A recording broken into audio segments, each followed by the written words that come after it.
178-6. On her arrival in Czestochowa, Eve Frank was approximately 15 years old. Her beauty was said to be striking, her dark complexion and deep brown eyes charmed numerous visitors to the monastery. According to the words of the Lord, a Polish nobleman who paid a visit to Frank and his family after praying in the chapel of the Black Madonna looked at Eve and remarked, "I would much more readily believe that this is the Holy Mother and the true Virgin." 134. Another rich young lord asked for permission to kneel before Eve and kiss her feet.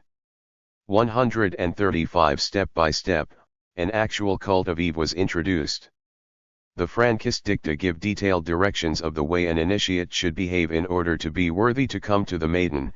He should come dressed in white and fall on his face without raising his eyes toward her, then kiss her feet, then stand up with his hands folded without looking at her, and then slowly look at her but without looking her directly in the face.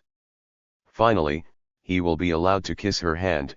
She will address him as brother and ask about his dearest wish, to which he will answer with a phrase from the Song of Songs 5:2, "Open to me, my sister, my love." 136. The text of this dictum seems to treat the ritualized coming to the maiden as a description of a vision rather than a rite that took place in the material world. However, we know from the memoir of Moses Porges, a young Frankist from Prague who visited the Frankist court in Offenbach in 1798, that during the last stages of Frankism, precisely this ritual was performed when approaching Eve. 137. The pictorial element was transferred onto Eve as well, while at the beginning of their stay at Jasna Gora, the Frankists were told to purchase miniature copies of the Black Madonna icon. Later on they were given miniatures of Eve Frank. 138. The revelation of the maiden was the foundation stone of Frank's soteriology. Frankist rejection of normative Judaism was rooted precisely in the failure of the Jewish religion to truly appreciate the female facet of the Godhead and the messianic dimension of femininity. All the Jews are now suffering tribulations, despair, and misery, for they trust in the coming of the Messiah in a form of a man, not in the advent of the maiden. 139. Although Judaism had developed a concept of Shekinah, it recognized the feminine aspect of God only in its failed animal state and consequently strayed into the erroneous concept of a masculine Messiah. How could you think that the Messiah would be a man? That may by no means be, for the foundation is the maiden. She will be the true Messiah. She will lead all the worlds. 140. Sabbationism partly corrected this misconception. If we are to believe the Frankists, a rumor circulated among the Sabbatian believers that Sabbatai Tsevai was secretly a ghost. 179. Woman. 141. In accordance with the program first voiced at the grave of Nathan of Gaza, Frank's aim was to make this secret known and to make in the flesh everything that has been in spirit. 142. The Christian paradox of the Incarnation consists in the belief that the Virgin Mary is the mother of her human Son, Jesus, and, at the same time, the daughter of her divine Son, consubstantial with God, the Creator of all being. In the Sabbatian commentary of Israel Hazan, the Messiah Redeemer Sabbatai Tsevai was the lover and son of the Shekinah and therefore, in a sense, his own father. In Czestochowa, Frank developed a doctrine in which he was the physical father and a partner of his daughter Eve, the true Messiah of the Frankists. Chapter 7. The Fall of Edom. The Bar Confederation. The first 2 years of Frank's stay in Czestochowa were relatively uneventful, but at the end of the 7 Years' War, external developments began to have an impact on the prisoner. The conclusion of fighting marked a change of the political climate in Europe and the inception of a new system of alliances. Russia wanted the weakened Polish-Lithuanian Commonwealth to become a subsidiary ally in the Great Alliance of Northern Powers consisting of, beside herself, Prussia and Denmark. Although such an alliance made much sense militarily and politically, it was bound to ruffle the sensibilities of many of the Zlachta. A large section of Polish nobility naturally opposed bringing their country into a league of non-Catholic states directed against the traditional Catholic allies of the Commonwealth such as France. King Augustus III Wedin died in October 1763, and the election of his successor was a showdown between the pro- and anti-Russian parties. 2. Even before the king's death, Frank sensed the winds of change. On March 1, 1764, he wrote to Nuncio Visconti, presenting himself as a faithful believer in Jesus living in full agreement with the teachings of the Church, and requested immediate release from the monastery. Should the nuncio, however, decide not to set Frank free, the petitioner asked for larger quarters and additional funds. 3. Frank's appeal to the nuncio was the first fissure in his relationship with. Fall of Edom 181. Bishop Cajetan Soltike. His erstwhile protector was not merely a high-ranking cleric with a penchant for using the blood libel as a tool of fundraising, he was also one of the leaders of the conservative pro-Saxon, anti-Russian faction in Poland. During the 1763-64 election, Soltike was actively involved in efforts to seat another Wedin, Augustus III's son Frederick Christian, on the Polish throne, and he forcefully opposed the election of the Russian-supported candidate, a former lover of Catherine the Great, Stanislaw Poniatowski. 4. While Soltike was officially reconciled with the king, he continued to work quietly against Poniatowski and his Russian patrons. 5. Before long, the bishop became a symbol of opposition to the reformist policies of the crown. The most conspicuous bone of contention was the so-called dissident issue.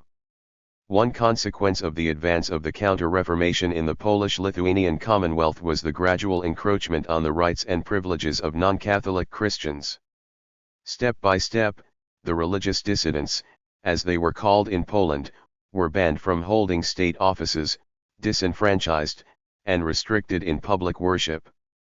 In search of support, they began to make appeals to foreign non-Catholic monarchs, who, in turn, often found it advantageous to utilize the religious cleavages between different segments of the Commonwealth's population to further their own agendas. 6. In September 1730, on the occasion of the renewal of the Potsdam Treaty of 1720, King Frederick Wilhelm of Prussia and Tsarina Anna Ivanovna of Russia signed a supplementary protocol guaranteeing the protection of their kingdom's Polish co-religionists, the Protestants and the Eastern Orthodox, respectively. The policy of support for the dissidents was continued by both powers throughout the first half of the 18th century and reached its peak in the 1760s, a few months before her ascension to the throne in September 1762. Catherine the Great proclaimed herself the protectress of the Orthodox faith in Poland-Lithuania.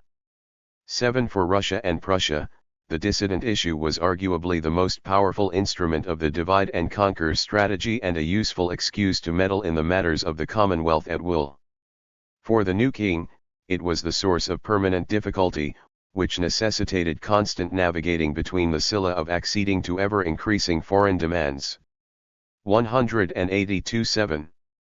And the Charybdis of offending the sensibilities of the Catholic clergy and nobility. For the king's enemies, it was the flagship issue in the battle against the reformers. Any concession on behalf of the dissidents could be immediately portrayed as a betrayal not only of religious but of national interests. Stanislaus Augustus and the proponents of religious tolerance were presented as bad Catholics and as foreign puppets. The dissident debate climaxed in 1765-66, when Catherine the Great instructed the Russian ambassador in Warsaw, Prince Nikolai Vasilievich Renin, to demand complete freedom of confession in public life for the Eastern Orthodox subjects of the Polish king. 8. The reaction coalesced around Bishop Soltike, who just before the October 1766 session of the Sejm composed a series of circular letters to the Catholic rulers of Austria, Saxony, France, Spain, Sardinia, and others calling upon them to set up a league for the defense of the ruling religion in Poland. 9. During the sittings of the Sejm, the bishop, despite the opposition of the king and primate Lubianski, brought the issue to the forefront of the proceedings and proposed an ultra-conservative anti-dissident bill. 10. The move provoked the ire of the reformers, who were repelled by the bishop's reactionary views and also felt that linking the debate on religious tolerance to issues of everyday governance of the kingdom would kill any efforts to modernize the latter. Yet the step taken by Soltike made him a hero among conservative nobility, who widely praised the bishop for daring to stand up to the Russians. Renin became his public and fervent enemy. A year later, he decided to teach the bishop and his supporters a lesson and abandoned any pretense of non-interference in lawmaking in the Commonwealth. Russian troops entered Poland as protectors of the rights of the dissidents. Before the opening of the October 1767 Sejm, Soltike, Zaluski, and 2 other anti-Russian senators were kidnapped on Lenin's order and deported to the city of Kaluga, some 120 miles from Moscow. 11. A minor reform was introduced by the Coronation Sejm after the election of Stanislaus Augustus. The command of the Jasna Gora fortress was taken from the Pauline. 12. After 1764, the prisoner of Czestochowa was no longer under the direct jurisdiction of the Church. Frank clearly sensed that the tide was beginning to turn and that, in counting on the alliance with the conservative section of Polish clergy, he was betting on a losing horse. Whatever the appearances might have been, open defiance of the Russians was not a viable option for any party in the politically and militarily weak Commonwealth. Clearly impressed with the power of the Russians and the rise of the Fall of Edom 183.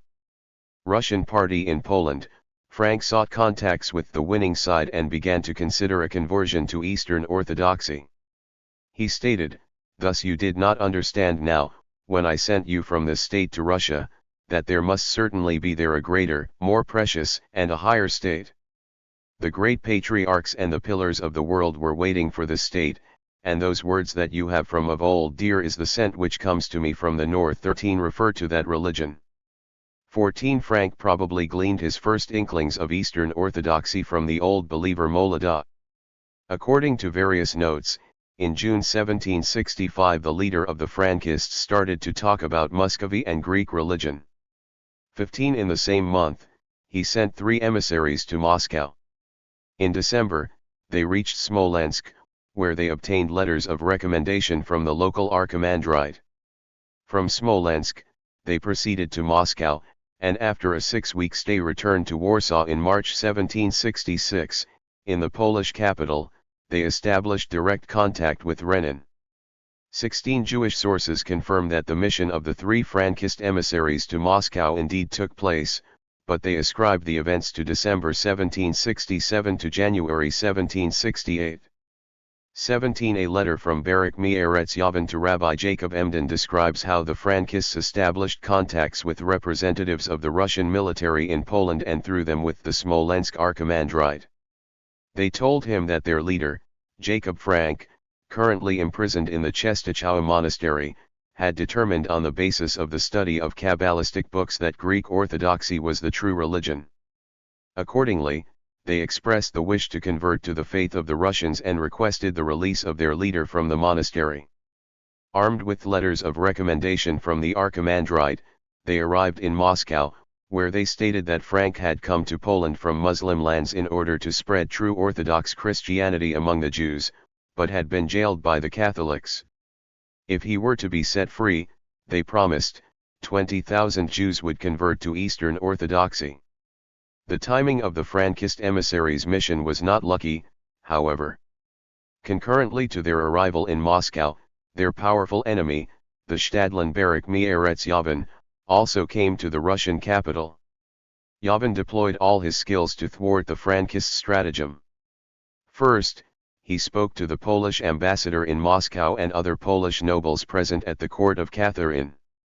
He portrayed the mission of the Frankists as a betrayal of Catholicism and a plot against the Commonwealth and encouraged them to have the prisoner of Czestochowa beheaded for high treason and apostasy. Parallel to his lob. 184-7. Buying the Poles, Barak Yavin approached the Russians as well. The Stadtland presented Frank as an infamous opportunist, changing religions and loyalties according to changing circumstances, and stated that, while Frank claimed to have been victimized and unjustly imprisoned for religious reasons, in truth he had no religion whatsoever but evil deeds and twisted ways, made himself an idol and permitted incest. 18. Finally, Yavin warned that the true intention of the Frankists was to obtain a territory close to Turkey so that they could collaborate with the Ottoman enemies of Russia. 19. The dating of the mission to Russia in January 1766 by the author of various notes is either an error or an intentional distortion. The embassy almost certainly took place exactly 2 years later, as attested by Barak Me'eretz Yavan. 20. The Stadtland's two-directional strategy aimed parallelly at the Poles and the Russians proved successful. The Russians expelled the emissaries from Moscow, and Frank's position in Poland became precarious. The plans for conversion to Eastern Orthodoxy were shelved, and their very existence was concealed from all but the most intimate circle of Frankists. Frank and his closest followers went straight away into damage control mode and tried to restore their credentials as good Roman Catholics. Immediately after their return from Moscow, 2 of the emissaries were dispatched to Podolaya with the last call to enter the religion of Edom. 21 echoes of this call were preserved in 2 missives composed at that time and later incorporated into the so-called Red Letters. In 1800, some 10 years after his death, Frank's disciples sent circular epistles to European Jewish communities. 22 Because of the color of the ink in which they were written and the symbolic association between the biblical kingdom of Edom and the Hebrew word Edom, these epistles came to be known as the Red Letters. Incorporated in them were 2 shorter missives written by Frank in Czestochowa in 5527 and 5528. 23 Frank's first letter was composed a few months before the arrival of his envoys in Moscow, and the other shortly after their return. The first epistle was addressed to the Jews of Brody. Composed in an ornate mixture of Hebrew and Aramaic, collating biblical and Zoharic allusions and quotations, the letter predicted imminent doom for the Jewish communities of Poland, especially Krakow and its surroundings, and an approaching war between. Fall of Edom 185. The nation of the sons of Edom and another rebel nation. As a result of this war, the letter stated, the Jews would suffer terribly, the corpses shall lie like dung on the ground, and dogs shall lick their blood. 24 The only escape for the Jews will be conversion. Anyone who has the spark of the seed of Abraham, Isaac, and Jacob must enter into the holy faith of Edom, and whoever will accept this creed with love will be saved from all. 25 The second epistle, addressed to all Jewry, developed the same message. Again, Frank warned of impending tribulations and predicted the increased hatred of the Jews by all dukes and princesses of the world. 26 There will come troubles, he stated, the likes of which have never been seen in the world, and the Jews will find no safe haven in any country, great or small. He concluded by saying that before the will of the world can make a full circle, the laws of Moses must be exhausted and Jacob must fulfill the promise given to Esau. 27 In order for the promise to be fulfilled, he repeated, anyone who is of the seed of Abraham, Isaac, and Jacob must follow the holy creed of Edom shall Edom. 28 In Jewish tradition, Edom, the land of Esau, is a common general term for Christianity. 29 As noted in the previous, Sabbatian tradition dating back to Heschel Tzoref identified the land of Edom with Roman Catholic Poland. Consequently, in the Frankist dicta, the terms Esau and Edom came to refer specifically to Roman Catholicism, especially in juxtaposition with Eastern Orthodoxy. 30 In the words of the Lord, Frank often referred to Jacob's promise to Esau from General 33:12, 17. In the biblical narrative, when Esau and Jacob met after Jacob's departing from Laban's and the fight with the angel, Esau wanted his brother to travel with him. Jacob told Esau to go first and that he would follow. However, while Esau went to Seir, Jacob went to Sukkah, and the brothers did not meet until Isaac's funeral. Frank understood his mission as a fulfillment of the unfulfilled promise given by Jacob to Esau. 31 Called his conversion to Catholicism the path to Esau. 32 And described his program in terms of a quest for the reunion of the brothers. In the missives from Czestochowa, the call upon anyone who has a spark of the seed of Abraham, Isaac, and Jacob to accept the creed of Edom was meant to distinguish between the descendants of the true Israelites and the progeny of the mixed multitude, the Egyptians who joined the Israelites during the Exodus and, as such, did not stem from the patriarchs. In Frank's letter, the formula of true Israelites denoted the Sabbatians, in contrast to 186:7. The anti-Sabbatian rabbis, but its use also seems to insinuate that the time of the ultimate test had come, as it was impossible to distinguish externally between those Jews who were truly of the seed of Abraham, Isaac, and Jacob and those who originated from the mixed multitude. The acceptance or rejection of Catholic Christianity makes possible a clear delineation between the two camps, thus separating the redeemed from the rejected. However, the timing of the letters makes matters more complicated. Ben-Zion Wacholder, who edited and translated the red letters into English, claimed that Frank had expected his messages to be intercepted by the Catholic Church, while most of the letters are written in an abstruse Aramaic that only people highly familiar with the Jewish esoteric tradition could decipher. Assertions that urge the Jews to be baptized are formulated in simple Hebrew, which would have been understandable to the church censors. 33. If we accept Wacholder's suggestion, we may interpret the 1767-68 appeals to all Jewry to convert to Roman Catholicism as a part of Frank's effort to deflect the attention of the Polish priests from his idea of embracing the schismatic faith of the Russians, or after the failure of the Moscow mission, part of his attempts to convince the clergy that he had not betrayed Catholicism, as Barak Yavin claimed in Moscow. Alternatively, it is possible that the smokescreen tactic was directed not at the priests but at Frank's own disciples. Alexander Krauscher and Jan Doctor have both noticed that Frank strived to conceal his negotiations with the Russians and their collapse from the majority of his followers.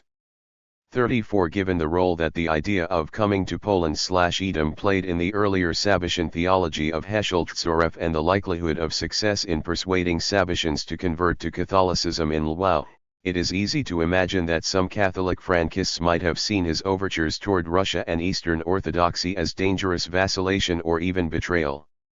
Indeed, one of the very few mentions of the Moscow mission in the words of the Lord relates that some Frankists murmured against it. 35. In another place Frank attributed the failure of the embassy to the intervention of God's providence. Had it succeeded, he claimed, the Muscovites would have taken away wives and children from among Frank's followers. 36. It seems clear that in later times, Frank tried to erase the memories of the mission to Moscow or to present its failure as a providential success. The two letters of Czestochowa appear to have been his first attempt in that direction. Frank's calls upon the Jews to convert to Catholicism in 1767 and 1768 should be seen as a part of the propaganda campaign that he launched after Fall of Edom 187. The breakdown of negotiations concerning the conversion to Eastern Orthodoxy. Nevertheless, the apocalyptic tone of the letters is real enough. The period was one of extreme turmoil. Russian troops were roaming through the Commonwealth. Among the Polish nobility, rival factions were engrossed in an increasingly nasty power struggle involving attempts to push openly partisan legislation through the Sejm, mudslinging campaigns in the local and foreign press, appeals to foreign powers, and occasional outbursts of violence. One of the administrative changes introduced after the coronation of Stanislaus Augustus particularly affected the Jews, the abolition of the Council of Four Lands. 37. For the king, the move was merely a minor element in an ambitious package of fiscal reforms. However, leaders of the Polish Jewry saw it as the destruction of Jewish legal and religious autonomy. The memoirist Ber of Boleko has described the reform as the great change brought about with the purpose of humiliating the people of Israel, and of depriving them of what little honor they had always enjoyed since the time they came to settle in Poland 900 years ago. 38. Barak Meretz Yavin's trips to Moscow were part of the council's efforts, although formally it no longer existed, to influence the king through his Russian patrons to rescind the decree of abolition. But the worst was yet to come. A Cossack revolt erupted in May 1768, reviving memories of the Chmielniki uprising and causing the Jewish communities in the eastern part of the country immeasurable suffering. After the massacre at Uman in June of that year, Frank's statements about unburied corpses and the lack of safe havens by no means sounded like mere metaphors. 39. With the rise of tensions between different ethnic and religious groups, the nobility, often guided by their foreign backers, began to organize confederations aimed at the defense and furtherance of their group interests. In March 1767, the non-Catholic Zlachta formed two confederations for the protection of the rights of the dissidents. The Lutherans convened in Turin and the Calvinists and Eastern Orthodox in Sluck. 40 The Catholics responded with the Rodom Confederation 3 months later, 41 and more forcefully with the formation of a general confederation in the town of Bar in February 1768. 42 Polish historians disagree in assessing the Bar Confederation. For some, it represented a paroxysm of reactionary forces rallied against badly needed 188-7 political reforms, religious tolerance, and ideas of the Enlightenment. For others, it embodied a patriotic effort to defend the endangered independence of the country. The Confederation was directed against the king, and against the Russians. Its ideology had an arch-Catholic, ultra-conservative character and aimed at the preservation of the privileged status of Catholicism as the ruling religion in Poland, as well as at the defense of the traditional liberties of the Zlachta. The Confederation exhibited a curious combination of shrewd strategic thinking and rather wild religious and ideological enthusiasm. The strategy of the uprising was based on direct support from Turkey and indirect assistance from France. The support of these two powers gave the enterprise a reasonable chance of success. Yet any planning was undermined by the Confederates' refusal to develop branches of the army that were regarded as beneath the dignity of the nobility, their inability to agree on unified leadership, and most significant the impact of spiritual and ideological factors on any decision-making. The fighters saw battles as an opportunity to flaunt religious symbols. They suffered losses defending sacred places lacking any military significance, and they believed that their success depended on piety rather than pragmatic considerations. Many of them saw themselves as waging an apocalyptic battle against the demonic forces of darkness. In a sense, it was a conflict between the vanishing world of chivalric culture and the emerging world of modern warfare. Sabers clashed with cannons. The Confederate Zlachta became a laughingstock for Frederick the Great, who wrote a vitriolic pamphlet, La Guerre des Confédérés, against them, but they were praised by Rousseau in his Considerations sur le gouvernement de Poland. Marian devotion played a particular role in the spirituality of the Bar Confederation. At its very inception, the Confederates vowed to spread the cult of the Virgin. The Czestochowa Madonna was of special importance for their ideology, as was the Jasna Gora shrine fortress for their military strategy. The proclamation of the Confederation already contained a point about restoring this place famed by miracles and devoted to the splendor and honor of the Queen of Poland 43 to its proper glory. The Confederate soldiers adorned their Fall of Edom 189. Banners and gorgets with images of Our Lady of Czestochowa and composed numerous songs and prayers invoking her special protection. 44 In September 1770, they marched into the Jasna Gora fortress, which they successfully defended against a Russian attack a couple of months later. The Frankist sources contain few direct mentions of the presence of the Confederates at the monastery. The dicta describe advice given by Frank to one of the soldiers during the defense of the fortress against the Russians. 45 And various notes records that after entering Czestochowa, the Confederates conspired against Her Highness. 46 The scarcity of direct references notwithstanding, the Bar Confederation was of paramount importance for Frank, who incorporated the fighting in Czestochowa into his teachings and like the Confederates themselves elevated its meaning to truly apocalyptic proportions. He returned to the myth of the Ayala and interpreted the motif of the blood gushing from the dough as a symbol of the bloodshed during the Confederate warfare. He claimed that much blood had to be shed before the Shekinah could shake off the dust 47 and rise into the world, 48 and before the gates guarded by the maiden could be opened. 49 He called upon all Frankists to come immediately to Czestochowa. The Carnage War was a sure sign of the approaching Eshatan and the premonitory token of the final revelation of feminine divinity, also attested by the symbolism of the Confederates' banners. Alas, real femininity was less accommodating to the Frankist prophecies. In February 1771, Frank's wife, Hannah, suddenly died. 50 Frank scolded his disciples who tried to mourn her. 51 And introduced new ceremonies honoring femininity. A month after Hannah's death, he performed a ritual in which he sucked at the breasts of the wives of 2 of his followers. 52 Yet this time, the disciples, some of whom had believed in Hannah's immortality, revolted. Most of them fled from the monastery, and Frank was left alone.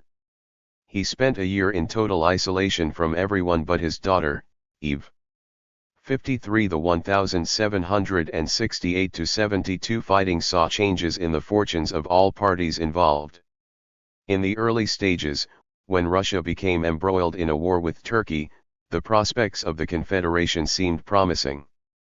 But the Russian campaign against the Turks was victorious, and the Confederates' chances dwindled quickly. A botched attempt to kidnap King Stanislaus Augustus made them vulnerable to accusations of regicide and made the support of European courts unsustainable. 54 Ultimately, Suvorov's army got the upper hand in Poland. The remnants of the Confederates gathered in Czestochowa, where they found 197. A temporary haven, but the old fortress was no longer able to withstand a sustained assault. With the fall of Jasna Gorod on August 18, 1772, the Bar Confederation collapsed. 55 About 2 weeks before that date, on August 5, the Convention of St. Petersburg decreed the first partition of Poland. For Polish Jewry, the partition was devastating. The largest Jewish community in the world was split into 4 separate entities, each existing within a different political and legal framework, developing its own institutions, encountering different challenges, and pursuing different goals. Burr of Boleko interpreted the partition in the context of the struggle between Edom and Israel. In that, or the following year, that is, in 527, the prophecy of Ezekiel, contained in 25, verse 14, was fulfilled, and I will lay my vengeance upon Edom by the hand of my people Israel. For in that year began the Confederation, that is, a revolt against the Crown and the Senate in Warsaw. Then the Polish people and their kingdom were deprived of all honor, and the verse was fulfilled, and I will lay my vengeance upon Edom, that is, the Polish nation, Gentiles being called Edom by the hand of my people Israel, that as they dealt with Israel, so were they dealt with. 56. Frank drew upon the same symbolism. He claimed that he had predicted the partition at the very beginning of his stay in Czestochowa 57 and stated, "You must know and understand that all kingdoms are sustained by some powerful thing. The proof of this is that all the Israelites derived their power through maintaining the temple, and as soon as the temple was destroyed, they were immediately exiled. So it is in Poland. The great power of their guard was in Czestochowa because of that great guardian who serves her, as it is written, the maidservant has inherited the property of her mistress."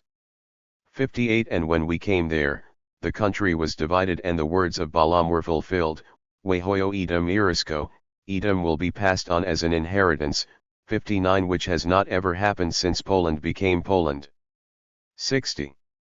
The Zohar links the phrase from Proverbs about a maidservant who is heir to her mistress with the exile of the Shekinah and her replacement. Fall of Edom 191.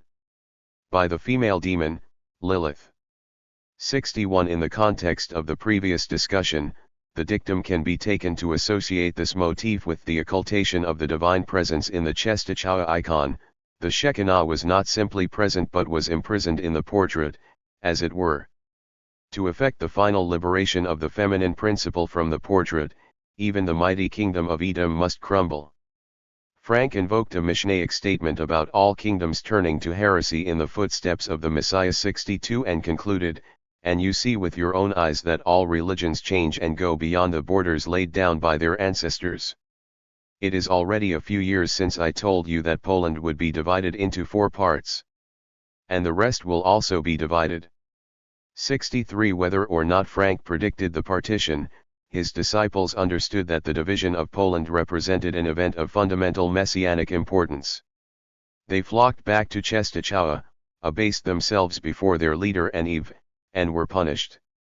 64 The commander of the Russian garrison at Jasna Gorod, General Bibikov, treated Frank with respect. 65 Several years after the fall of Czestochowa, Bishop Joseph Garampi, then papal nuncio in Warsaw, recounted his conversation with Bibikov. "When I asked what happened to the neophyte Frank, I was told that he attended the Holy Mass every day and gave all appearances of piety. For the rest of the day, he studied Jewish books and devoted himself to writing. General Bibikov enjoyed very much talking to him.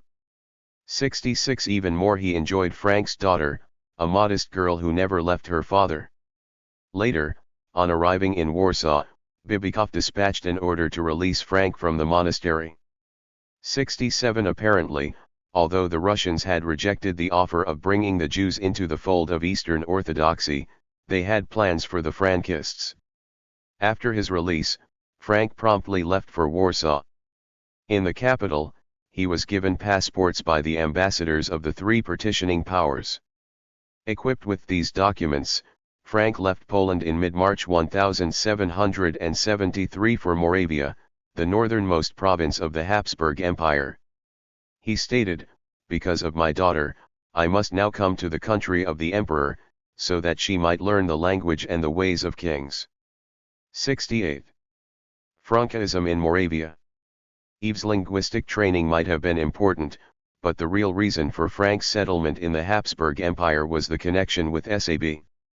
192-7. Bassianism in the region. Frankism had begun to spread in Moravia practically concomitant with the expansion of the movement in Poland, and the province had a rich Sabbatian tradition dating back to the late 17th century. Among rabbinic opponents of Sabbatianism, Moravia had been widely considered a stronghold of heresy. Rabbi Jacob Emden even devised a gematria to the effect that the numerical value of the Hebrew letters in the verse "there is none that does good, no, not one" was equivalent to the numerical value of the letters in the Hebrew term Murin. 69 The most prominent among the Moravian Frankists was the Dobruschka family of Brunn. The first member of this family to settle in Brunn was Jacob Moses, known as Weimer or Opochner, who came from Dobruschka, a small town near Konigratz in Bohemia. He arrived in Brunn in 1730, and although Jews were forbidden to live in the city 70, he was given permission to settle there and to deal first in precious stones and jewelry, and later also in spices and tobacco. In 1750, Dobruschka was granted a monopoly on the tobacco trade in all royal cities of Moravia and leased a tobacco factory in Marieschneustadt. 71. Jacob Moses Dobruschka was a widower and brought his two children, Salomon and Esther, to Brunn. Esther married Adam Oppenheimer of Vienna, a relative of the well-known court purveyor Samuel Oppenheimer. The marriage multiplied family fortunes and opened new avenues of profitable trade. 72 Salomon married Skandal, daughter of Labla Herschel of Ertiso and Gudel Jacobi of Prosnitz. At the time of the marriage of Salomon and Skandal, their parents-in-law lived in that town. 73 In 1755, Salomon Dobruschka was granted permission to collect the Jewish entry tax to Brunn. After his death in 1774, the concession was renewed on behalf of his wife. 74 Skolem suggests that Salomon Dobruschka was a Sabbatian. However, we know that he was sufficiently observant to apply for permission to conduct religious services in his house. 75 Skandal Dobruschka, famous for her beauty, was known as a patroness of the Moravian Sabbatians. 76 Jacob Emden, who reserved for her the epithet of the Whore of Brunn. 77 sometimes portrayed her as the leader of all Sabbatians in Moravia. 78 Skandal and Salomon Dobruschka had 12 children. 79 After the death of her husband in 1774, 80 Skandal conducted a salon, where not only Jews but also prominent Christians gathered. Among them was an officer of the dragoons, Visekreischoatman of the Brunn district Ferdinand Giesler. A love affair developed between Giesler and Skandal's 18-year. Fall of Edom 193. Old daughter, Blumili. In October 1775, Blumili and her 16-year-old brother, Gerstel, informed the authorities of their request to receive baptism. The authorities consented, and Blumili and Gerstel were baptized on November 21, 1775. 81 other children quickly followed suit. Moses, Jacob, Naphtali, Joseph, and David converted in December of the same year. The eldest son, Karl, had been a Christian since 1764. 82 Three younger daughters, Sarah, Gilt, and Esther, were baptized in 1791. 83 In the end, only 2 of the 12 children remained Jewish. the conversions involving the Dobruschka family deserve more detailed attention. Arthur Mondale believed that the baptisms of the younger Dobruschkas took place at Frank's direct instigation. 84 It is certain that some 2 months after Frank's arrival in Moravia, in May 1773, 8 Jewish families converted to Roman Catholicism in Prosnitz. 85 Among those baptized was the rabbi of the Dobruschka family, Salomon Gerstel, and his 3 sons. 86 However, we have no evidence that the Frankists called upon the Jews of the Habsburg lands to convert prior to 1800. Hence, we cannot be sure if Frank's direct encouragement triggered the baptisms in Prosnitz, if his arrival sparked them, or if they simply coincided with his arrival in the region. Whether or not there was Frankist propaganda in support of apostasy in Moravia in the 1770s and 1780s, the region clearly did not witness a wave of conversion similar to the one that affected Poland in the late 1750s and early 1760s. 87 Indeed, the structure of Frankism in the Czech lands differed from that in Poland, where the majority of Frank's followers became Roman Catholic, for the greater part of Moravian and Bohemian Frankists remained Jewish. Gershom Scholem attributed this development to sociological factors. The majority of the Sabatians in Podolia were members of the lower class and few of those converted were educated.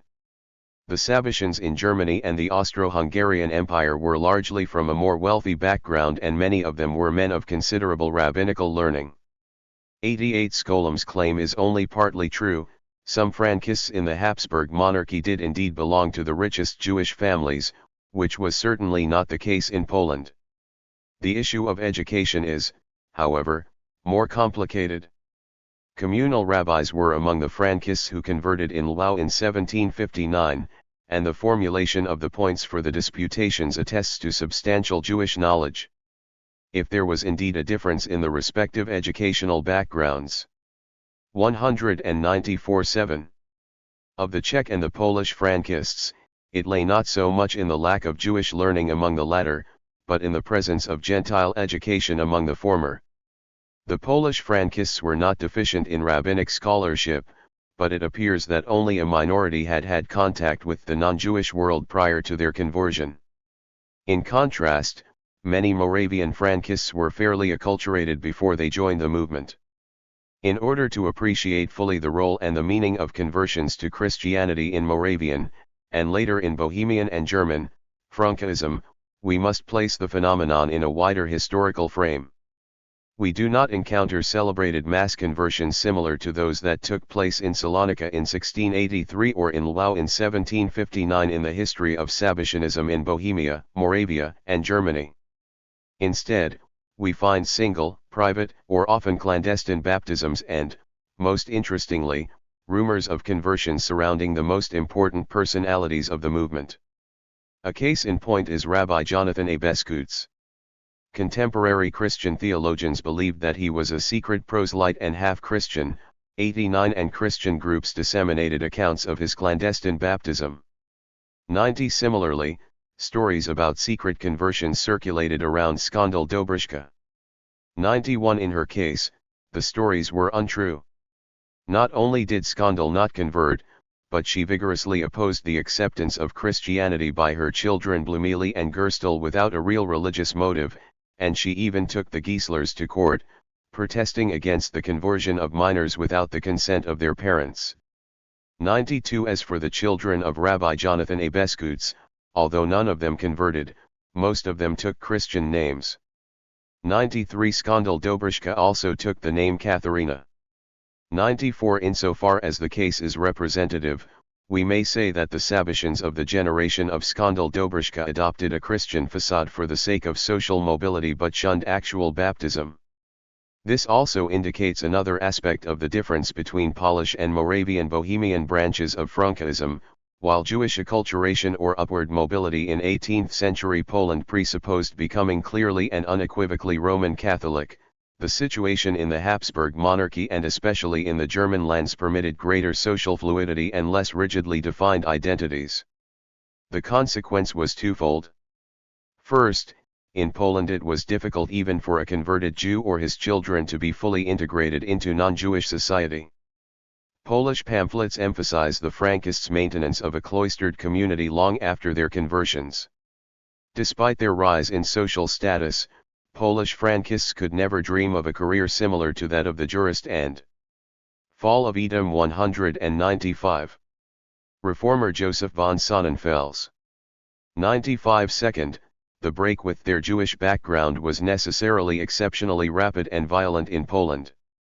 As far as the Frankists were concerned, the rupture was intensified by accusations and schemes surrounding the disputations.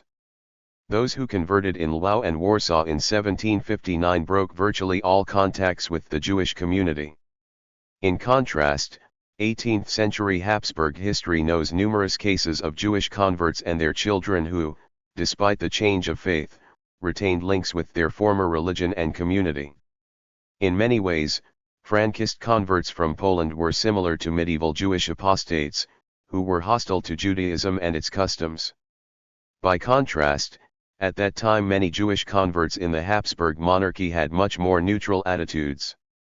Sonnenfels is again a case in point. 96 But even Sabatian and Frankist converts from Bohemia and Moravia apparently did not sever all ties with mainstream Judaism. 97 As I have said, the older generation of Moravian Sabatians exploited the facade of Christianity but stopped short of accepting baptism. The younger generation did not have similar qualms. All but 2 of Skandal's children converted, despite her clear misgivings. The most talented among the children was certainly Moses, born in Brunn on July 12, 1753. In May 1775, he married Elke Joss, an adopted daughter of Joachim Edler von Popper. 98 Popper was an important Viennese financier who owned numerous factories and companies and had a substantial share in the Austrian tobacco monopoly. 99 He was also the primator of the rural Bohemian Jewry, and his daughter was perhaps the best Jewish match in the Czech lands. Some 8 months after the wedding, on December 17, 1775, Moses, Elke, and their daughter, Maria Anna, converted to Roman Catholicism in the Prague Cathedral of St. Vitus and were given the names Franz Thomas, Wilhelmine, and Marianna, respectively. Upon hearing of the conversion, Popper disinherited his daughter, and Dobruschka did not receive the promised dowry. 100 Franz Thomas sued his father-in-law, and the proceedings dragged on for many years. 101 Meanwhile, Franz Thomas was given a temporary post at the censorship office in Prague and received an annual salary of 500 guldens. 102 Following in the footsteps of both his father and his wife's father, he was also involved in the tobacco trade.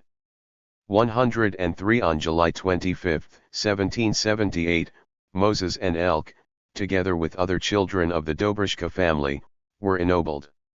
Adolf Ferdinand Edler von Schönfeld, n. 196-7. Important Prague Freemason and publisher, bestowed the titled name upon the Dobruschkas.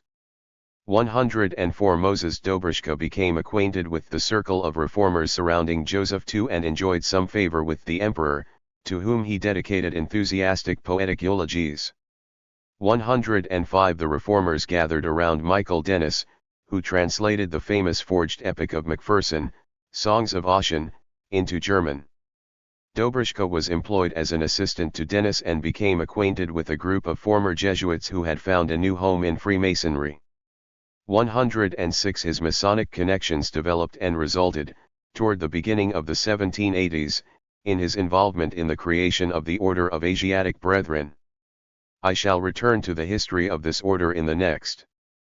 For now, I shall concentrate on the links between the Dobruschka family and Jacob Frank. Some contemporary accounts and also much later secondary literature claim that Moses Dobruschka was Frank's nephew. This rumor probably arose because, upon his arrival in Brunn, Frank presented himself as Skandal's brother. 107 Fritz Mothner, who himself came from a Frankist family from Bohemia, reported gossip that Moses and David Dobruschka were Frank's sons. 108 Fritz Haymann went so far as to claim the real Jacob Frank ended up in the dungeons of the Czestochowa fortress, while the Jacob Frank who lived in Brunn and Offenbach was, in fact, Moses Dobruschka. 109 Although such a masquerade is completely impossible, Haman did manage to establish a convincing family connection between Frank and the Dobrishkas and determine that Skandal was a maternal cousin of Frank. 110 The family bond was strong, and Frank's stay in Brunn was, from the outset, associated with the Dobrishkas. Some accounts even claim that he lived in the city under the name of Dobruski or Dobrishka. 111 The Maskil Lazarus ben Avid, who had an opportunity to meet Frank on the occasion of the coronation of Leopold II in Frankfurt, also believed that his name was Dobruski. 112 As for Moses, the Frankist chronicle records that in 1783, Schoenfeld accused the Lord before the nobles, and he tried to incite everyone, but it was he who was taken to prison for a year. 113 It is impossible to say whether this cryptic remark refers to Moses or to one of his brothers, or to what exactly it does refer. Even if it does refer to Moses and hints at a conflict within the sect, the issue must have been resolved later. An anonymous denunciation against the Bohemian Frankists sent in 1799 to the mayor of Prague states that during Frank's funeral in Offenbach in 1791, Moses Dobrishka was offered the leadership of the sect but declined and went to France to take part in the revolution.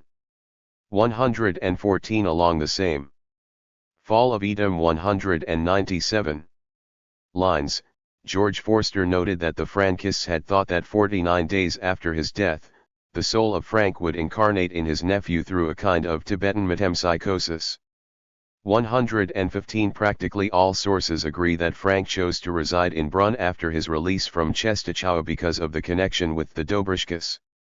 Toward the end of March 1773, Frank arrived in Brunn. 116 He was accompanied by 18 people, none of the men who had been leaders of the Frankists during the disputations in Poland now belonged to his entourage. 117 Initially, Frank took lodgings at the guest house Zum Blauen Lohen, but after a couple of days, he rented a house belonging to a certain Ignaz Peach in Obrowitz. 118 Shortly after his arrival, Frank presented passports from the Austrian, Russian, and Prussian ambassadors in Warsaw.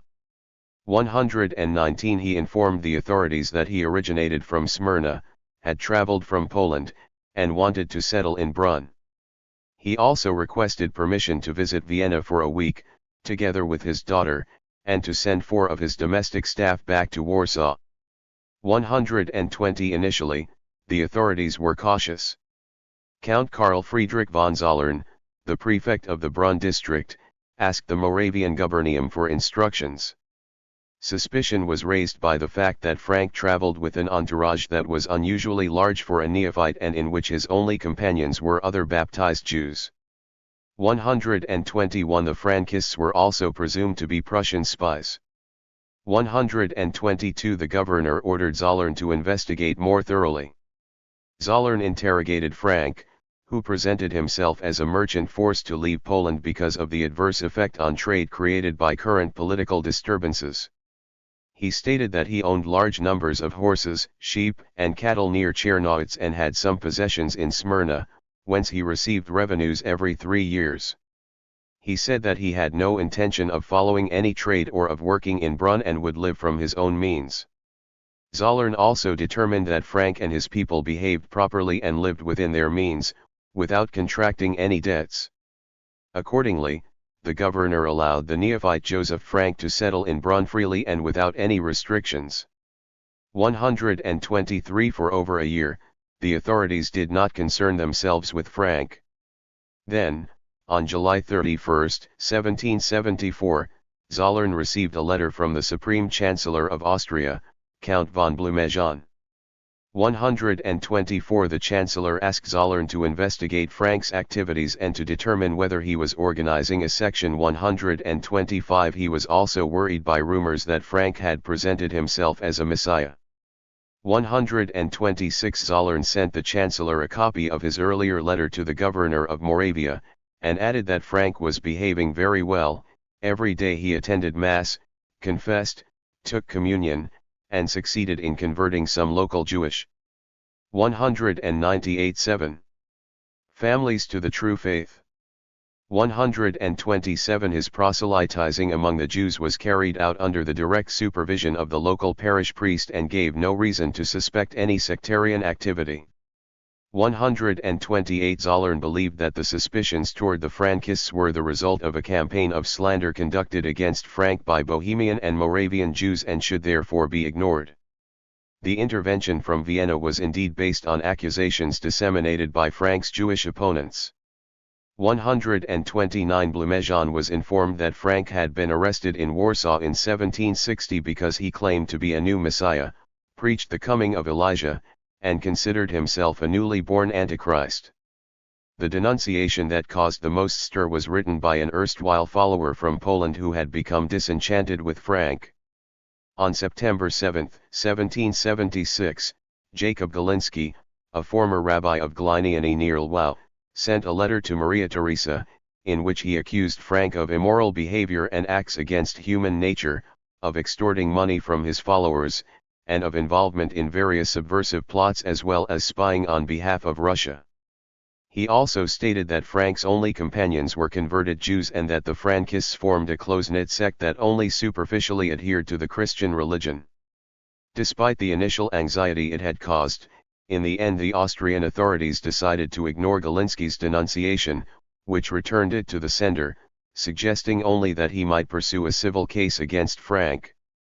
130 In response, Galiński sent another petition, this time to the local authorities in Brunn. In the second letter, he emphasized that his request was inspired by truly religious motives and demanded a confrontation with Frank. 131 Galiński's second set of accusations was forwarded to Vienna with a note requesting advice. However, this time, too, the Chancellery refused to intervene. On October 7, 1776, Blumejean replied that the denunciation of Jacob Galiński against the Polish neophyte Jacob Frank should be disregarded but that the Moravian Gubernium should keep an eye on Frank and report every suspicion to the Royal Chancellery. 132 Oscar Rubinoas has attributed the indifference of the authorities to their enlightened attitude in matters of faith, resulting in the refusal to be dragged into religious controversy. 133 Krauscher, in turn, has ascribed the failure to respond to Frank's influence at the court in Vienna. 134 Although the gaps in the sources do not allow us fully to confirm Krauscher's hypothesis, I am inclined to concur with his opinion. Frank certainly did have connections in Vienna at that time. In the following, I shall discuss Frank's activities in the Habsburg Christian milieu. Chapter 8. The Vagaries of the Charlatans. Wolf Abescuits and Jacob Frank, Early Parallels. To understand the development of Frankism in the 1770s and 1780s, we must first discuss Frank's most important rival for the leadership of Eastern European Sabbatians, Wolf, the youngest son of Rabbi Jonathan Abescuits. The links between Wolf and the Frankists went back to 1755, the very year when Frank's activity in Poland began. In that year, at the request of his father, Wolf, who was then 15 years old, undertook a journey to the Balkans, Podolia, Moravia, and Hungary.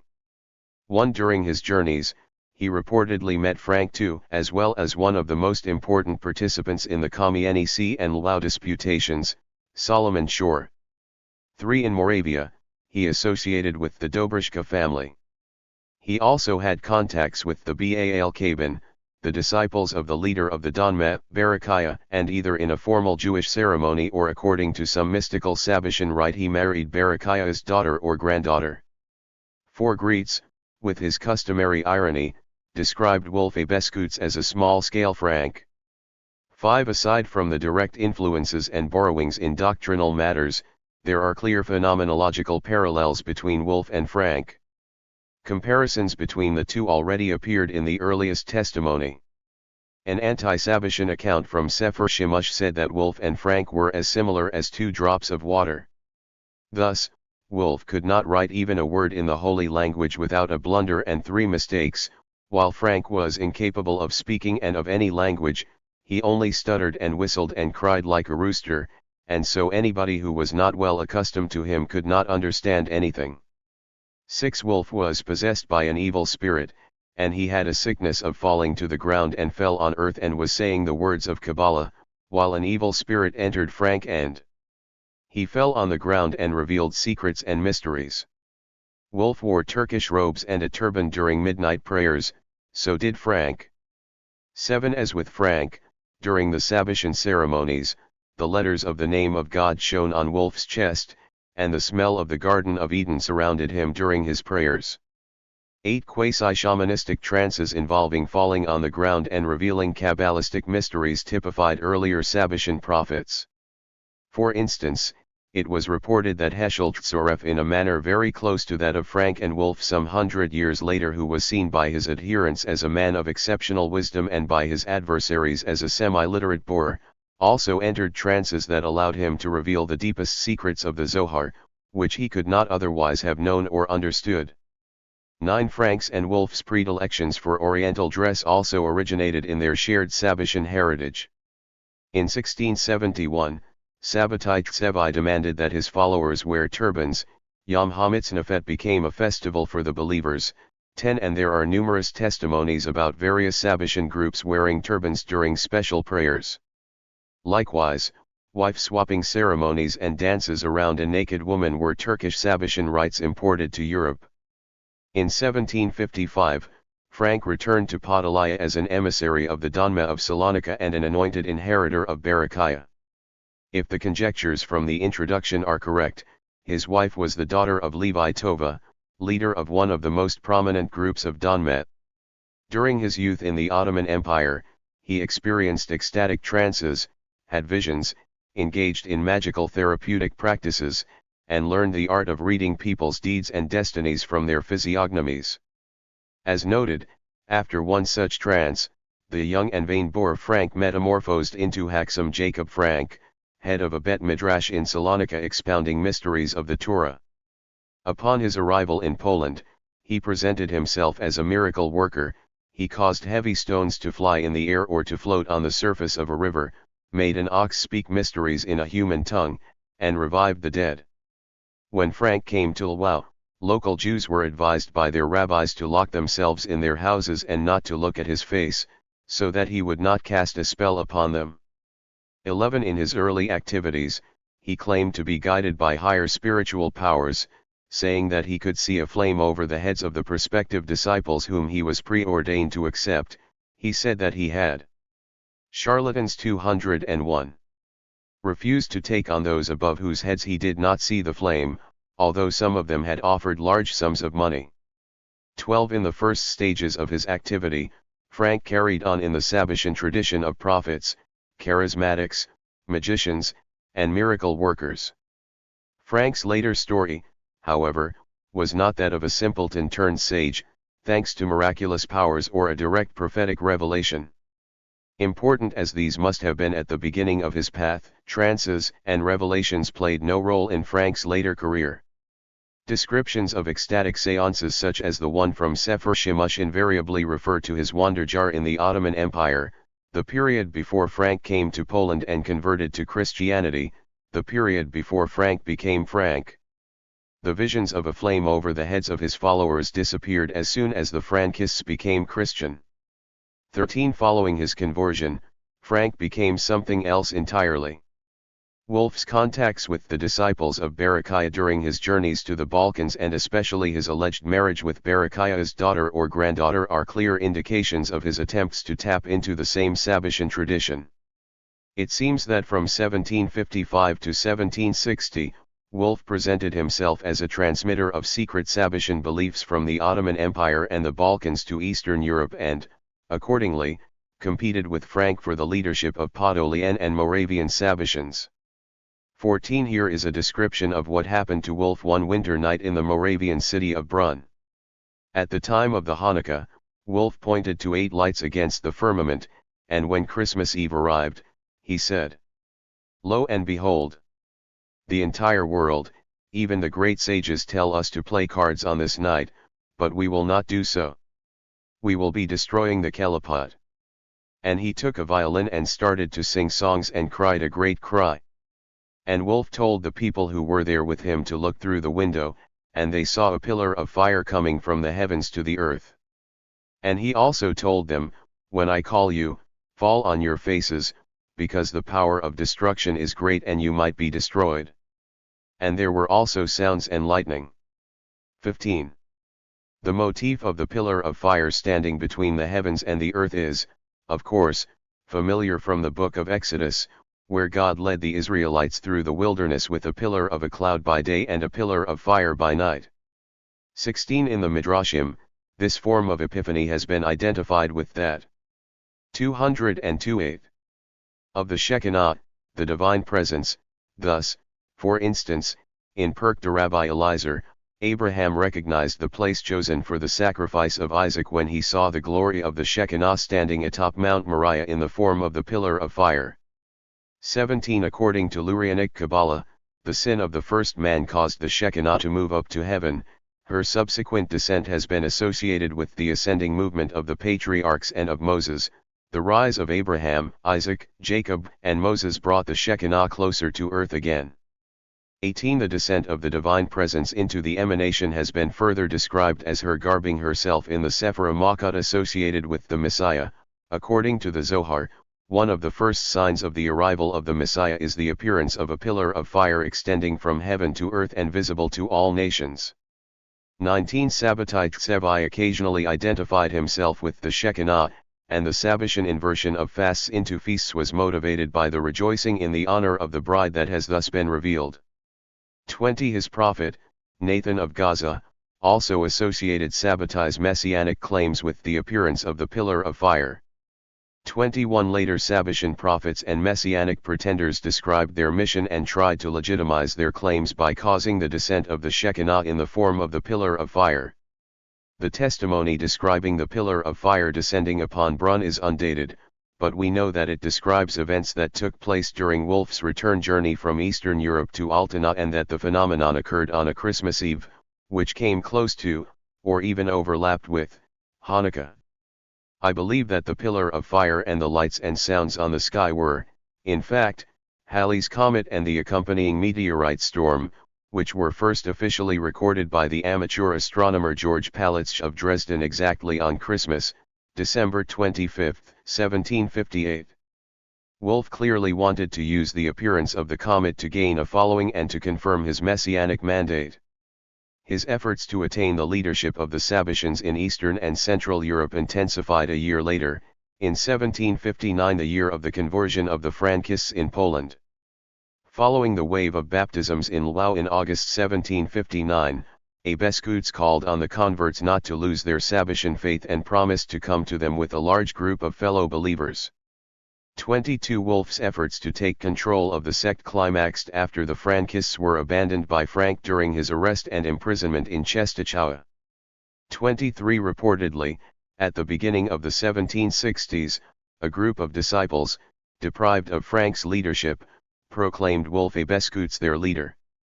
24. Emden mentioned also that in Najivarad, Wolf attempted to organize a gathering of all the unclean, including the converts from Poland.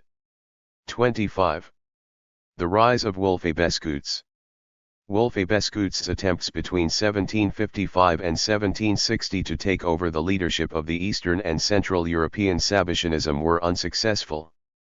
As a Sabbatian leader, young a Beskuts can be described not so much as a small-scale Frank but as a failed Frank. Despite all his efforts, the movement in formation around him did not gain momentum.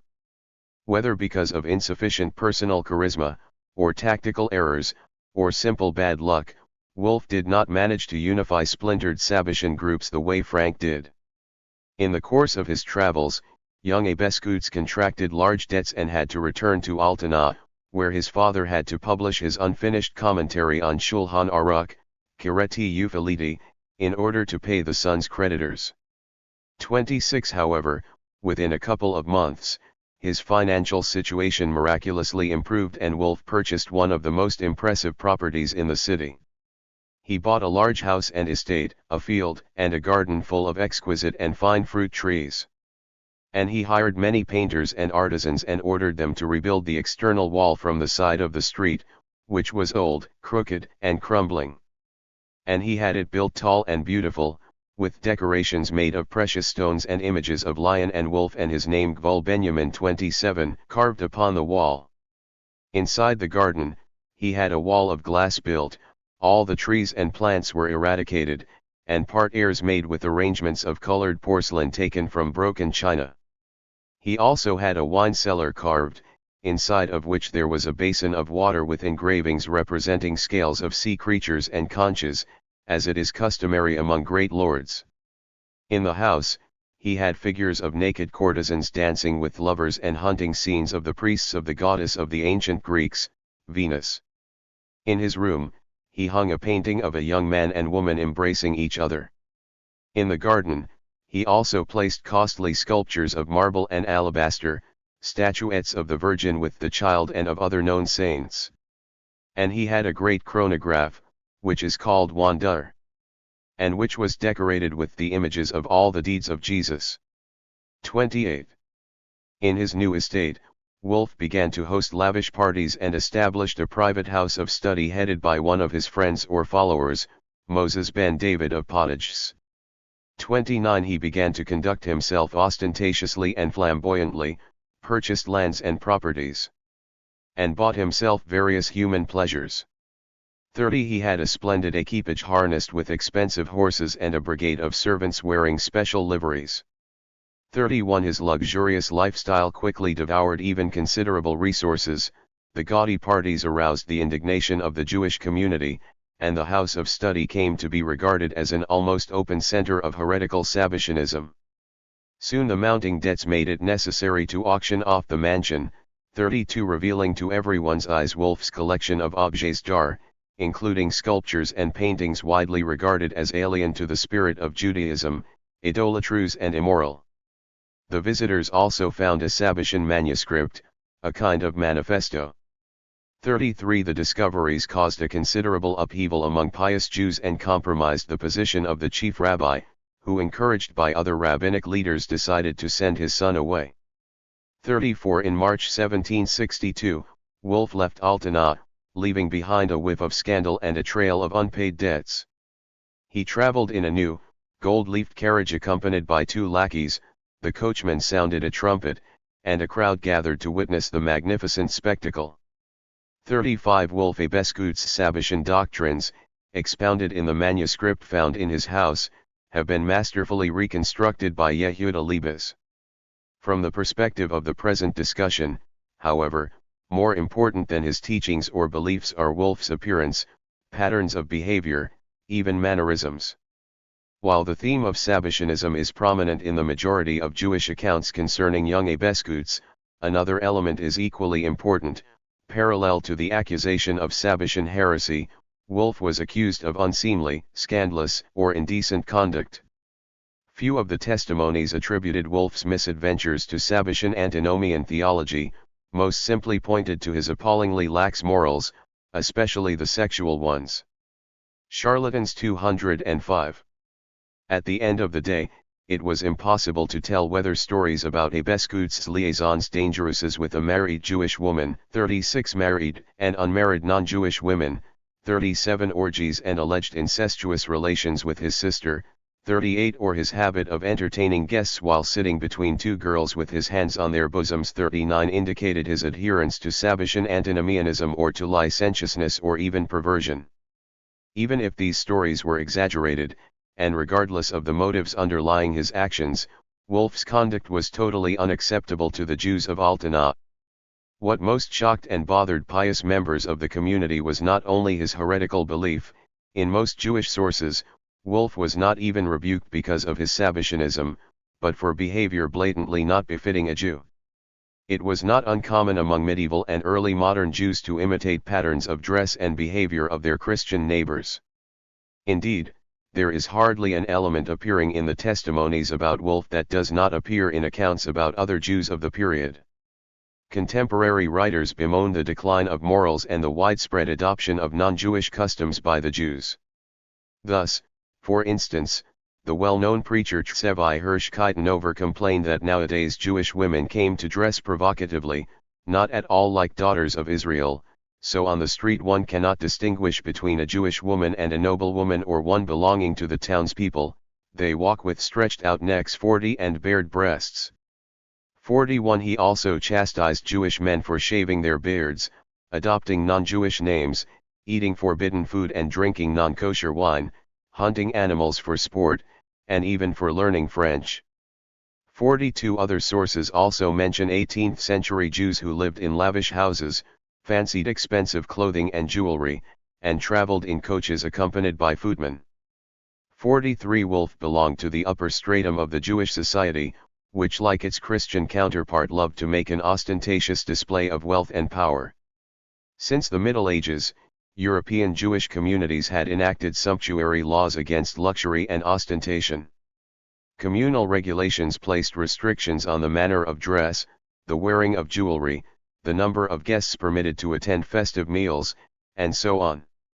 As Robert Bonfile has demonstrated in his study of the Jews in Renaissance Italy, the reason that Jewish sumptuary laws were initially enacted was not so much for fear that Jews would mix with Gentiles, as it was preoccupation with not attracting attention or standing out.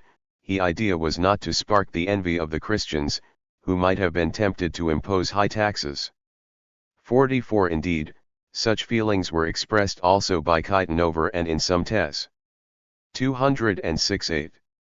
Timones pertaining to Wolfe Beskutz, after seeing his house as described above, a member of the Altena community admonished Rabbi Jonathan to make his son be on guard from the envy of the Gentiles. 45 However, most accounts concerning Wolfe did not refer to the possible adverse reactions of the non-Jews but attacked his un-Jewish appearance and behavior. Thus, for instance, one testimony stated that he had his domestic staff wear special clothes according to the customs and laws of the Gentiles, or that he sat in without a hat, as it is customary among the Gentiles, and his overall tendency was to present himself as a nobleman or an advisor to the king to follow ways. 46 The wording of these accounts is significant in its making explicit use of the concept of Hakod Hagoi. The concept is of biblical provenance, and its original meaning referred to specific types of sexual immorality practiced by the Egyptians and the Canaanites. 47 In rabbinic literature, however, the notion was extended to copying or emulating non-Jewish customs and practices in general. Of course, as such, the concept of Hakod Hagoi became open to countless interpretations. Early halachists tended to adopt a lenient view, applying the notion to the religious conduct of the Gentiles and often emphasizing the absurdity of banning certain practices simply because they were also carried out by non-Jews. However, a stricter interpretation gradually emerged. 19th century halachists, facing the crisis and decomposition of the traditional Jewish society, extended the scope of Hakod Hagoi in such a way that the concept came to cover such practices as using an organ in the synagogue, hunting animals, playing music, not growing a beard, or wearing a tie. 48 Wolfe Beskutz's case is perhaps the best illustration of this gradual process of change and illustrates the complex interplay of mid-18th century Sabbatianism with wider forces of secularization and assimilation. The son of the arguably most prominent rabbi of the period became an assimilationist avant la lettre. Wolfe Beskutz became a non-Jewish Jew. After leaving Altena, young Beskutz went back to Moravia and re-established contacts with the Sabbatian network in Brunn, Prosnitz, and Hollyschau. Initially, he seemed to have been gaining a following.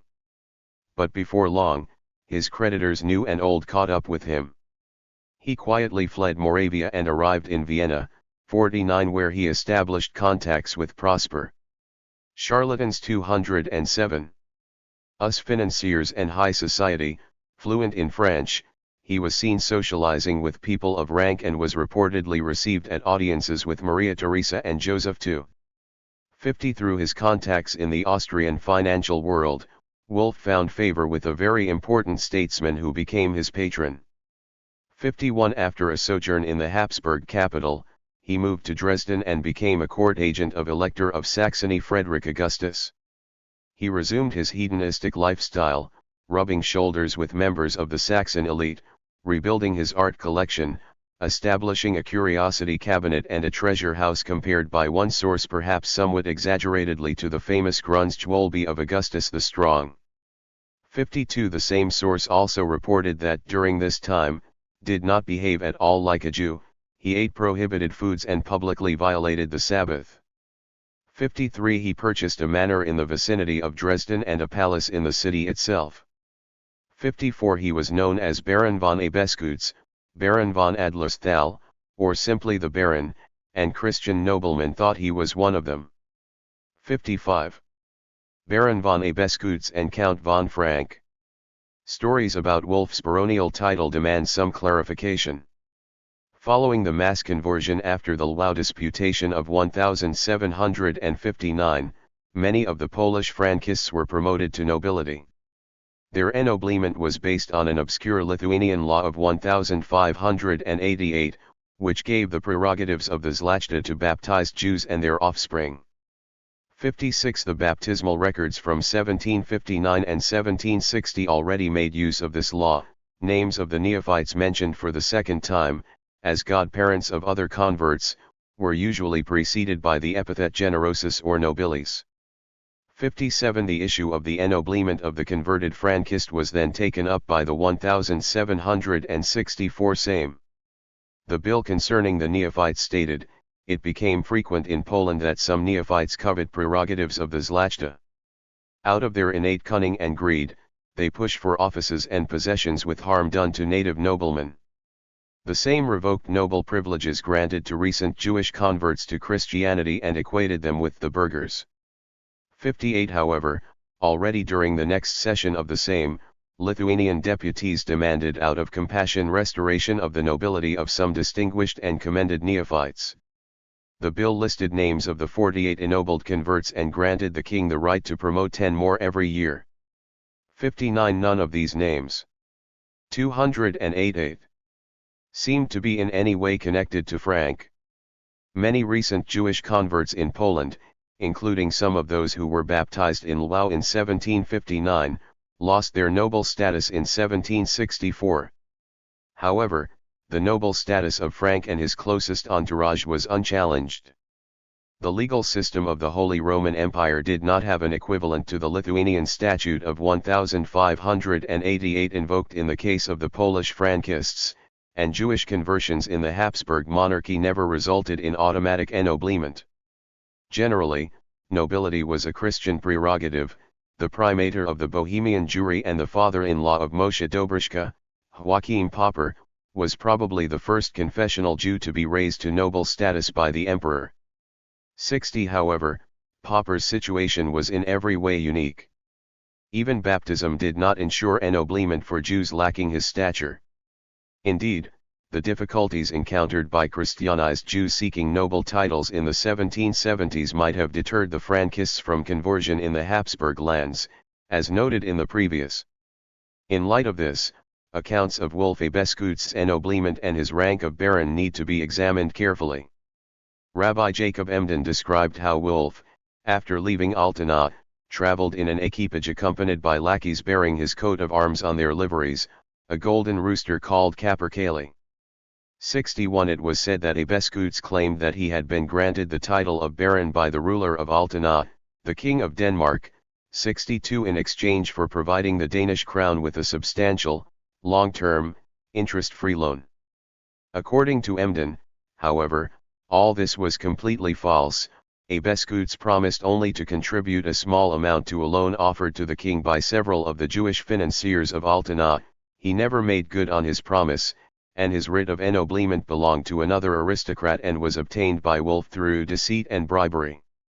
63 On the basis of this writ, Wolf purportedly presented himself to Empress Maria Theresa as a Danish nobleman and was treated as such by Habsburg aristocrats. Significantly, Emden did not link Wolf's spurious ennoblement with any allegations of conversion to Christianity. Elements of this story filtered through to various anecdotal accounts. The Maskil Lazarus Ben David stated in 1812 that Wolf Abeskutz had ostensibly converted to Christianity and lived in Dresden under the name Baron von Abeskutz. 64 In 1858, Gutmann Klemperer reported and dismissed a version according to which the Danish writ of ennoblement belonged to Rabbi Jonathan. His son Wolf was said to have obtained a copy illegally and to have used it for his own machinations. 65. Charlatans 209.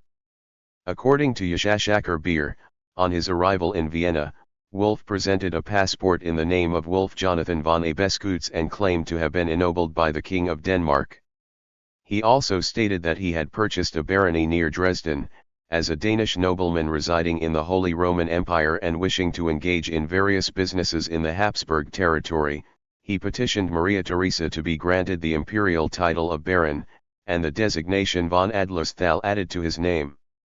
While the authorities initially looked upon this petition favorably, and some of Wolf's supporters among the aristocrats began to accord him the title, a more detailed investigation revealed that his Danish ennoblement was spurious and the petitioner was turned down.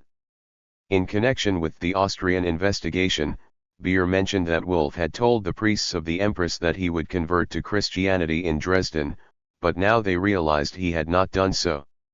66 As Bernhard Brilling has demonstrated, while many details of these anecdotal accounts are inaccurate, young Abeskutz indeed was offered the title of Baron by Joseph II.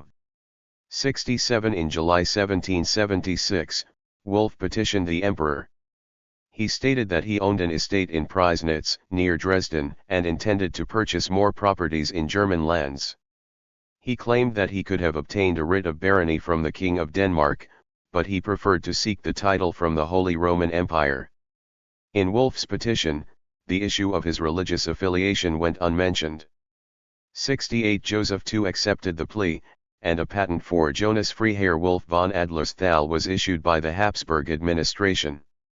However, before Wolf managed to lay hands on the document, the authorities realized that the petitioner had concealed his Jewish origins and demanded that the patent should not be accorded to him before he publicly acknowledges his entering the Christian faith. 69 After some hesitation, Wolf decided to remain faithful to Judaism and never collected the writ of nobility. Nevertheless, he told Elector Frederick Augustus of Saxony that he had been granted the title by the empire. He stated that current circumstances did not allow him to make this fact public and only requested certain freedoms not ordinarily allowed to the Jews. Thus, for instance, Wolf was given permission to live outside of Dresden city walls and to use the name Adlersthal. Official Saxon documents consistently referred to him as Hofdoktor Wolf Jonas Adlersthal, also known as Abeskutz. 70 Among the Jews, the conviction that Wolf indeed possessed a noble title was so strong that the first version of his marriage contract re.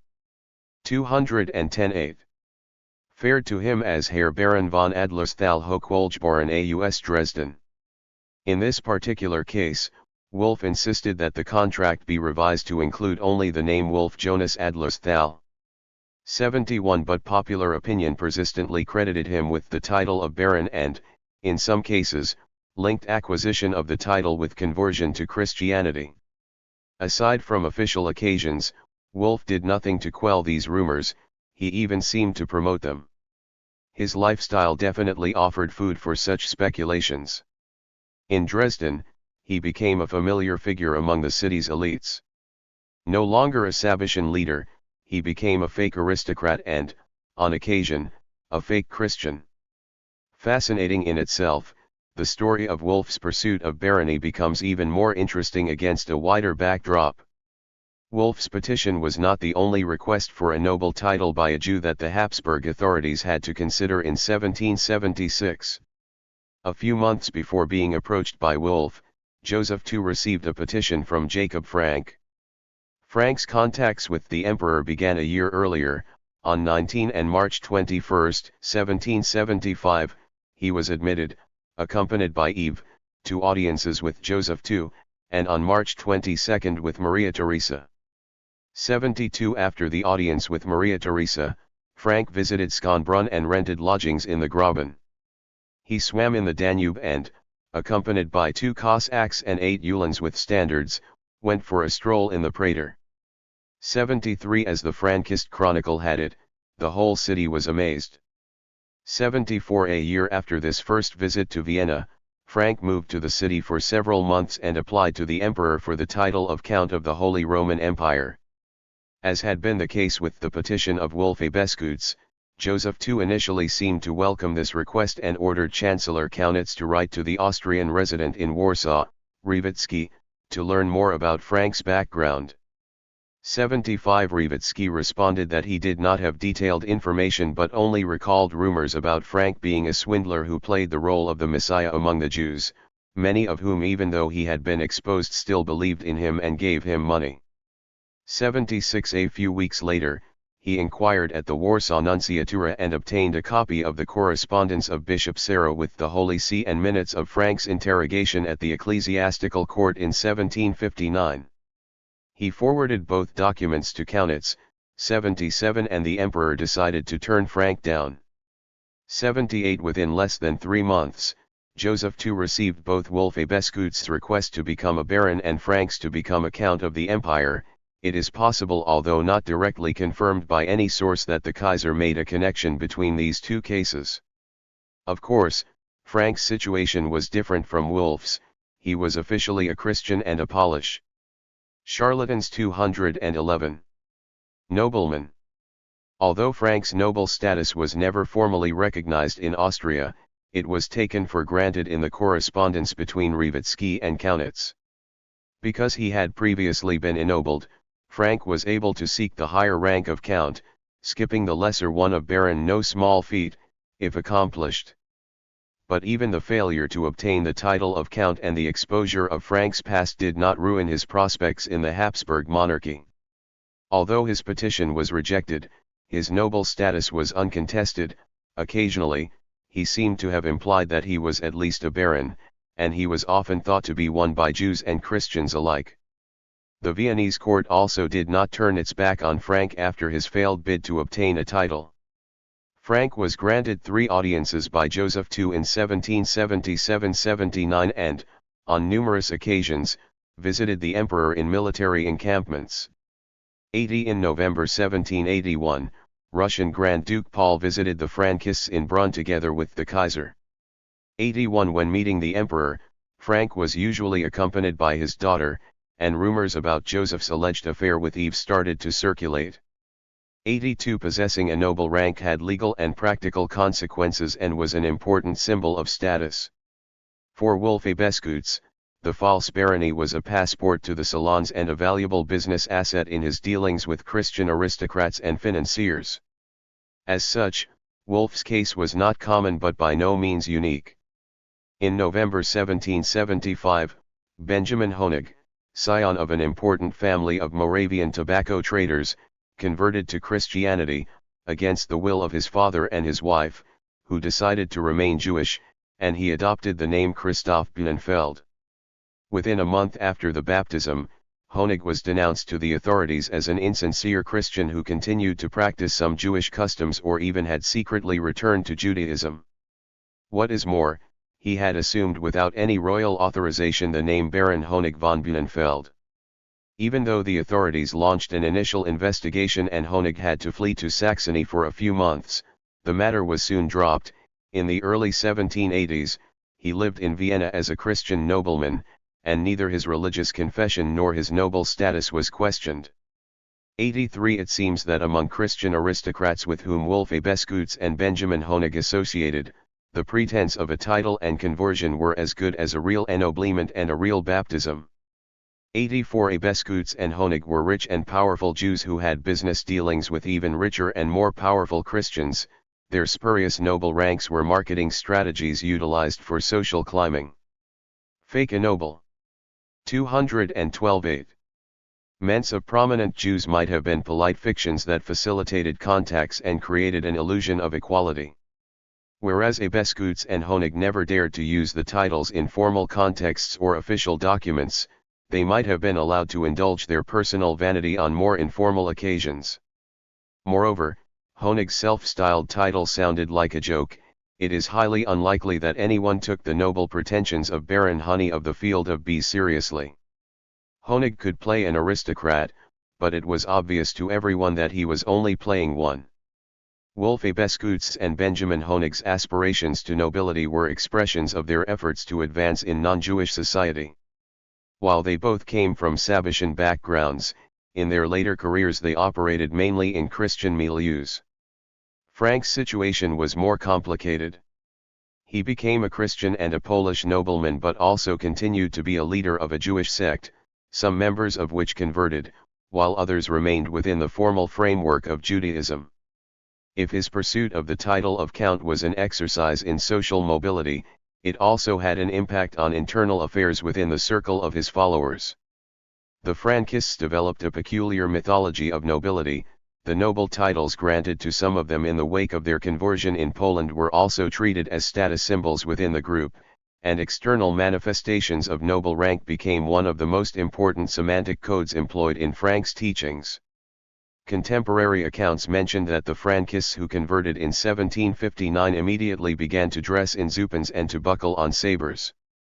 85 The traditional dress of Polish nobility became the standard garb of the Frankists, and the symbolic significance of donning the zupan and especially of wearing the saber was invoked by Frank on numerous occasions. 86 The leader of the Frankists always conducted himself with ostentatious splendor and attached utmost importance to outward emblems of rank and status, most of these emblems derived from the culture of the nobility. Thus, for instance, Frank rode in an equipage pulled by 6 horses. 87, wore a ceremonial sword, and was accompanied by uniformed honor guard. He was fully aware that such appropriations of symbols of nobility and his general pompousness attracted much derision and hatred. He claimed that he was a thorn in the eyes of the Jews because of his baptism and in the eyes of the peoples. 88 Because of the pomp of his conduct and for the grandeur of his cavalcade made of hussars and uhlans. 89 Frank identified Polish magnates with the biblical commanders of Esau. Charlatans. 213. One of the most important symbols in his teachings. 90 The appellation by which he was called by his followers Pan was an honorary title referenced to the nobles of Poland-Lithuania. The appellation of his daughter and wife Jejmosk was a traditional honorific of Polish noble women. Rumors about Eve's affair with Emperor Joseph II might or might not have been true, but Frank certainly hoped for a noble match and claimed to have conducted secret negotiations to that effect. Once he maintained that he had received a request for Eve's hand from the recently widowed Prince Adam Czartoryski. 91 On another occasion, he spread the word about her betrothal or even marriage to Prince Jerzy Marcin Lubomirski. 92 Among the soteriological promises that he made to his disciples, a prominent role was played by turning all Israelites into knights. 93 And respect in the eyes of all Polish magnates. 94 These promises culminated in a vision of the inversion of the emblems of hierarchy between the Jews and the nobility. You have read in your teachings that in the future times, Esau will wear the Jewish costume that we use now, such as the veil, bands, 95 etc. But when you catch him you will be able to knock him down from the place where he stands to the place where you stood, and you will inherit his place, and he will stand in yours. I accepted you. So you would be lords, as it is said, I will make them lords over the entire globe of the earth. 96 I wanted to tour with the whole company from one country to another in equipages with horses wearing beautiful and lavish trappings. Everywhere we would have taken their place and they would have started to study the law. 97. The inversion of the positions of the nobility and the Jews, in which the former turn to the Torah study and the latter travel around in costly equipages, was part of Frank's teachings about the eschatological inversion of everything. For now, however, another aspect of the Frankist romance with nobility is important. Frankist sources meticulously documented signs of respect shown to the leadership of the sect by Polish and German noblemen, and Frank stated on many occasions that great lords will come and will ask to speak with us, to be in my court, or at least near my court. 98 Alas, whereas many curious aristocrats might have been willing to pay visits to Frank and show their admiration to the celebrated convert and his beautiful daughter, Christian nobles were not particularly eager to join the 214 ranks of the Frankists. But one great lord did indeed become a member of Frank's court, Prince Jerzy Marcin Lubomirski, heir to one of the most distinguished magnate families in Poland. Born in 1738 and educated in École de Cadets Gentil Shamus in Luneville, the prince became the youngest major general in the army of the Polish crown. Prospects of an illustrious military career suffered the first setback in 1757, when he deserted the command in order to abduct and elope with a woman without the consent of her parents. Still, Lubomirski was given a second chance. his tactical genius was recognized by Frederick II, who appointed him a general in the Prussian military and gave him command of a unit fighting in Silesia during the 7 Years' War. However, the prince, who in the meantime divorced, remarried, and divorced once more, deserted again, joined the Russian irregulars, and became chief of a band of brigands that attacked his erstwhile Prussian comrades in arms, as well as passing merchants. Captured by the Poles, he was condemned to death for desertion and banditry. The sentence was commuted to life imprisonment and eventually rescinded entirely. After his release, he joined in 1768 the Bar Confederation, was given the rank of Field Marshal, and became one of the most important leaders of the uprising against the Russians.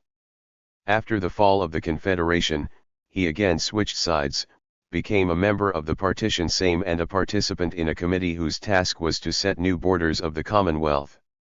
After the first partition of Poland, Lubomirski lived in Warsaw in infamy, squandering his gigantic fortune. In 1781, his debts reached the astronomical sum of 2,699,288 zlotys. He officially was declared bankrupt and published the famous table of debts, listing hundreds of people to whom he owed money.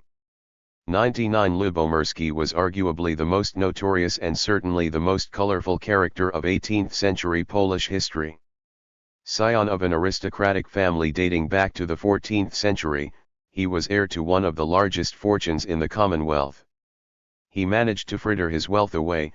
He was an adventurer and a libertine, a multiple deserter and multiple divorce, turncoat, gambler, and a leader of an arch-Catholic patriotic uprising, who, among his enemies, earned the nickname Martin Luther the Apostate.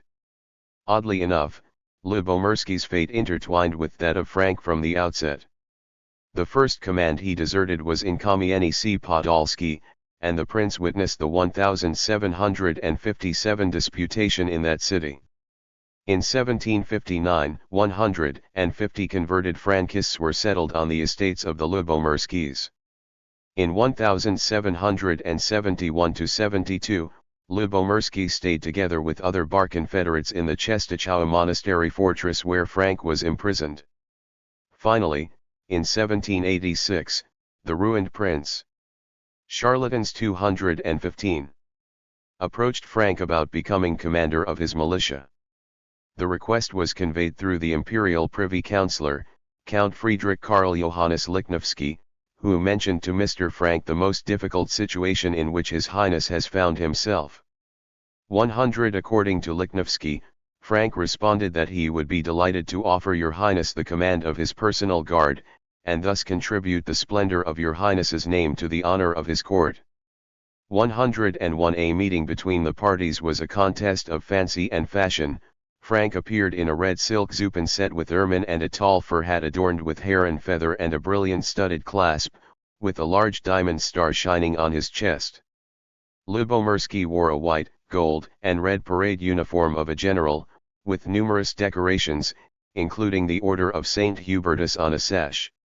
Both gentlemen displayed the most exquisite politeness and chivalry. 102 Following the meeting, Lubomirski was offered and accepted the position of commander of Frank's guard. The prince was overjoyed and could hardly contain his happiness. He was given the best quarter in town, an equipage and an adjutant with the rank of colonel. 103 He designed special uniforms for Frank's hussars, uhlans, and Cossacks, and presided over military maneuvers in which all the young Frankists had to participate. Becoming a commander-in-chief of Frank's personal militia was not much of an advancement for the general in the armies of Frederick II. Still, the job alleviated the financial hardships of the bankrupt prince and provided a social environment for the generally ostracized adventurer. At Frank's court, Lubomirski set up an orchestra, taught dance and polite conversation, and organized live tableaux, in which the Frankists staged scenes from the Bible and Greek mythology. Not surprisingly, it was also reported that he had an affair with Eve, or even according to some sources became her husband. While the marriage between Eve and Prince Jerzy never in fact took place, the Frankists did spread the rumor concerning their betrothal, thereby building a legend of her aristocratic connections. 104 For the Frankists, Prince Marcin opened a window for the European high culture and latest fashion. The employment of Lubomirski crowned Frank's pursuit of the trappings of nobility. He might not have succeeded in obtaining the title of Count of the Holy Roman Empire, but he did manage to buy himself an authentic Polish prince. Lichnowsky correctly read Frank's aspirations. The leader of the Frankists sought to raise the status of his court by adding a true great aristocrat to it. However, the glitter 216 of noble rank and aristocratic connections was only one element of Frank's broader pursuit. This wider scheme can best be understood by reference to the figure of the charlatan. The conundrum of the charlatan.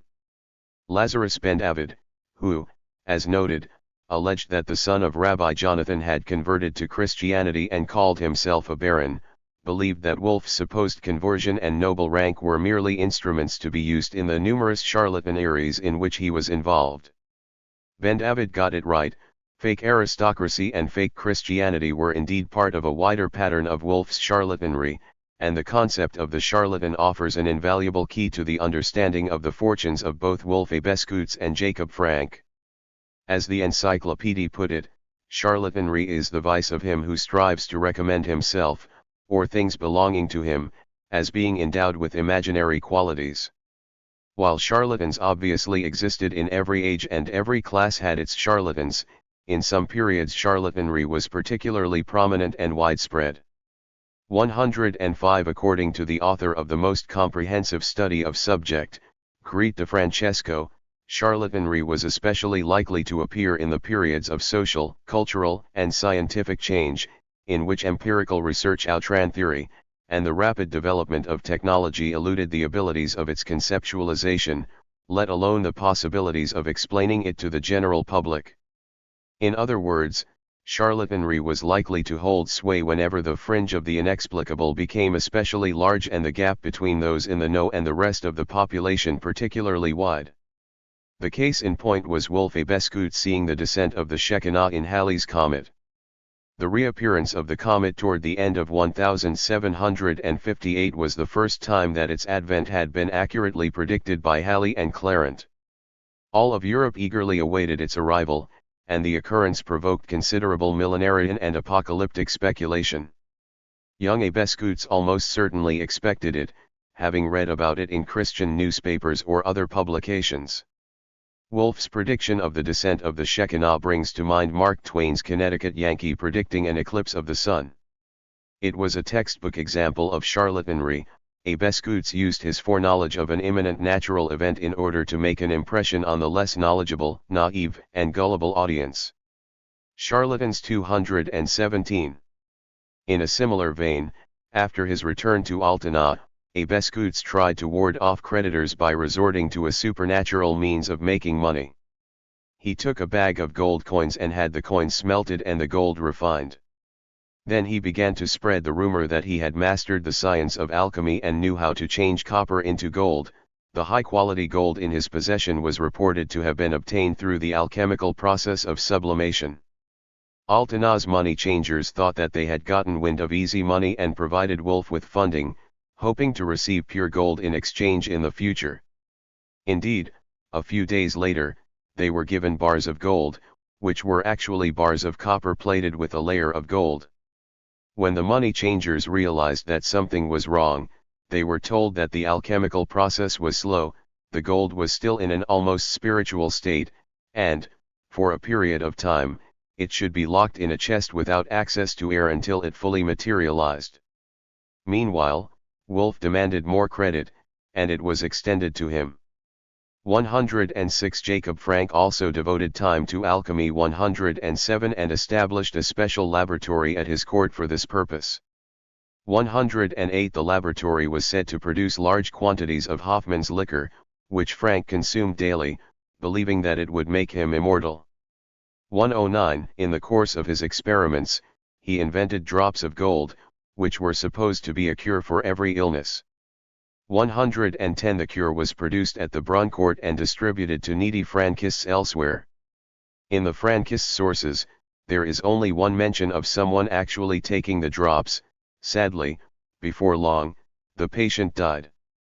111 However, Frank continued to claim that the wisdom of alchemy came from the shed 112. Whoever drinks this water of gold can come to power and to life.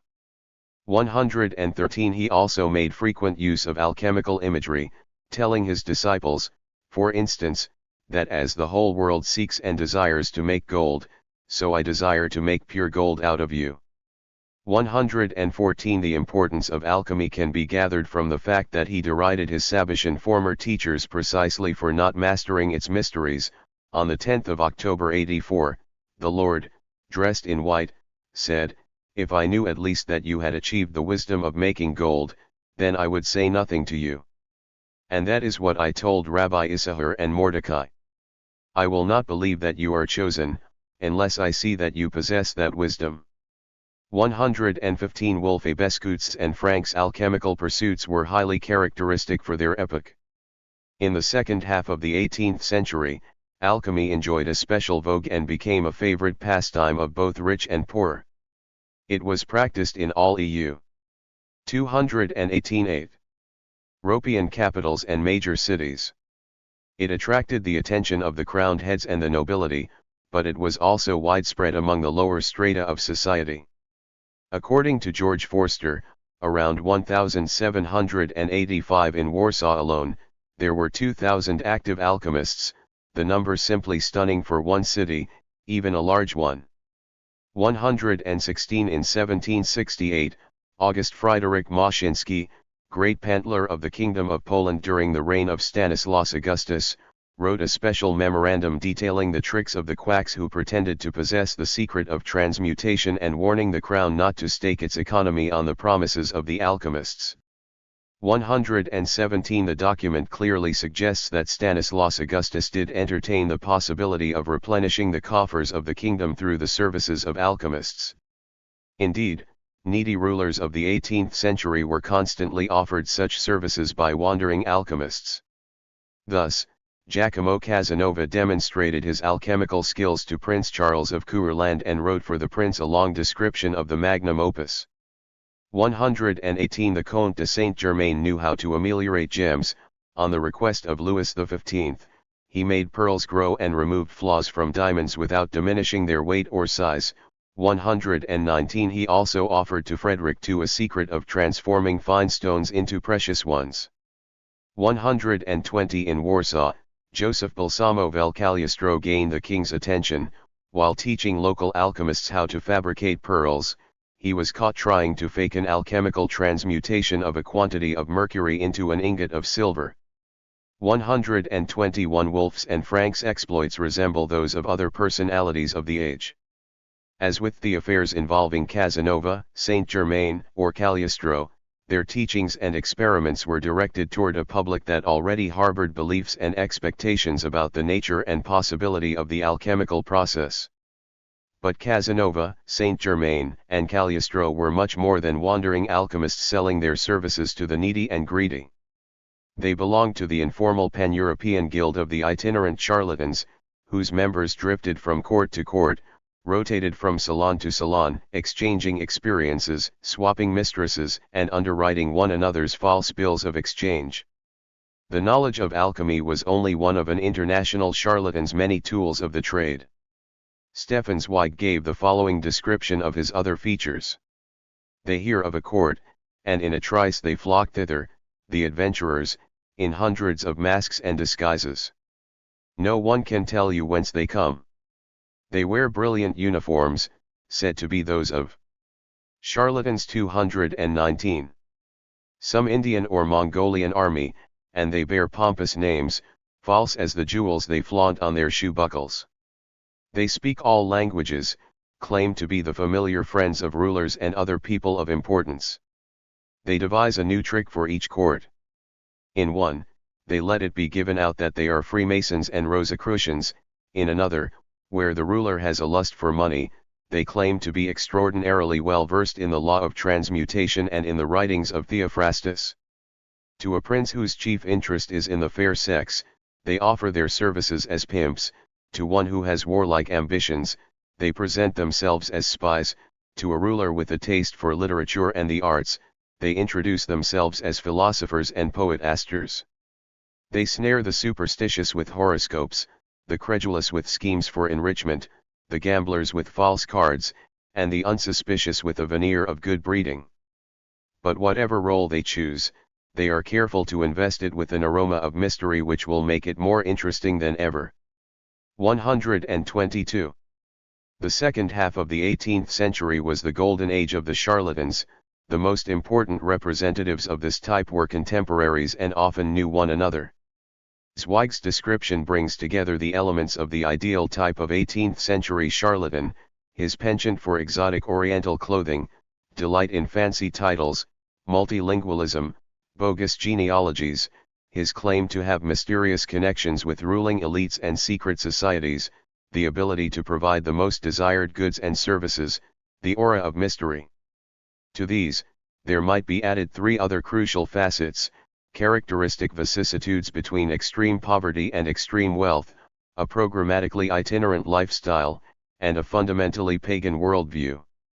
Already George Forster saw Frank as yet another incarnation of the type of wandering charlatan come alchemist come adventurer who populated the salons and courts of the European Enlightenment. 123. The epithet Jewish Cagliostro was applied to Frank in the unpublished novel of Julian Brinken 124 and in the memoirs of Fritz Mothner.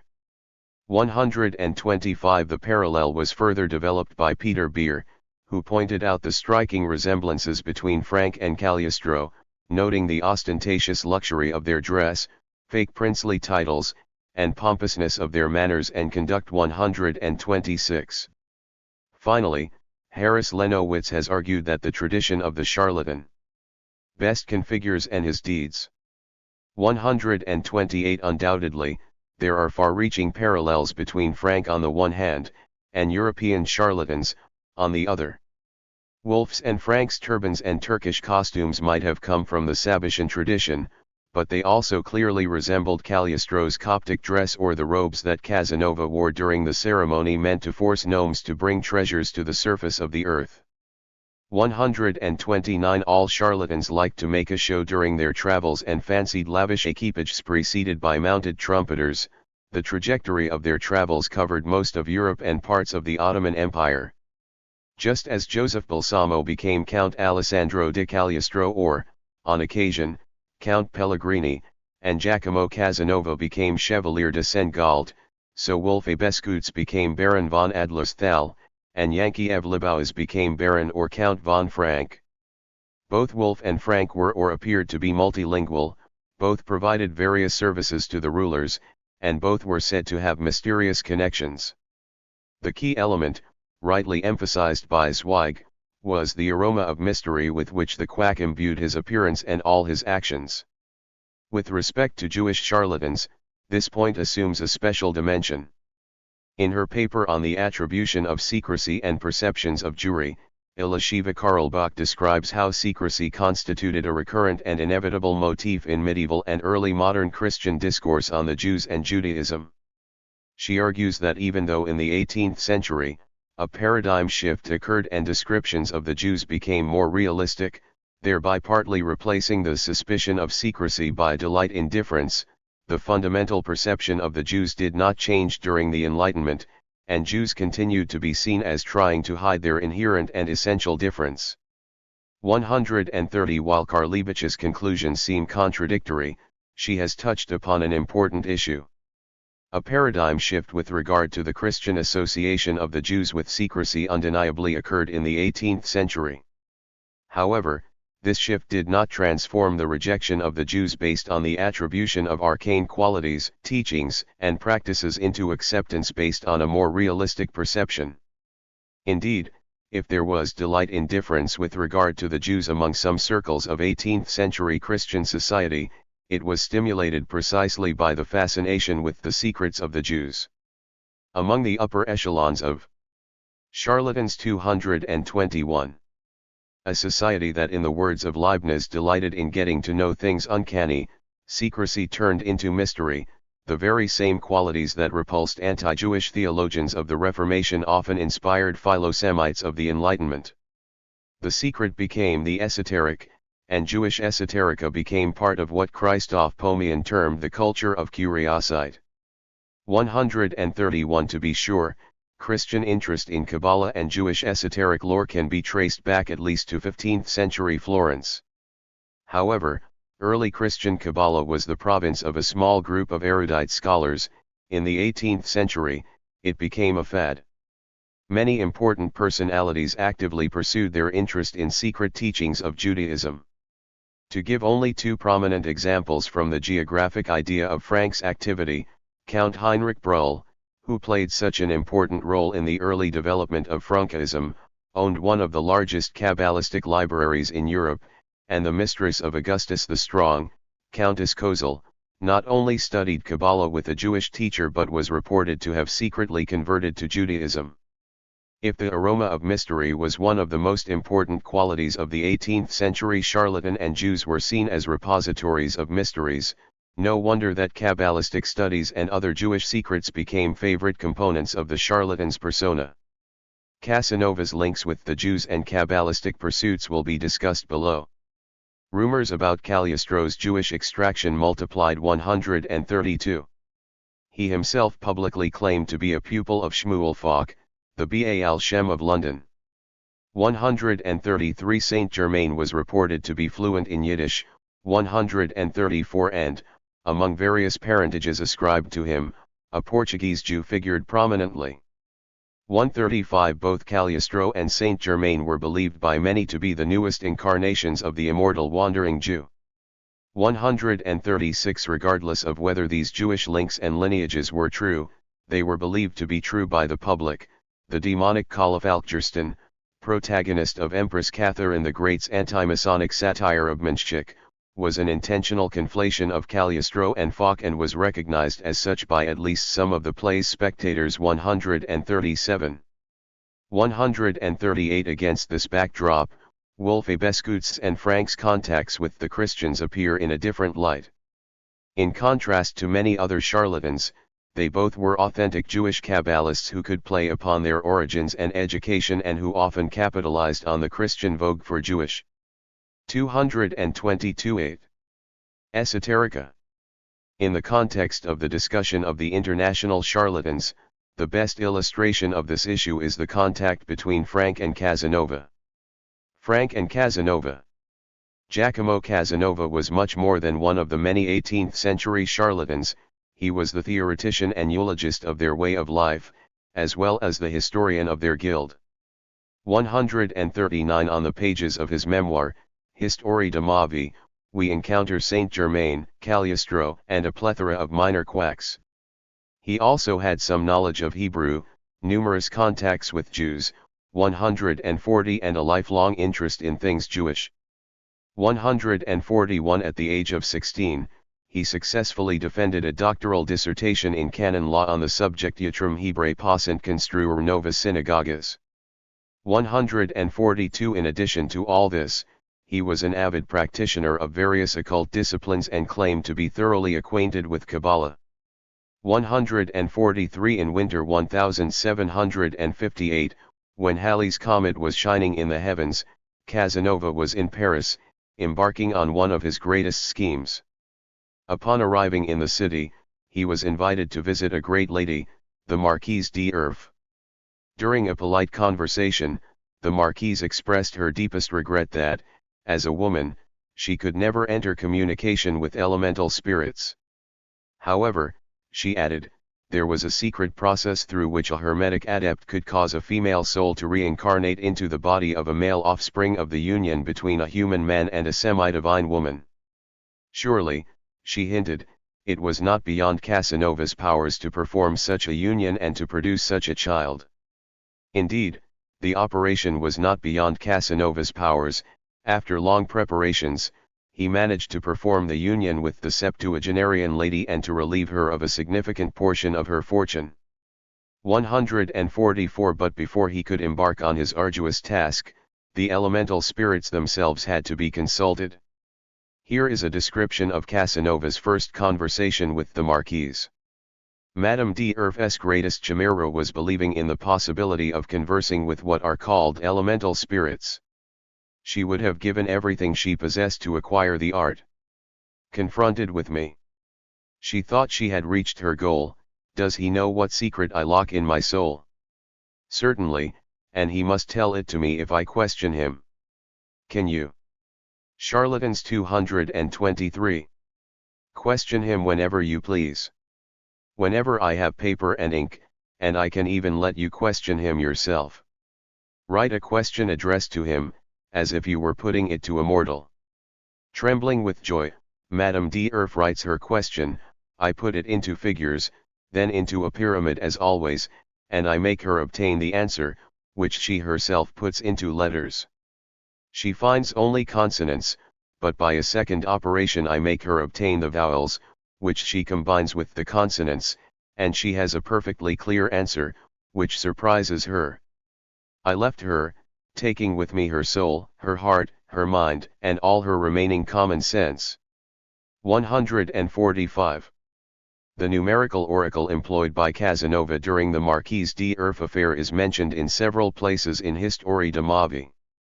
Sometimes, Casanova explicitly disparaged its importance and admitted that he had stretched the calculations so that they produced the desired answer. 146. Often, he regarded it as a valuable tool to impress women. On other occasions, he treated its predictions with utmost seriousness and had recourse to it in making the most important decisions of his life. 147. He claimed to have learned the oracle from a hermit living on Monte Capna. His patron, Signor Bragadin, identified it as the Key of Solomon, known to the uninitiated as Kabbalah. 148. However, nowhere in the text of his memoirs did Casanova explain the details of the procedure. Such an explication appears only in one place in his entire extant oeuvre. On September 23, 1793, about a year and a half after Jacob Frank's death, Casanova wrote his daughter, Eve, for a long time, I have had in my possession a numerical Kabbalah, through which I can arrive at an answer to any question that I had put in the same numerals. As I am sure you well know, the Kabbalah, which means the mystery of God, is not the same as Kabbalah, which allows only a more or less inaccurate glimpse into divine secrets. I have asked my Kabbalah about you. And nothing that pertains to your father or to you yourself is unknown to me. 149. Casanova followed with a detailed description the calculations necessary to obtain the answer, and concluded, for 12 years, since my consecration, the spirit that guards the secret has been the guardian of my fortune and my guidance in all my enterprises. It was him who protected me from misfortune during the critical 19 months in Paris. As diligent a student of this vast discipline as your late father. 150. The secrets of Casanova's numerology need not concern us here, indeed. 224. 8. They seem to have more to do with Kabbalah than with Jewish Kabbalah. 151. More significant, Casanova's letter to Eve clearly refers to the direct acquaintance between Frank and the Venetian adventurer. The letter was written in response to Eve's earlier communication, and in its body Casanova gently admonished Frank's daughter for neglecting him for many years. 152. Unfortunately, no earlier correspondence between either the leader of the Frankists or his daughter and Casanova is extant. The only scholar who attempted to establish an actual link between Frank and Casanova was Fritz Haymann, who stated that the two met in Vienna in 1784. 153. The Frankist Chronicle does not mention any trips to the city between November 1781 and May 1786, 154, and it seems unlikely that a meeting in Vienna really took place. Haymann's claim was based on the improbable hypothesis that Frank from Brunn was, in fact, Moses Dobruschka, who indeed might have visited Vienna in 1784. The meeting must have happened elsewhere. The most likely location is Brunn. Casanova visited the city first in January 1784 and then on June 30, 1785. 155. He stayed with his friend Count Maximilian Joseph Lamberg, who recommended Casanova to his acquaintance Johann Ferdinand Opitz. 156. Casanova maintained a lively correspondence with both men. Accompanied by Lamberg, he visited the Masonic Lodge Zur Aufgehenden Sonne im Orient in Brunn. 157 Zur Aufgehandensan was founded in 1782 as an aristocratic lodge. Aside from Maximilian Lammerg and his brother Leopold, it counted among its members Count Karl Joseph von Sommeria-Furscheid, 158 leader of Moravian Rosicrucians, and 2 members of the Mitrovsky clan, which as I mentioned in the previous supported converted Jews and acted as patrons of the Dobrishkas. 159 Casanova also had dealings with other Freemasons and benefactors of the Dobrishkas, namely, the Schoenfeld family, who were printers, and from whom Moses and his siblings derived their Christian name. It was Dobrishka's godfather, Johann Ferdinand Edler von Schoenfeld, who published Soli Locke die Unpensur 160 and Histoire de ma Foot de Prisons de la République de Venise 161 and who, after protracted negotiations, refused to sponsor the publication of Icosamarin. 162 Casanova's letter to Eve alluded to Frank being a famous Kabbalist and a fellow student of esotericism. The Venetian was an avid Freemason who believed that every young man who travels, who wishes to know society, who does not wish to be inferior to another and excluded from the company of his equals in the age in which we live, should be initiated into what is called Freemasonry. 163 All his travels to Brunn were connected to the Habsburg Masonic Charlatans 225. Scene 164 The meeting between Frank and Casanova took place in a very specific milieu of Bohemian and Moravian Freemasonry. It was characteristic of the region that the ideas of the Enlightenment found little scope at the university level and were mainly transmitted through private institutions, especially the lodges of Freemasonry and its derivatives. 165 Among the latter, the higher rites were particularly prominent, Rosicrucian lodges multiplied, and the Bohemian crown was probably the most important center of the Illuminati outside Bavaria. 166 No wonder the presence of Frank's court in Brunn provoked keen interest in Christian aristocrats devoted to mystical and esoteric pursuits. Before long, the Frankists developed contacts with secret societies. Frankism and secret societies. In the words of J. M. Roberts, in sheer numbers, there probably have never been so many secret sects and societies in Europe as between 1750 and 1789.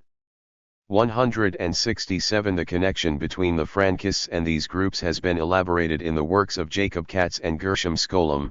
The focus of their investigation was the Order of Asiatic Brethren.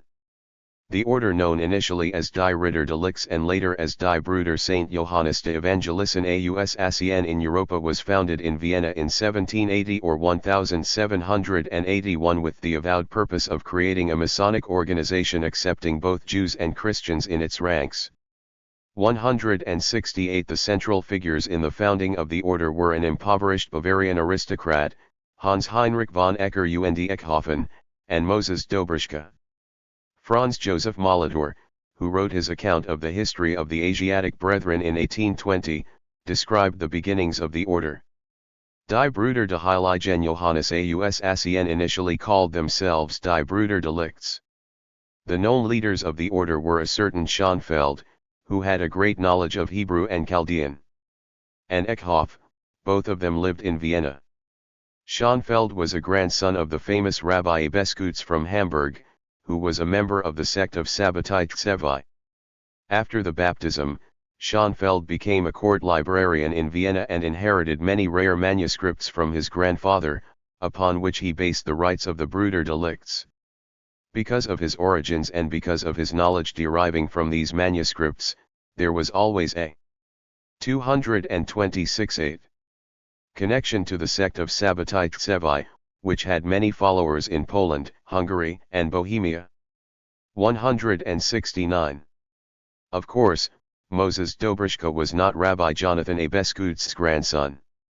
However, it is true that Dobrishka developed a unique syncretic Masonic rite mingling traditionally Christian Masonic concepts with elements of esoteric Jewish lore and incorporating portions of a Beskutz's Sabbatian treatise V'avu Hayam el Ha'ayin into the ritual. 170 The syncretic character of the order derived, according to Scholem, from Dobrishka's roots in a Sabbatian environment, where the distinctions between the two religions were already blurred to a significant extent. Similarly, the rites of the order included ceremonies, which, from the Jewish perspective, had a very strong antinomian flavor, such as a ritual feast on pork and milk. In Skolem's view, these elements should not be attributed to the Christian members' desire for the Jews to accommodate to the prevailing dietary habits of the non-Jewish society, rather, they are indicative of the Sabbatian doctrine of ritual violation of the principles of Mosaic law. In addition to the impact of Sabbatian theology on the doctrines and rites of the order, there were also direct contacts between its members and the Frankists. It was reported that Dobryschka brought some recruits to the order to Frank's court in Brunn for initiation. 171 Aside from the Dobryschkas, the previously mentioned Honig family from Brunn and Prague was also involved in the enterprise. 172 Another ideologue of the order, Ephraim Joseph Hirschfeld, although he did not come from a Frankist family, later moved to the Frankist stronghold Offenbach, where he wrote his most important work. 173 Christian members of the Asiatic Brethren were given Hebrew names, and various offices were designated by Hebrew terms. In addition to Christian holidays such as Christmas and the Day of St. John the Apostle, the Asiatics also celebrated the anniversaries of the birth and death of Moses and Shavuot. 174 As Molitor explained, the intention behind these practices was to bring about religious unity by leading Christianity back to its Jewish form. 175 Among the members were important Christian dignitaries, wealthy Jewish financiers from Vienna, 176 and Rabbi Baruch ben Jacob Shek from Shklov, who was the Hebrew translator of Euclid, a Dayan in Minsk, and a reformer of Russian Jewry. 177 In Cilicia, the Asiatics established the Lodge Pythagoras in Trapa. 178 Indeed, the order might have been Charlatans 227. Sponsible for the transmission of the Jewish Kabbalistic symbols that can be found in the murals in the castle in Uhersus. 179 On the basis of the history of the Asiatic Brethren, Katz and Skolem argued that in the mid and late 18th century, Freemasonry constituted the only form of a neutral platform accessible to both Jews and Christians. It allowed for sociability and even the cultivation of values despite the gulf between existing religious churches and denominations. 180 Accordingly, Jewish efforts to secure emancipation ran parallel with the history of their relations with the Freemasons. 181 If the Frankists were indeed persecuted by both Jewish and Christian religious establishments, they could hope to find refuge in an organization that adopted a universalistic position, claiming that there was fundamentally only one religion common to all mankind. 182 While Katz's and Skolem's accounts of the Asiatic Brethren offer an interesting perspective on the links between Sabbatians and Frankists and 18th-century European Freemasonry, it must be said that within the framework of the Masonic history, the order was, at best, a highly controversial fringe phenomenon. From the very outset, the Asiatics were subjected to fierce attacks not only by enemies of Masonry but by prominent Austrian and Prussian Freemasons. In September 1782, an international Masonic gathering convened in Wilhelmsbad. The aim of the convention was clearly to define the aims and the purpose of existence of the Masonry, to unify splintered Masonic and paramasonic groups, and to clear up the confusion regarding conflicting and often contradictory rites and traditions. A significant part of this effort was to cleanse Masonry of unwelcome political influences and elements contaminating its Christian character. The Asiatics figured high on both scores.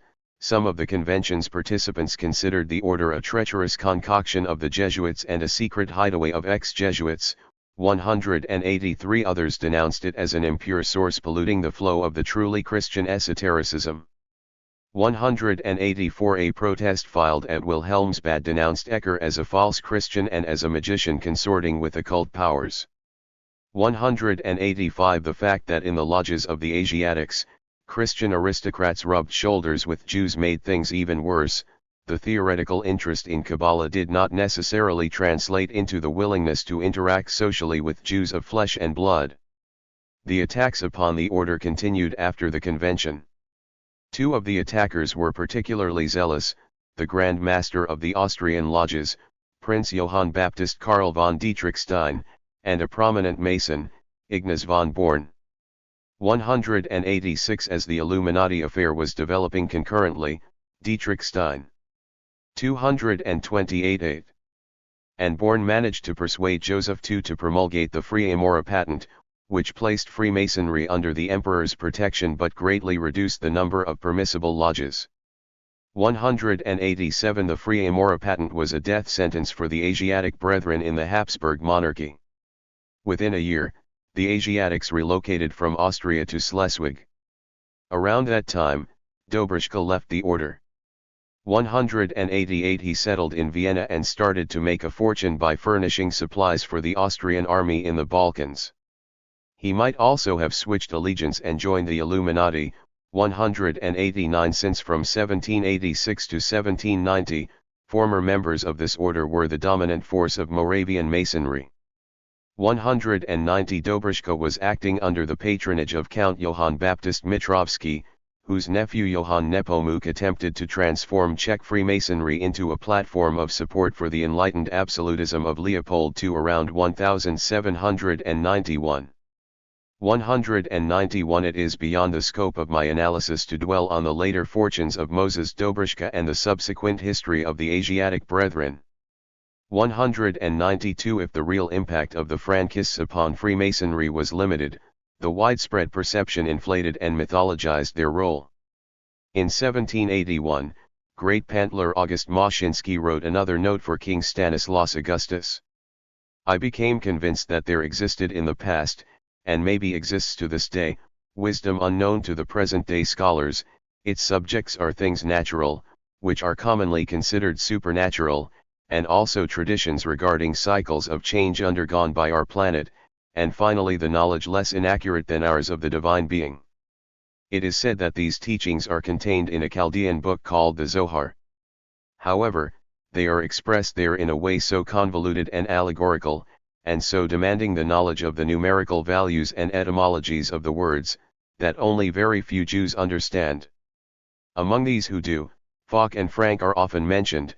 They know enough to be able to perform purely physical experiments, which however seem supernatural to people who witness them and are considered pure charlatanry by scholars who hear of them. It is likely that after the destruction of the temple, remnants of this priestly knowledge were dispersed in the Orient. Among the Arabs, who transferred its tidbits to the Crusaders, especially the Templars, who in turn passed them over to charlatans. 229. Their inheritors, in the last century, the latter reappeared under the name of Freemasons. 193. Moshinsky's memo illustrates the ambiguity felt by devotees of European esotericism with regard to Jews and Judaism. On the one hand, its adherents believed Jewish secret lore to be a necessary link in the chain of transmission of the ancient wisdom, and on the other, they considered it only a link that was surpassed by later developments. Whereas many Freemasons might have had a side interest in the esoteric tradition of Judaism, in Jewish Kabbalah they saw at best a preface to its Christian counterpart, just as in the Old Testament, they saw but a preface to the New. Still, in the late 1770s and early 1780s, Freemasonry was facing an internal crisis and dwindling membership. The Hermetic craze and the infinite multiplication of degrees, systems, and rites were expressions of both the crisis itself and of attempts to overcome it. The most common response to the predicament was to search for the unknown superiors, true initiates, transmitters of the authentic tradition. If Jewish Kabbalistic lore was often scorned as only an introductory stage of true Christian esotericism, no one could deny its ancient roots and authenticity. The search for Oriental mysteries naturally involved contacts with those who could be seen as having borne these mysteries through the ages. Along these lines, Moshinsky's memo exemplifies the growing perception that Fock and Frank were purveyors of Kabbalistic secrets to Freemasons. Fock was considered by Christian theosophists the prince and grand priest of all Jews, 194, and he might have been the prototype for the major protagonist of Lessing's Dialogues for Freemasons, Ernst und Fock. 195. According to Marcius Kuchard, he played a significant role in an ambitious effort to develop a new form of Judeo-Christian Freemasonry, in which there would be no conversionist pressures. 196 In light of the attacks on the Asiatic Brethren and other lodges accepting Jews, these ambitious efforts should not be overestimated. Scutchard's imaginative description of the 18th-century Jewish-Christian international Masonic network reads more like a positive fantasy of modern enthusiasts of multiculturalism than a historical reconstruction. It is true that a few of the prominent Masons believed that the craft might have been the route to the emancipation of the Jews without forcing them to convert to Christianity. 197 What was more significant was that even those who did not cherish such views sought channels of transmission of authentic Kabbalistic teachings that might bring a solution to the crisis of European Freemasonry. 238. Some delegates to the Wilhelmsbad Convention saw such a channel precisely in Fox's teachings. His fame and influence upon adherents of Christian esotericism hugely exceeded his real status and importance as a Jewish Kabbalist. Fox's unexpected death in autumn 1782 put an end to these hopes. 198 I believe that after 1782, his position was partly taken by Frank. At the earliest stages of the Frankism, its leader already demonstrated admirable skill in accommodating his strategies and teachings to the expectations of various pressure groups. Caught between the Polish clergy and the Jewish rabbinate, he managed to find a middle way. The church expected a large Jewish conversion, and Frank within 2 years delivered. He was able to present heretical Jewish tenets as Christian truths to the churchmen and to adapt Christian ideas to the expectations of his Jewish followers. The development of Frankism in the late 1770s and the 1780s again attested to his abilities. At the early stages of the development of the movement, Frank utilized Christian millenarian teachings about the ultimate conversion of the Jewish people and presented himself as a kind of apostle to the Jews. However, during the later period, the Frankists began to use the surrounding mythology of secret societies and to develop relations with Freemasons. Frank's first biographer, Hippolyte Skimburowicz, mentioned in his unpublished account of the history of Polish Freemasonry that Frank called upon his followers in Poland to seek contacts with Polish and Russian Freemasons. 199 Baptized Frankists were said to have flocked to the Masonic lodges following the French Revolution. 200 If Frankism clearly had some impact upon Freemasonry, its derivatives, more important was the opposite process, the influence of secret societies and their mythology upon Frankism. This process had a twofold character. First, some of the most important tenets of Frank's teachings were shaped by the encounter with European esotericism. 201 Second, on the social and political level, Frankism was increasingly being seen through the prism of the interchange with Masonic obsessions of the age. While in the 1750s and 1760s, Frankism was first perceived as a sect within Judaism and then as a movement on the border between Judaism and Christianity, its expansion in the 1770s and 1780s was defined by the reformulation of its tenets in terms of something that can best be called a secret society.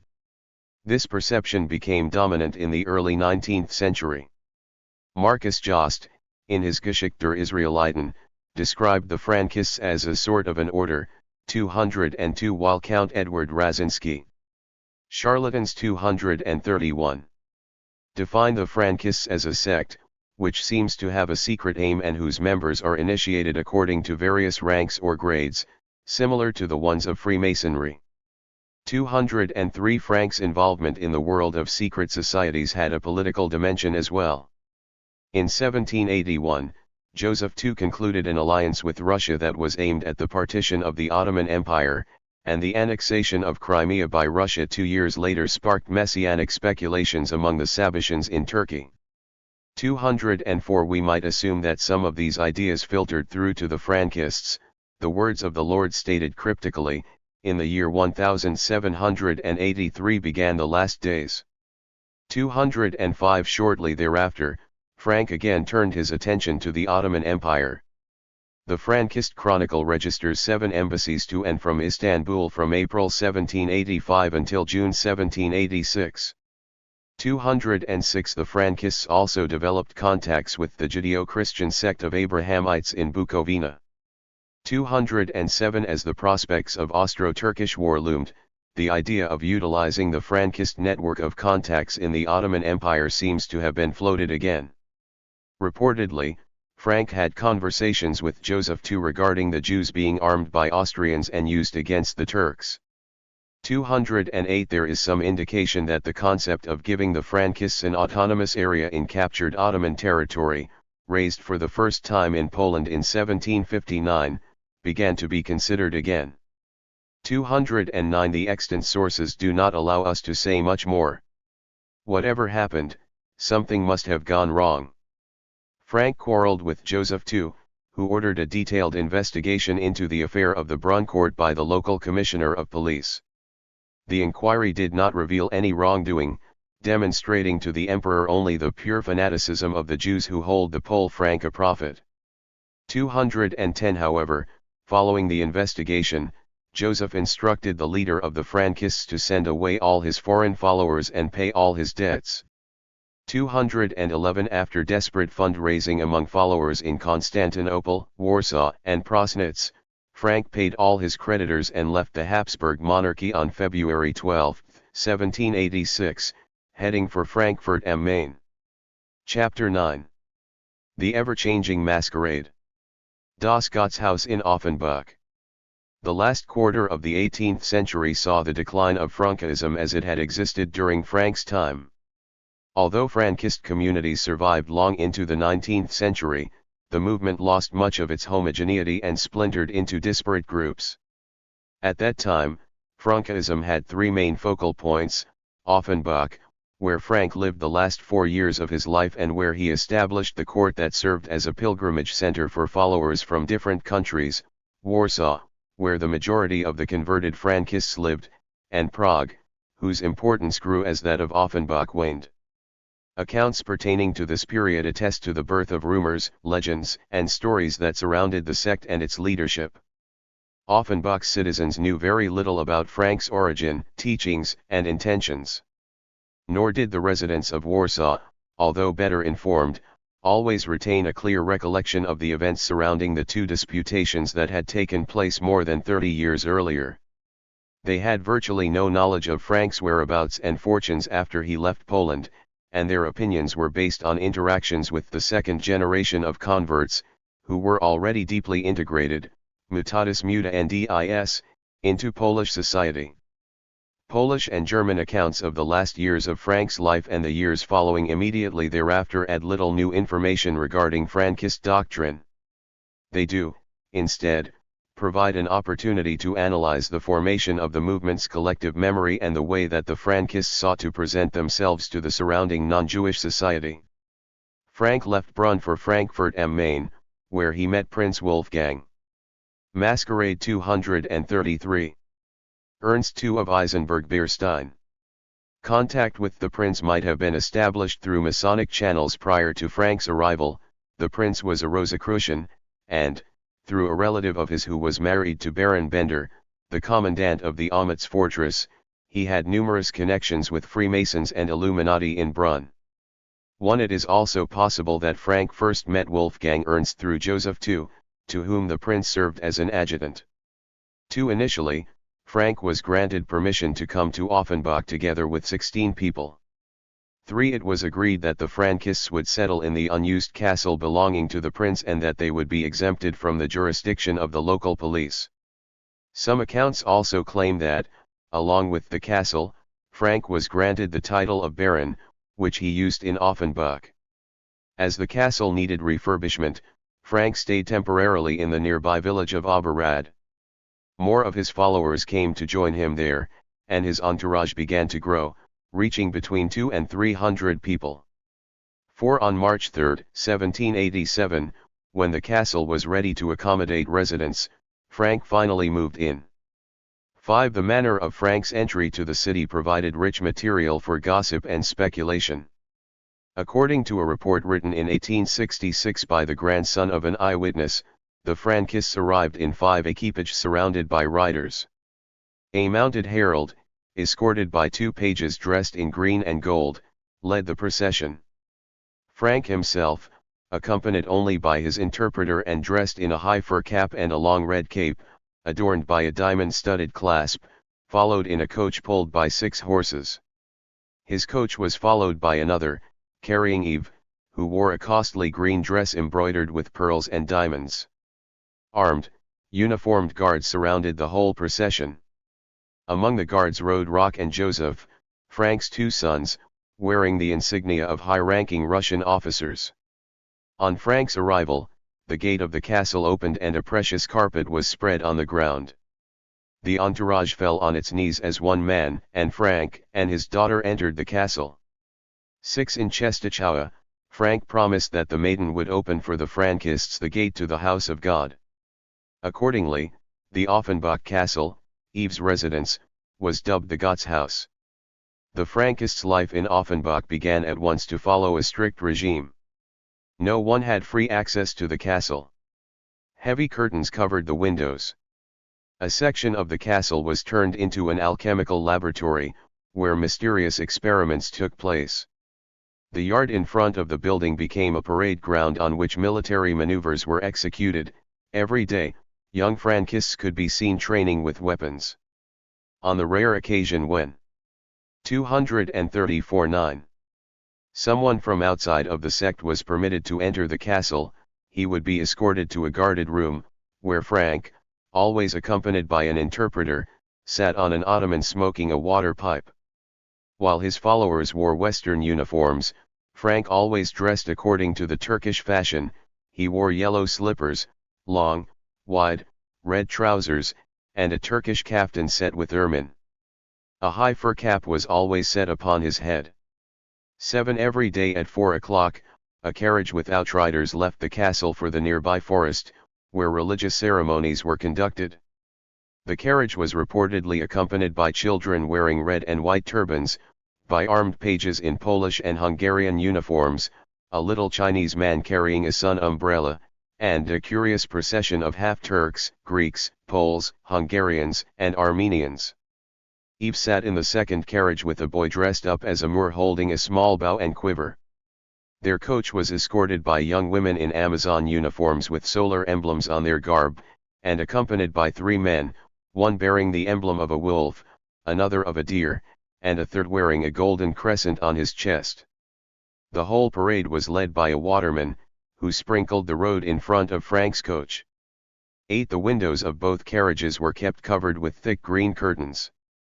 It is reported that on one occasion, the curtain fell down and Frank was seen wearing the attire of the Jewish high priest, with the Urim and Thummim on his chest. 9 Because there was not yet a Roman Catholic church in Offenbach, Frank traveled to the nearby village of Bergel on Sundays and Catholic holidays to attend services. When the Frankists used the Bergel chapel, armed sentries barred outsiders from entry. 10 It was noticed that during the Catholic service, Frank never bared his head and that he prayed prostrate on a carpet. 11 The Frankists also took daily ritual baths, in summer in the River Main, 12 and in winter in a bathhouse, which they refused to share with either Jews or Christians. 13 Aside from the daily parade and the trips to Bergel, Frank seldom strayed from the castle. His only noteworthy public appearance during the Offenbach period was a trip to Frankfurt for the coronation of Leopold II, where he stunned the public with his oriental splendor and was treated as one of the peers of the empire. In contrast, Eve often ventured out to visit local residences and established some contacts with Offenbach's polite society. She was always vague about her past, but her cultivated manners, piano playing, skills at embroidery, and fluent French led people to assume that she came from an aristocratic background. Offenbach's poor also praised her generosity. She gave alms and supported various charitable cases. A special secretary was assigned. Masquerade 235. To deal with written requests for assistance, and a large portion of the Frank family revenue was allocated to philanthropy. Contributions for ecclesiastical purposes were particularly generous, and the first Roman Catholic chapel in Offenbach was established and decorated thanks to Eve's assistance. 14 In Offenbach, Frank's health gradually deteriorated. In 1788 and 1789, he suffered 2 strokes but recovered, only to succumb to a third attack on December 10, 1791. Frank's departure was no less pompous than his arrival. Bells were rung in all the churches of Offenbach. The body lay in state on a catafalque surrounded by silver candelabra for 2 days. The coffin was upholstered with red satin and adorned with golden crowns. Frank was dressed in his red robe and ermine mantle, with a diamond star on his chest. His hands grasped a golden cross. On the 3rd day, the procession left the castle. 200 women, all dressed in white, with white ribbons in their hair, carried candles. The coffin followed, borne by pages in white and surrounded by armed guards, wearing white armbands on their sleeves. They were followed by Frank's sons, Prince Lubomirski with a large star of the Order of Saint Hubertus on his chest, and Yves's equipage, escorted by the Amazon guards. Other male members of Frank's court brought up the end of the procession. 15 It was explained to the curious public that on his deathbed, Frank forbade his following to wear black clothes as a sign of mourning. 16 Early 19th century newspaper reports and memoirs are difficult to verify. For the most part, the accounts were written not by eyewitnesses but by their children and grandchildren. Some elements are clearly distorted. It is, for instance, very unlikely that Frank was ever surrounded by a crowd of the Chinese, half-Turks, Greeks, Poles, Hungarians, and Armenians. Other aspects correspond to credible testimonies from earlier phases of the movement.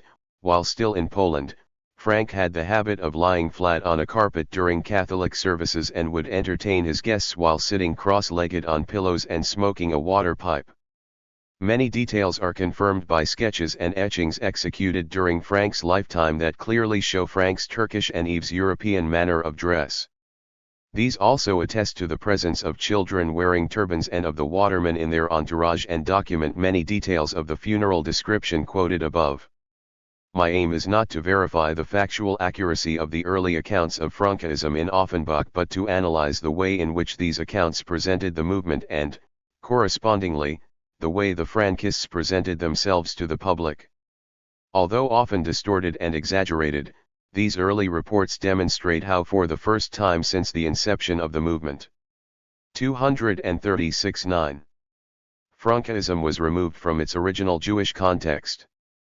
Observers in Poland and Moravia knew the true origins of Frank and his following. In contrast, Offenbach's residents and visitors to the city with very few exceptions genuinely did not know who the Frankists were or where they came from. The Frankists in Offenbach were known as Poles, 17 while Frank was referred to as Baron von Frank, 18 the Old Lord, 19 or the Polish Prince. 20 Their noble status and their Polish origin were never questioned. Even when the first reports on the Jewish background of Frankism reached Offenbach, the majority of the town's residents refused to accept them, as one irate burgher put it.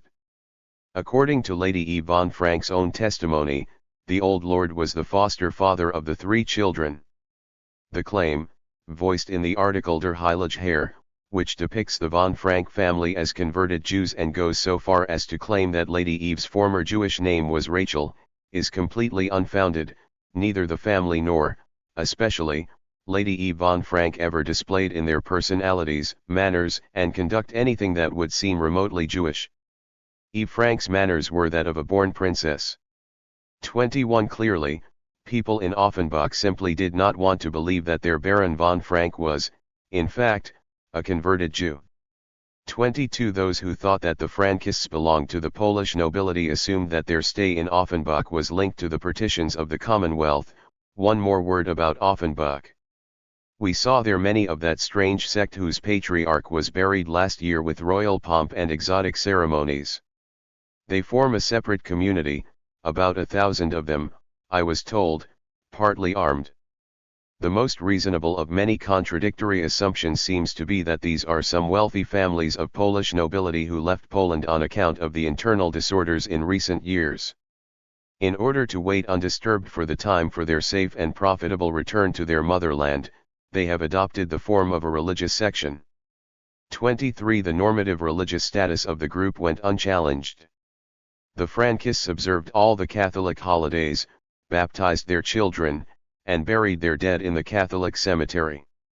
It was noted, however, that the Frankists must have belonged to a sect, since, in addition to Christian ceremonies, they observed many other religious customs.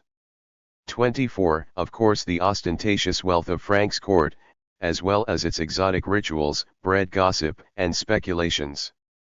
No one seemed to know Frank's true identity, and no one could understand his relationship with Prince Wolfgang Ernst. 25. However, the local population could not believe that a ruling prince would allow an unknown adventurer to stay in his castle and to keep an armed guard. 26. Masquerade 237. Some pointed to Rosicrucian or Illuminati connections. 27. Others emphasized the possibly sectarian character of the Frankist group and noted the tradition of religious tolerance characteristic of the House of Eisenberg-Beerstein. The prince whose ancestors had offered asylum to the Waldensians and the Huguenots was thought likely to grant refuge to members of another allegedly persecuted religious minority. 28. Yet others thought that the impoverished prince badly needed cash and had sold the castle to the fabulously rich Frank for the sum of 3 million guldens. 29. This last line of thought, however, led to other questions. The sources of Frank's wealth remained unclear. The Frankists did not undertake any paid work in Offenbach, and it was noted that every few weeks, coaches filled with barrels of gold arrived from the east. All this led to the reawakening of the legend of the royal ancestry of the Frank family. The legend was already in circulation while the Frankists were in Brunn. However, the story did not gain a proper footing until they settled in Offenbach. Some believed that Frank was really the dethroned Tsar Peter III, miraculously rescued. Others could not come to terms with the inexplicable discrepancy between Frank's oriental dress, awkward manners, and inability to speak proper German, 30, and Yves's fluent French, mastery of music and embroidery, and skill at holding a cultivated conversation. It was believed that Yves, or, in another version, Yves and her two brothers, were in reality the illegitimate children of Tsarina Elizabeth and Prince Alexei Rasumovsky. 31. Rumor had it that Frank had been appointed by the Russian royal house as the children's guardian and that Prince Wolfgang had received a large sum in exchange for offering him asylum. It was assumed that the barrels of gold, which arrived regularly in Offenbach, came from Russia. Frank's death did not inhibit the spread of the legend. Indeed, even the children of the 1,759 converts who came from Poland to Offenbach in the last decade of the 18th century were told that the von Frank family descends from a great monarch.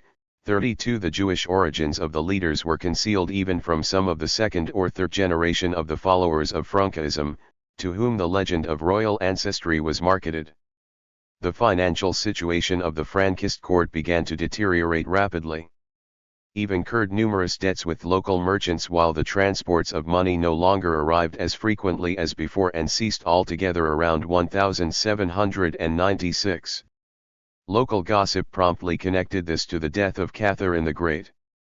33. As the creditors refused to go away, Yves, Roch, and Joseph posted an announcement in January 1800 saying that on the invitation of the Russian royal house, Roch von Frank would leave for a 6-month journey to 238-9. Petersburg in order to obtain funds to satisfy all creditors. Although Roch did not bring back any money, the trip strengthened the belief in mysterious connections with the Russian court. The rumors intensified when the Frankists were visited in Offenbach by Tsar Alexander I on his way from the Battle of Nations in 1813. 34. However, the finances of the Franks were already in catastrophic condition. Joseph Frank died in 1807 and Roch in 1813, and the leadership of the court was left solely in the hands of Yves. At that point, the legend of the royal lineage of Frank's family was virtually the only way to ward off her creditors. Yves's cutlery was engraved with the monogram E.R., which was supposed to stand for Eve Romanovna, 35, and she started to sign letters to creditors with the same initials. 36. Finally, the debt reached the sum of 800,000 guldens, and Yves was put under house arrest. 37. The court proceedings against Eve ceased with her death on September 7, 1816. Although the creditors went away empty-handed, the legend of the royal lineage persisted. The entry in the books of Offenbach's Catholic parish reads, Den 7. September starb Fräulein Eva von Frank Romanona und Wordy den 9. Aegis men begraben, alt onge for 56 jar. 38 Local mythologies develop according to their own logic, and it would be beyond the scope of the present discussion to dwell too long on the posthumous life of Frankism in Offenbach.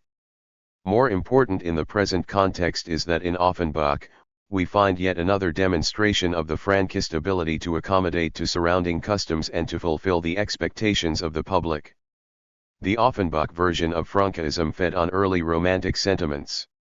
Sectarian and magical features are not only much more pronounced than they had been in earlier phases of the movement but also seem to have been emphasized by the Frankists themselves. Whereas in Poland the Frankists tried to mask their sectarian character and to give the impression of being faithful Christians, in Offenbach, they created a kind of sectarianism for sale in order to satisfy the taste for religious exotica. If earlier the parallel was drawn between Frank and the adventurers of the Age of Enlightenment such as Cagliostro, it was now replaced by the comparison to Caspar Hauser, the mysterious foundling of allegedly royal descent. 39 Frank's court was known to Goethe, who described it as a masquerade, 40 and also to Bettina Brentano, who remarked in a letter, has changed into some kind of a magical tale. A mystical nation wanders the streets in strange, colorful clothes, old. Masquerade 239. Men with long beards, wearing purple, green, and yellow robes, young beautiful boys in gold, one half of the leggings green, the other one yellow or red. They ride horses with silver bells on their necks, in the evenings they play guitars and flutes under the window of their beloved. A prince at the head of these people, with silver beard and long white robes, rests on luxurious carpets and pillows in front of the gates of his castle, surrounded by his court. Each person wears the emblem of his function and status. 41. The romanticization of Frankism shortly before Frank's death and in the following years went deeper, however. In the last decade of the 18th century, Frankism had profoundly changed its character. This change found its expression in two main sources, the red letters and a manuscript titled The Prophecies of Isaiah. At the very end of the century, the Frankist leadership in Offenbach dispatched circular epistles to Eastern and Central European Jewish communities. Some were written in red ink. On this basis, Peter Beer, the first scholar to analyze the dispatches, coined their name, under which they became known also in later scholarship. 42 The first copies reportedly started to circulate around 1798, 43 but most of the letters can be dated to January 1800. The epistles included a full text of 2 letters written by Frank during his imprisonment in Częstochowa in 1767-68, which I discussed earlier, a short commentary thereupon, and another lengthy message signed by 3 elders of the Offenbach court, Franciszek Wolowski, Michael Wolowski, and Jedrzej Dubowski. The message was addressed to the entire House of Israel and purported to be a final warning to heed Frank's calls in the Częstochowa letters. It predicted terrible catastrophes about to befall the Jews and claimed that the faith of Edom would soon become the only refuge for the Jewish people. Drawing upon Talmudic and Midrashic material, the signatories stated that the imminent tribulations heralded the advent of the Messiah, whose coming demanded the abolishment of the Torah and turning the entire kingdom to heresy. 44 Jewish tradition commonly understood this Talmudic phrase as a reference to the takeover of pagan Rome by Christianity, and the Frankists interpreted it as describing the necessity for all Jews to become Christians. They portrayed the founder of their sect as the incarnation of the biblical patriarch Jacob, who went to Edom, thereby 249. Fulfilling the promise given to Esau and showing the way for the people of Israel. Quoting the Zoharic statement that Jacob our father did not die, 45 They maintained 9 years after his funeral that Frank surely is not dead. 46 This was probably intended to counter the spread of the news of his demise among Sabbatean believers in remote countries, but it also served as the justification and legitimization of Eve's leadership of the movement. Once Frank was relegated to the purely spiritual sphere of the immortals and, as it were, canonized, Eve was to hold all the powers in the material world. Accordingly, the epistles stated that Jacob had found Rachel and presented Frank's daughter as the fulfillment of messianic expectations and the key figure in the profound political changes that were about to occur. 47 This political aspect of the letters was arguably their most pronounced dimension.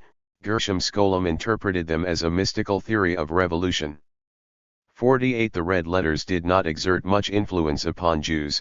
The main Jewish response to them, Rabbi Eliezer Fleckeliz's Ahavat David, will be discussed in the next section. However, they aroused anxious reactions among the non-Jewish authorities. In 1786, Habsburg authorities in Hungary were already expressing fears that the so-called Frankist sect attempts to create confederations among the Jews. Under the guise of the opposition to the Talmud, they undermine the Roman emperor and praise the Turkish rule. 49 The red letters revived these fears. Although the dispatches were sent from various places so as not to attract too much attention, 50 copies were discovered and investigations were launched. On February 28, 1800, the Austrian Royal Commissioner of Western Galicia, Count Frederick Trott-Mansdorf, wrote to the Minister of State and Police, Count Johann Anton Pergen, reporting proclamations that had inspired unrest among the Jews. He also contacted the governors of the Prussian and Russian partitions of Poland and requested information about similar proclamations in the areas under their rule. 51 The Russians had already embarked upon their own investigation. In early March of 1800, the governor of Podolia, Kiev, and Volhynia, Count Ivan Vasilievich Gudovich, was handed a copy of an intercepted letter addressed to the Jewish community of Kamienice Podolsky. He had it translated into Russian. Although he determined that the letter contained nothing exciting or disturbing the peace, except the call for the Jews to join a new sect called Edom, the governor decided to pay close attention to developments among the Jewish population of the province. 52 Emperor Paul I was informed about the investigation and ordered Gudovich to keep an eye on the masquerade. 241 Jews and to ascertain if under the veil of religion they do not conceal other dangerous relationships. 53 The Russian and Austrian authorities were worried by the red letters' obscure allusions to wars and bloodshed and the sheer scale of their dissemination. The Russians intercepted at least 24 copies of the red letters addressed to the communities of Podolia and Volhynia, 54 while the Austrians seized 40 copies at the Krakow main post office alone. 55 In response to Trott-Mansdorf's writing, the Russian civil governor of Lithuania, Fryazek, prepared a short account of the Frankists. Mainly based on in Commonson's recently published essay Sur l'état actuel de Juifs de Poland et leur perfectibilité. 56 However, he satisfied himself with stating that Frankism was some kind of scheme to extort money from naive Jews. 57 At that juncture, the third partitioning power, the Prussians, also entered the fray. The Prussian resident in Warsaw was informed that a new sect is attempting to take control of the synagogues in the former Poland and told to keep close watch on the spread of this suspicious sect and to inform the royal cabinet about any new developments. 58 Frederick Wilhelm himself took an interest in the affair and instructed his charge d'affaires in Frankfurt, Councillor Formé, to conduct an investigation in Offenbach. 59 Formé's preliminary report focused on the financial aspects of the movement and like Fryazek's account portrayed the Frankists as a scam. The so-called Baron Frank had been given permission to settle in Offenbach because of the impression that he was rich and could contribute to the economic well-being of the city. Indeed, at first the group received large sums, which always arrived in barrels full of cash, bypassing the banking system. However, after Frank's death, it turned out that he had been an impostor and a bankrupt who had contracted large debts. His daughter tried to save the situation by claiming that she was a natural sister of the Russian Tsar and insisted upon being addressed as Princess, though the investigation launched by the local authorities revealed that Eve Frank had no connection whatsoever to the Russian royal family. 60. The authorities in Berlin were not satisfied with the report and urged that the inquiries be deepened and accelerated. 61. This demand produced a supply, for May's second report concentrated on the political elements. The sect was said to use religious enthusiasm as a cover for unknown political purposes. The counselor reported that the Prince of Eisenberg let the Frankists become a veritable state within the state. 62. He gave a detailed description of the military organization of the Offenbach court. 242-9. And conjectured that the young Frankists' training with weapons might be preparation for an uprising aimed at liberating Poland from Prussian rule. 63. Rock Frank's trip to St. Petersburg and rumors that the barrels of gold had been sent from Russia also raised suspicions that Frankism might be a Russian anti-Prussian plot. May described how the Frank siblings sent circular letters to the Jewish communities of former Poland. According to him, the letters called for the unity of different religions under the common leadership of a sect called Edom. The sect was to consist of Jews and Christians, removing any differences between these two religions. 64. The report concluded, in these times, the sect's political aims deserve special attention. Yet at this point, it is impossible to say anything specific about these aims. The Frankist sect is rumored to be in close contacts with the Freemasons, Illuminati, Rosicrucians, and Jacobins. However, so far we have not managed to discover any such links, either by written correspondence, or personal connections, or any other means. Neither did we find signs of contact with French, German, or Polish propagandists. 65. May's inability to establish connections between the Frankists in Offenbach and subversive political movements and societies did not allay Frederick Wilhelm's concerns. Shortly after receiving the counselor's report, the king issued the following rescript. In 1767 and 1768 and also later, a certain Frank traveled to Moravia, to Olmütz and other towns and, although his means remained unknown, lived in great luxury. The man was then thought to be leader of a sect or the secret agent of an unknown power. Recently, there have appeared proclamations of a previously unknown Jewish sect, which intends to unify different synagogues under its control. In these proclamations, Joseph Frank is also considered head of the sect.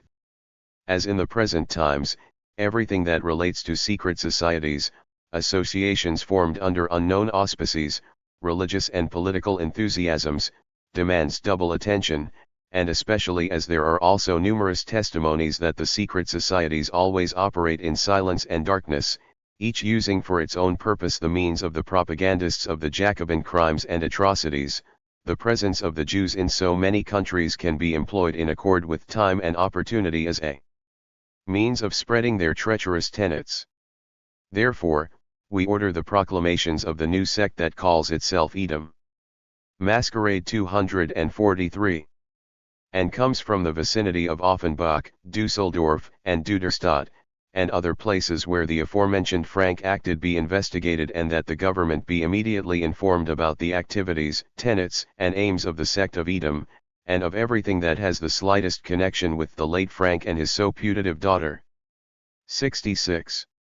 The pendulum swung, parallels with secret societies or links to them, which, during the Moravian phase of Frank's activity, served as a magnet for curious aristocrats, began to work to the Frankists' disadvantage. What had been thought of as appealing and innocent exotica before the French Revolution now became associated with the dangers of Jacobinism. It is of particular interest that in describing the Frankists, May used the phrase "a state within the state."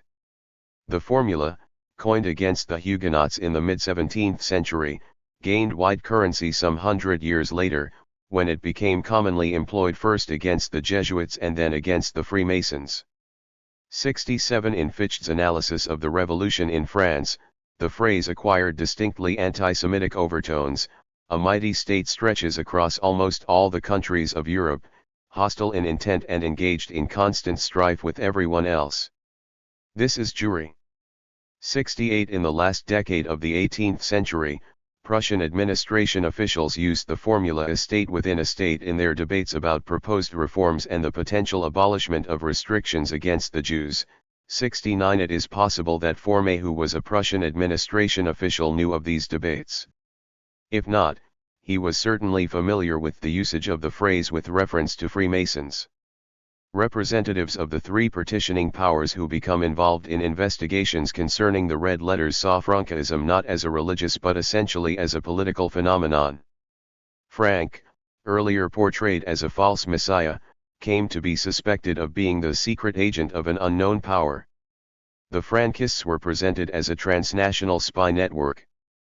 Frankist doctrine and rituals were assumed to be masks concealing the true political face of the movement.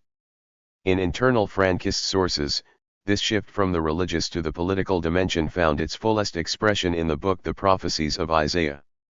The manuscript, which was composed sometime after the French Revolution, 70 is now lost, but large portions of it are reproduced in Krauscher's book on Frankism. Its full title read, Proroktwe Iziazoi, Wiakiamu Prorokoi. 244-9.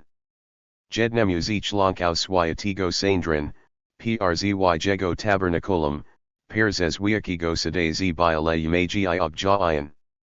The book presents a collection of revelations concerning the end of days given by the Lord to Isaiah, that is to say, to himself through his external image. 71 The poetics of the work is very different from that of the words of the Lord, the register is much more formal, the style elevated, and the text abounds in biblical allusions and paraphrases. The imagery draws mainly upon Lamentations, the book of Isaiah, and the Revelation of St. John, presenting an apocalyptic vision of impending wars and catastrophes. Countries will be overrun and made desolate, cities ruined and burned, harvests destroyed. 72 The Frankists attempt to dissociate themselves from any link to subversive secret societies. Thus the manuscript attacks dishonest Masons 73 and states that all these false fishermen, who try to lure people to various sects, associations, and societies, will be exposed and punished. 74 Yet concrete political references and predictions, very scarce in the words of the Lord, are abundant in the prophecies of Isaiah. Biblical peoples and locations are identified with present-day nations and countries. The text comments upon the revolutionary unrest in France and the death of Louis XVI. 75 foretells disasters awaiting Germany, 76 and a great war with the Turks. 77 Messianic hopes, earlier connected to Poland, are now tied to Germany and Austria. All Egyptians will come to the Lord, will follow him, and will call for him and cry for him. Then the Lord will have mercy upon them and will bring them all to life.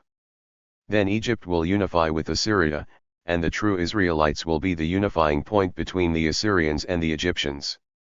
78 On several occasions, the text refers to the forthcoming fall of the Holy Roman Empire and the papacy. The disintegration of official Christian institutions, however, does not mean that Christianity as such will collapse. To the contrary, it is the non-Christian religions that will be abolished. The omnipotent God will suddenly, in one day, link the head with the tail. He will destroy and eradicate all religious systems, customs, and rites, and bring everything under the rule of Christendom. 79 Since the Jews, who have been long deceived by their leaders, 80 have become the nation that is most unholy and most remote from God. 81 The breakdown of the non-Christian religions refers first and foremost to Judaism. The false religion of the Israelite nation will be completely eradicated. 82 And all Jews will convert to Christianity. 83. Masquerade 245. Frank never looked for followers outside the Jewish fold, nor was he interested in aggressive proselytizing. The prophecies of Isaiah departs from that policy and proclaims the ultimate recognition of Frank by members of other religions. The time will come when numerous foreigners from different countries and nations, and especially from Greece, will join the chosen ones. They will come straight to the house of Jacob, and it will be revealed that they serve him, whom the worshippers of Jacob serve, and that they among other peoples also worship only the true Jacob. 84 Frank, to whom the prophecies of Isaiah refers as the true or the second Jacob, is deified. you of the house of Jacob. Of the house of the second, hidden Jacob. Approach and reveal to the entire world that you saw your God, your Jacob, in human form. 85 He has the power to redeem the sins of the peoples. 86 And is the Lord of eternal life. 87 Frank went to Germany to shed his human form and clothe himself in divinity, so that he could triumph over death. 88 A new eon will begin with Frank's second coming, he will soon return to earth to judge all nations.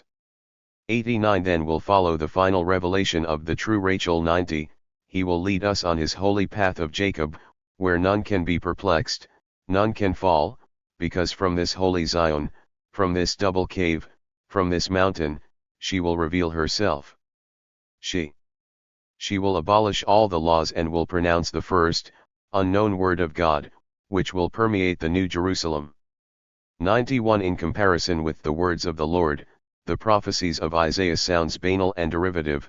The colorful world of Frank's tales was replaced by a common stock of apocalyptic images. The book was composed by epigones who could not match the originality of Frank's imagination. The degeneration of the doctrine was paralleled by changes in the social profile and the style of the leadership of the sect. The changes that took place at the Offenbach court after Frank's death closely follow the classical Weberian paradigm of the routinization of charismatic authority. 92 Since Frank's leadership was based on his personal qualities, by its very nature it was unstable and could be maintained only in direct contact with his followers. 93 Consequently, after his death, the leadership of the court had to be institutionalized. In full accordance with Weber's model, this institutionalization took on a threefold form. First, Frank's children and a few of their closest associates appropriated controlling powers and economic advantages, at the same time eliminating the potential and existing opposition of other followers. Second, a canon of Frankist teachings was instituted. In this process, some elements present in the documents from Brunn were discarded, and Frank's 246-9 biography was given its canonical form, often employing quite far-reaching distortions. Finally, the membership of the group as well as the recruitment of new members was regulated to suit the needs of the new leadership and the new structure of the section. 94 The account of Moses Porges, who arrived in Offenbach from Prague in 1798, attests to these developments. Porges's adventure with Sabbatianism began when, at the age of 14, he was initiated into the sect in Prague. 3 years later, he was sent to Offenbach. Porges's testimony documents social developments corresponding to the doctrine expounded in the prophecies of Isaiah. At that time, Frank was indeed considered divine, and a section of the Offenbach castle was dedicated to his cult. 95 The daily life of the residents of the court was minutely regulated, with specific times allocated to military training, prayer, and various other obligations. Everyone was given a special function and a uniform. Visitors were expected to bring costly offerings to Frank's children and were sometimes forced to donate all their possessions. Only Frank's sons engaged in orgiastic practices. Common members of the court were forbidden to have any contacts with the opposite sex at all. Other antinomian activities were strictly regulated, and rulers of the court charged a fee for permission to perform them. For example, Porges was allowed to cut his beard on the Sabbath and paid a fee of 600 florins for this privilege. 96 Iron discipline was introduced. Nevertheless, disillusionment with Frank's children was growing, and escapes from the court grew more frequent. Some of the deserters were caught and severely punished. 97 Many believers were set on leaving the court but had been robbed of the means by which to return to their faraway homes. 98 Porges mentions the compilation of the prophecies of Isaiah, ascribing the book to Abraham, Akiba, and Joseph Weil from Prague. 99 He also offers a few remarks on the Sabbatian doctrine that was taught in Prague. Until the time of his initiation, Porges was a fully observant Jew.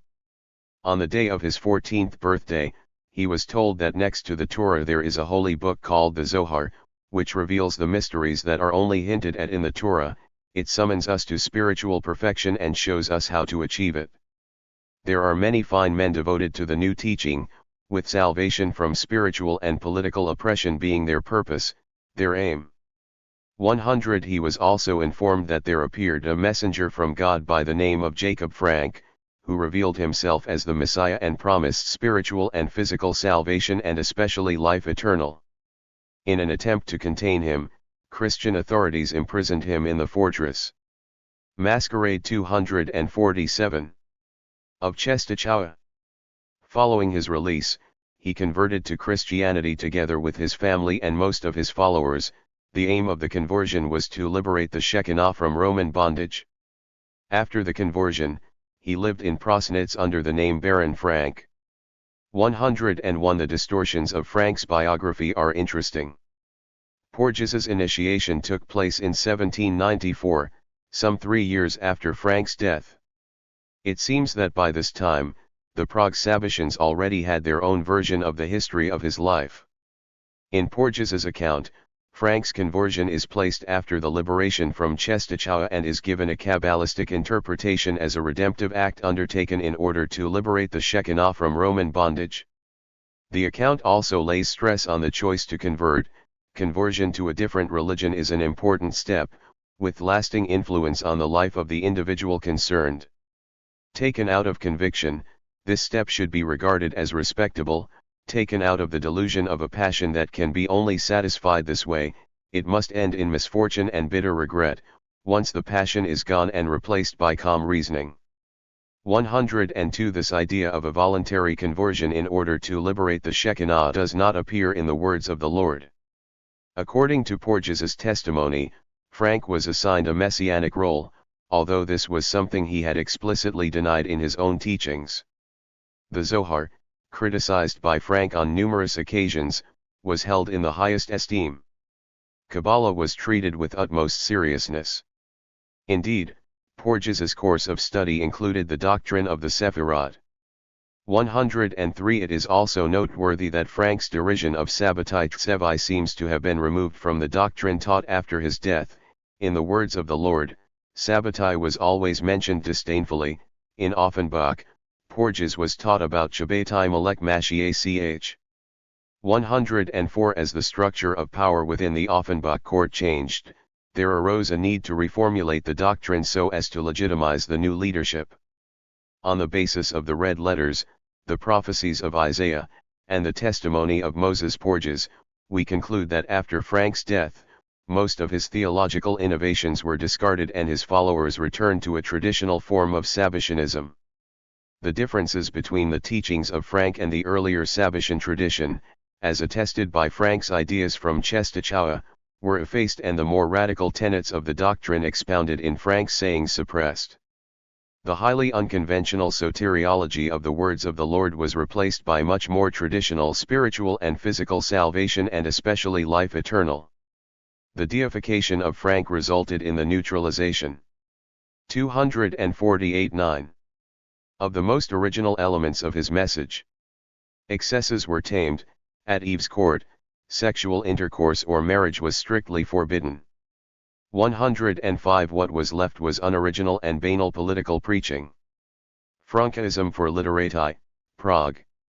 The doctrinal changes and the politicization of Frankism reflect the shifting of the power center of the movement to Prague. The prophecies of Isaiah was composed by members of the Pawel family, longtime leaders of the Prague Sabbatians. It seems that after Frank's funeral, the majority of the Polish followers except, however, the few very important personalities who were involved in the composition of the red letters 106 left Offenbach. Klaus Werner, who analyzed the parish books of the Offenbach Catholic community, has demonstrated that in 1791-92, the number of baptisms, burials, and marriages of people having Polish names immediately drops and then almost vanishes within the next couple of years. 107 The vacuum left by the departure of the Polish Frankists was immediately filled by new arrivals from Prague. During Frank's lifetime, Frankism spread in Moravia, but there is no evidence of his gaining any following in Bohemia. However, the region, and especially Prague, had a strong, independent Sabbatian tradition that predated Frank's appearance and was connected to Jonathan Abeskutz and his pupils. In contrast to Poland, where Frankism took the form of a public movement sweeping through the lower strata of the Jewish society, Bohemian Sabbatianism of the same period was a kind of family religion cultivated by a number of well-established, wealthy, and, to all appearances, perfectly orthodox people. Some of the most prominent Prague Jewish families, such as the Porgeses, the Mothners, and the Zerkowitzes, were known to be Sabbatians. 108 conversions to Christianity, similar to those in Poland and even Moravia, occurred seldom. The Prague Sabbatians were not very numerous, 109, but because of their economic and social standing, they enjoyed a very strong position within the Jewish community. Although the Sabbatian leanings of some of the city's most prominent families had been a matter of rumor since at least the 1720s, the issue was treated by Jewish authorities as an open secret. Reportedly, the Prague Sabbatians even had their own synagogue and a house of study, which taught the Bible and the Zohar, as opposed to the Talmud. 110 Since, in contrast to the Polish Frankists, they did not engage in open propaganda and their external moral conduct was impeccable, the chief rabbi of Masquerade 249. Prague, Ezekiel Landau, preferred to avoid open confrontation. In October 1758, on hearing the news of the renewal of Frank's activity in Poland, he issued a herem against the Sabbatians. However, the excommunication was explicitly directed against the open Sabbatianism of Podolia. 111 As for the crypto-Sabbatians of Prague, Landau let the matter rest. 112 Coincidentally or not, Frank's demise in 1791 and Landau's death in 1793 were followed by the rise of the Prague Sabbatians' public profile. Around that time, they established connections with the Offenbach court and became Eve's main financial supporters. As attested by Moses Porges, among others, Offenbach became a regular pilgrimage center for the sons of the Prague families. As the matter could no longer be ignored, Ezekiel Landau's successors, the three Oberjuristen Michael Bochruk, Eliezer Fleckels, and Samuel Landau, came to the decision to stop closing their eyes to the activities of the Sabbatians and to engage in open polemics. In autumn 1800, a writ of excommunication was printed and posted on the doors of the synagogues of Prague.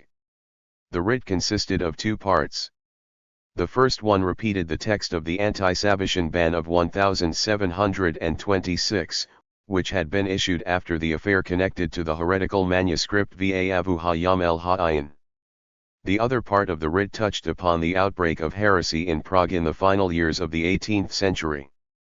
The rabbis attributed the rekindling of Sabbatianism to Jacob Frank, who had ostensibly embraced Christianity, yet then it turned out that he did not really accept its precepts, but only deceived and incited people to follow his own wicked religion. He was imprisoned in the fortress of Czestochowa, set free by the Russians, and since then has been followed by fools and simpletons.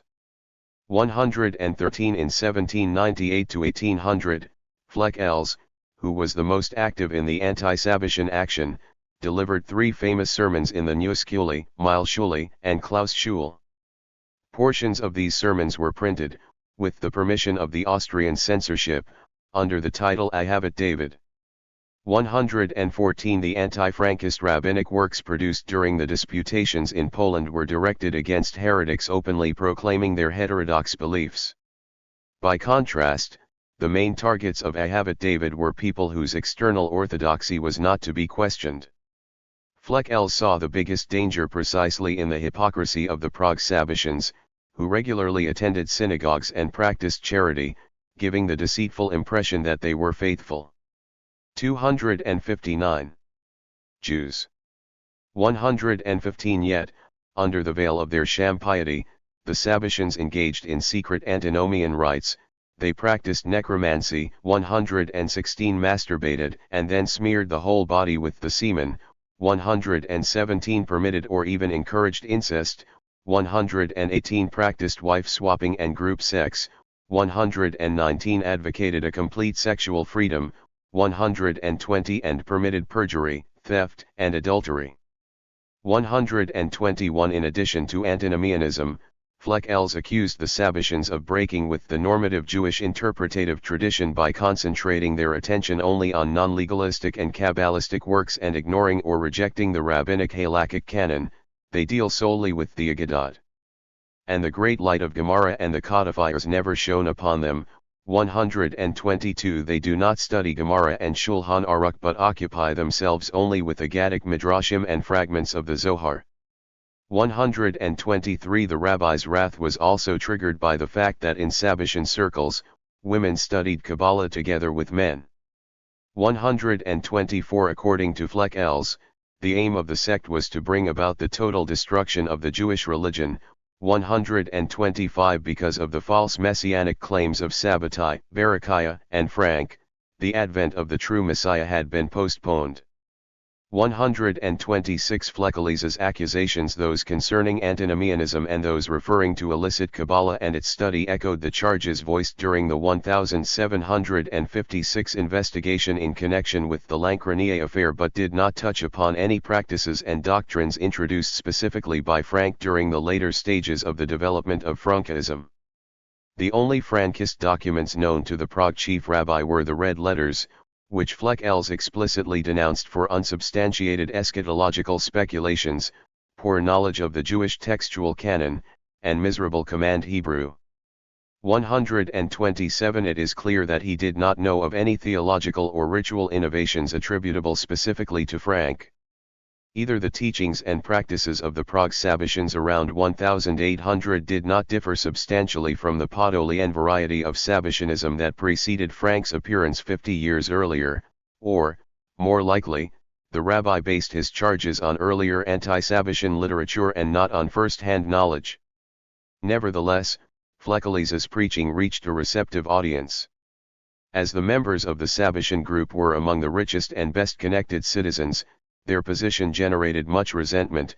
The anti-Sabbatian campaign in Prague had an aspect of class struggle, which was completely lacking elsewhere. Shortly after the sermons were delivered, riots erupted in the city, and, although Frankist did not mention any names, the mob apparently knew very well whom to assault. During the funeral of a known Sabbatian, a crowd attacked the procession and the body was Masquerade 251. Feigned. 128 It seems that women were especially targeted. There was turbulence in the female section of one of the Prague synagogues, and many of the wives and daughters of known Sabbatians were insulted or attacked on the city's streets. 129 In response to the rabbinic incitement and constant harassment, one leader of the Prague Sabbatians, Lo Enoch Honig von Honesberg, wrote a petition to the police commissioner complaining about the discrimination faced by the group. 130 In Honesberg's petition, there was no mention of Sabbatai Tsevi, Frank, or any other Jewish heretical leader. His account was anti-rabbinic, but not explicitly pro-Sabbatian. He identified himself as a speaker for the Progressive Party that is persecuted by the Orthodox fanatics. 131 Honesberg appealed to the principles of tolerance, rationalism, and equality. 132 Praising the ideals of the Enlightenment, he attacked any form of religious extremism and challenged the rabbi's monopoly on the reading and interpreting of texts of the Jewish canon. 133 While, he claimed, a treasury of wisdom is buried in the Talmud, Honesberg argued that rabbinic interpretation turned it into the most harmful and poisonous book. 134 Lo Enoch von Honesberg was a son-in-law of Jonas Weil, usually recognized as leader of Prague Sabbatianism. He wrote a large number of esoteric letters, homilies, and exegetical tracts expounding the secrets of Sabbatianism. 135 A full account of these writings would require a separate study. Here, I shall only concentrate on elements of Honesberg's works that shed light on the relationship of the Prague group to Frank and his teachings. The epistles and sermons of Lo Enoch von Honesberg were composed between 1800 and 1803. 136 They were addressed to the Prague Sabbatian group, called by the author the Holy Community or the Association of Believers. 137 This group, in accordance with the earlier Sabbatian paradigm Honesberg counterpoised with the mixed multitude, non-Sabbatian non-believing pseudo-Jews, whose lack of faith attested that their souls originated not among the true Israelites but the Egyptians. 138 Even a cursory glance at the manuscripts reveals deep differences between Honesburg's writings and the words of the Lord. Two elements are particularly conspicuous.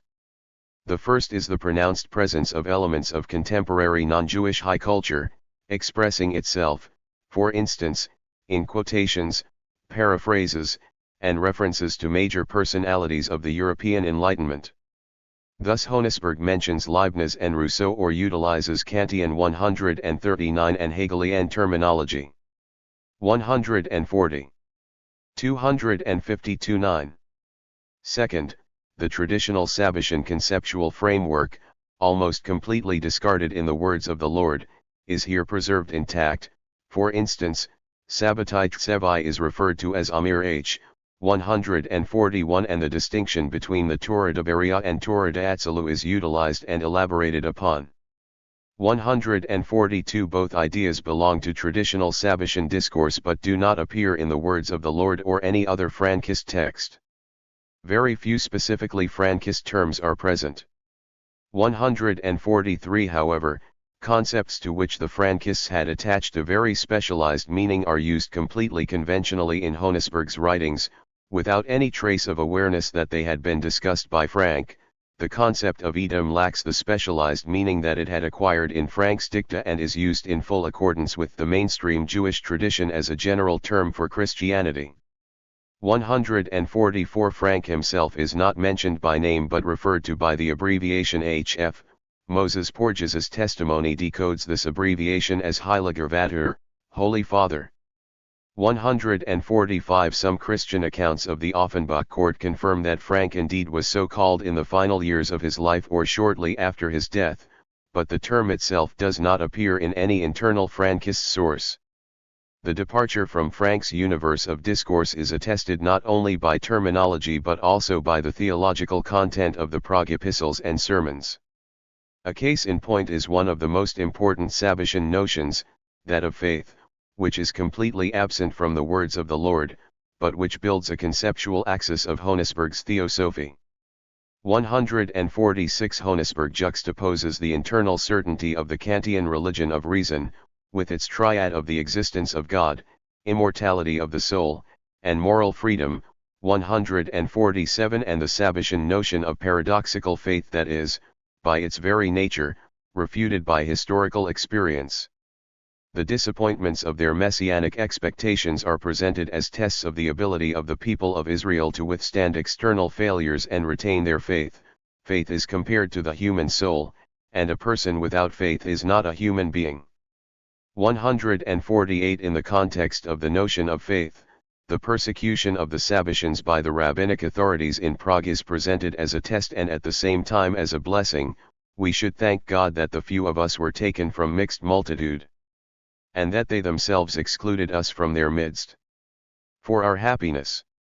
149 Only the believers have the true religion. 150 The idea of the redemptive value of a voluntary apostasy, also known from Porges's testimony, is discussed. 151 However, Honesburg rejects the convert. Masquerade 253. Zion to Christianity precisely because it is Christianity, not Judaism, that is the true religion. The Prague group should stay within the Jewish fold in order to strengthen their paradoxical faith. There is a need for a special group of people who are with the greatest piety and fear of God prepared to undergo all sorts of persecutions for the sake of the holy faith. This group will be formed by faith. 152 Happiness and redemption are found in Christianity, but Sabbatians should remain Jewish until the last stage of history. This stage will be characterized by the downfall of all institutionalized religions and a period of general unrest. Its first sign is the demise of the secular power of the Church, but the author also expects the imminent downfall of all political and religious structures, and especially of the empire and the papacy. The Weltgeist demands now that all these divine structures collapse. The nobles, princes, and dukes will all fall. In one day, 30,000 dominions will be destroyed. 153. In a fragment that reads like a paraphrase of the prophecies of Isaiah, Honesberg argues that the fall of the authorities will lead to the exaltation of the true mountain of God and the forthcoming revelation of the Virgin. 154. This last idea is the only element of Honesberg's preaching that clearly derives from Frank's teachings. Large sections of Honesberg's writings are devoted solely to the issue of the forthcoming revelation of the Virgin and the liberation of the feminine principle. In a section titled Einige Wichtige Bemerkungen Bemegillat Esther, 155, Honesberg presents Esther as a model of redemption but argues that the true nature of femininity could not have been properly appreciated in biblical times. Esther's duplicity is to be an example for the behavior of the Sabbatians, who should constantly operate on the boundary between Judaism and Christianity. 156, drawing upon the example of Boaz and Ruth, 157, Honesberg praises the active behavior of women and lauds their sensuality, arguing that the redemption of the world requires the emancipation of women and the revelation of their true sensuous nature, which has so far been kept in seclusion. 158, this call for the liberation of the senses culminates in the sermon titled Something for the Female Sex, which was recently published from the manuscript by Ada Rappaport Albert and Caesar Merchant Hammond. Something for the Female Sex begins with what reads like a fragment of the words of the Lord, "This is a very great thing, the beginning of everything good in the world." You will be well aware that the personification of the 254:9 Shekinah, from now on better called the Holy Virgin, is the gateway to God and to all divine treasures. 159. However, Honesberg's main concern is not the theological discussion of the feminine principle of the Godhead but a political program to improve the social position of women and the liberation of their true nature, which is entirely disposed to sensuality. 160. The aim is freeing the woman from the captivity to which she has been subjected by oppressive religious systems and the gradual assumption of a more leading and active role by women. The avowed political ideal is a female ruler. 161. While the desired sexual model is the one whereby the woman chooses and actively pursues the man. 162. In other sermons, Honesberg toned down this last element, liberated sexuality, which is praised with regard to biblical characters, is not accepted with regard to believers themselves. Honesberg defends the group of believers from the accusations of sexual misconduct raised by Fleckels and argues for a strictly Puritan morality. As in the case of the conversion to Christianity, he believes that although liberated sexuality is the aim, the time of the full revelation has not yet come. Thus, for the present, believers should abide by conventional mores. The Prague group in general, and the writings of Lo Enoch von Honesberg in particular, may be an excellent point of departure for a study of Jewish enlightenment in Eastern and Central Europe. However, as this summary has shown, the version of Sabbatianism upheld in Prague differed substantially from the teachings of Frank as expounded in the words of the Lord. As I have already mentioned, the Prague Sabbatians came from a social milieu completely different from that of their Polish or Moravian counterparts. This was reflected not only in their economic and social standing but also in their upbringing and intellectual horizons. Frank's dicta, whatever their sources and inspirations were, certainly did not draw upon the words of Kant, the philosopher. 163. Honesberg, in turn, achieved a certain amount of proficiency in Hebrew and German literature. 164. Studied Kant, Hegel, Leibniz, Mendelssohn, and Rousseau, and published papers in the organ of the masculine, Hami Asaph. 165. Similarly, Moses Porges read Mendelssohn, Lessing, and Schiller, as well as historical and geographical works. 166. Even more important, both Honesberg and Porges valued and displayed their education while Frank tended to downplay his own learning in favor of intuitive, folk wisdom. 167. Masquerade 255.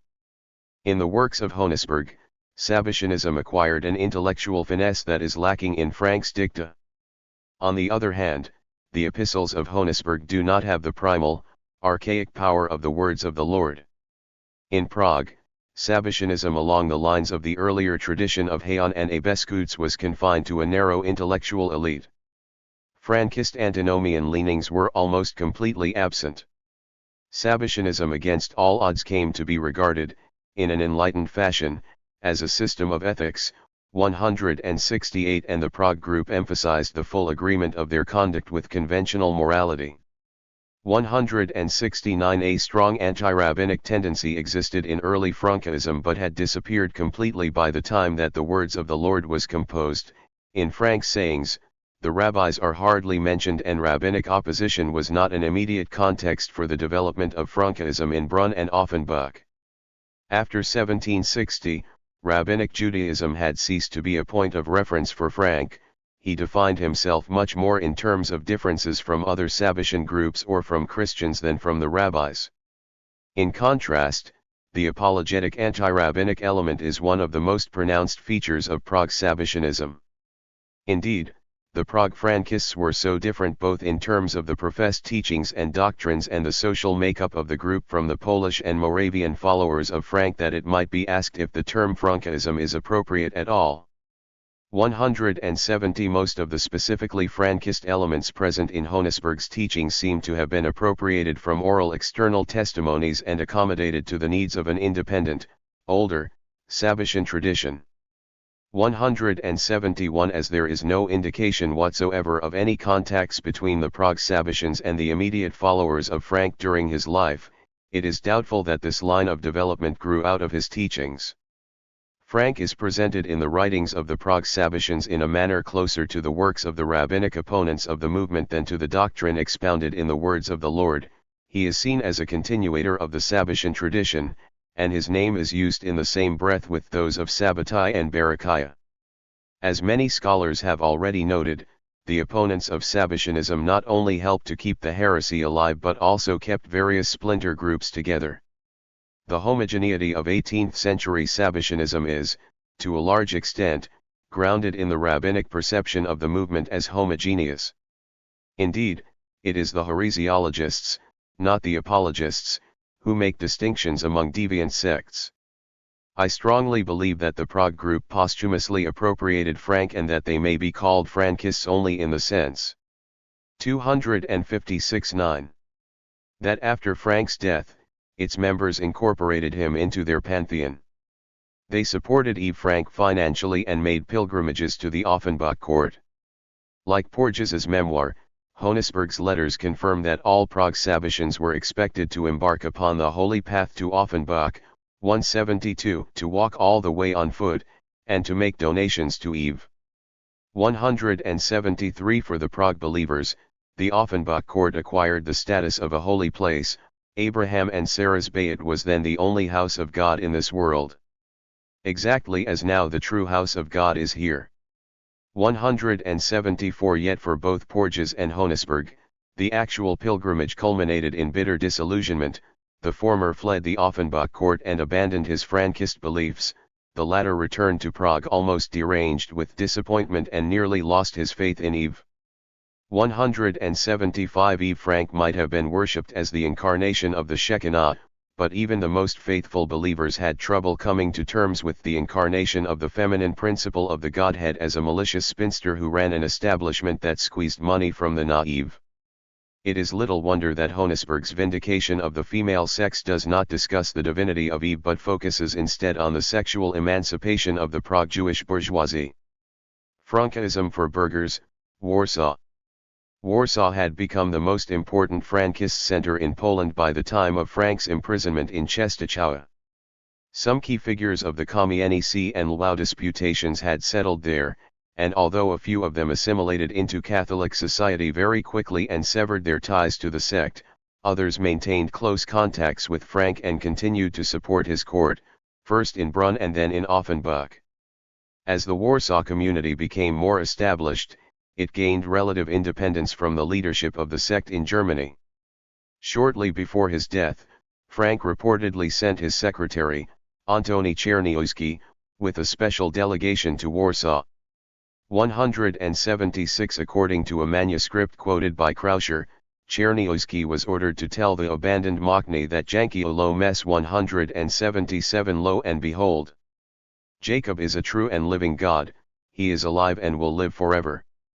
The manuscript also referred to the growing dissent among the followers in Warsaw. The journey of Frank's secretary was apparently meant to address.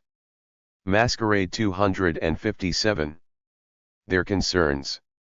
Evidence concerning Czerniowski's mission is circumstantial. The trip is not mentioned in the usually detailed Frankist chronicle, and Krauscher refers to his source in a footnote as a contemporary manuscript. 178. If the mission indeed took place, it might be seen as an attempt to strengthen ties between the Warsaw Company and the Offenbach court, or as Frank's effort to keep the Warsaw sectarians in check. But even if it is a later interpolation, it suggests that Krauscher's 19th-century informants were aware of the widening gap between the Frankists in Poland and those in Germany. As for Czerniowski, we know that although he was in Offenbach during the last few months of Frank's life, 179 shortly after the funeral, he left the city and moved to the Bukovina, where he became a leader of the sect known as the Abrahamites. 180. I would venture to speculate that at least some of those who left Offenbach after Frank's funeral had either been disappointed by the death of the supposedly immortal Frank, or refused to accept Yves's leadership. Indeed, the steady stream of money that had flowed from Warsaw to Offenbach during Frank's life dried up relatively soon after his death. Another factor might have been a conflict with the newcomers from Prague. Honesberg in his writing explicitly derides the mana that left for Warsaw. 181. In any case, a large group of Frank's followers from Offenbach, including some important personalities, arrived in Warsaw in 1791 and strengthened the already powerful community living in that city. According to contemporary accounts, the Warsaw Frankists were quite numerous. Jacob Komanson, who wrote a report about the state of Polish Jewry in 1791, observed that there were a very large number of members of this sect, in particular in Warsaw. 182. An anonymous pamphlet printed in the same year estimated the total number of baptized Frankists living in Warsaw at 6,000 and in the whole of Poland at 24,000. 183. We possess no documents produced by the Warsaw Frankists, and there are no reports that such documents ever existed. Instead, we have at our disposal a number of anti-Frankist pamphlets produced in the last quarter of the 18th century. The pamphlets shed light on the way the Frankists were seen by their Christian neighbors and may serve as a basis for an analysis of how this perception might have influenced the group. Warsaw enjoyed the crown-bestowed privilege de non-tolerantes judaïs from 1527. 184. However, the ban was never strictly enforced, and some Jews lived in the city throughout its history. A large number of Jews began to settle in the capital in the 1760s and 1770s. They usually lived on nobles' estates, which were jurisdictional enclaves exempted from municipal authority. 185a. 258-9. Census of Warsaw's Jewish population recorded in January 1778 listed 3,512 Jews in 1,260 households. 186. Driven by fear of economic competition and by ordinary anti-Semitism, the nascent Polish bourgeoisie attempted simultaneously to rid the towns of Jews and to control their economic activity. 187. Contemporary economic works and popular literature are rife with anti-Jewish arguments and tend to link the economic decline of the towns to the increase of Jewish economic activity in the territory of the Commonwealth. 188. In most cases, Polish burghers were victorious in their power struggle against Jewish merchants. King Stanislaus Augustus confirmed all privileges de non-tolerantes judaïs issued since the 16th century, and some forms of anti-Jewish legislation were adopted in most large towns and cities. 189. However, the appeals to anti-Jewish laws did not work against the Frankists, who were nominally Christians. 190. Accordingly, around 1790, among the Warsaw mercantile class, the focus shifted from general anti-Jewish to anti-Frankist polemics. As Józef Ignacy Krasowski has stated, the fear of so-called Frankists who had recently converted was probably greater than of the true Israelites. 191 Krasowski also quoted a pamphlet, Oprawak Confraternium Icecham Slozasim, that targeted the sectarian neophytes of Frank, deprived the burghers of means to a livelihood in every way, and reproduced fragments of a project of an anti-Frankist bill proposed by Warsaw City Council in 1790. 192 In 1790 and 1791, an anti-Frankist propaganda campaign was launched in Warsaw. If we are to believe the pamphleteers, the Frankists in Warsaw were present in such numbers that one could not walk a street or enter a house without running into a neophyte. 193 The pamphlets focused on the disproportionate influence that the sectarians exerted on commerce and social life. The Frankists were accused of using their connections to monopolize certain professions or branches of trade. They had reportedly completely taken over Warsaw's breweries and distilleries, as well as the tobacco monopoly. Many were lawyers. A sensational report by Edward Jelinek, attesting to the continuous presence of the Frankists in Warsaw as late as the 1880s, claimed that in the mid-19th century, one seldom met a lawyer or a notary who did not come from a Frankist family. 194 However, the greatest emphasis was placed on the Frankists' activity in trade. The pamphlet list Pierzijasila Paleka. Wijayajasi C. Cretan Neophyto, Paprairasadu Wishagajas contains a list of products supplied by Warsaw neophytes. Masquerade 259.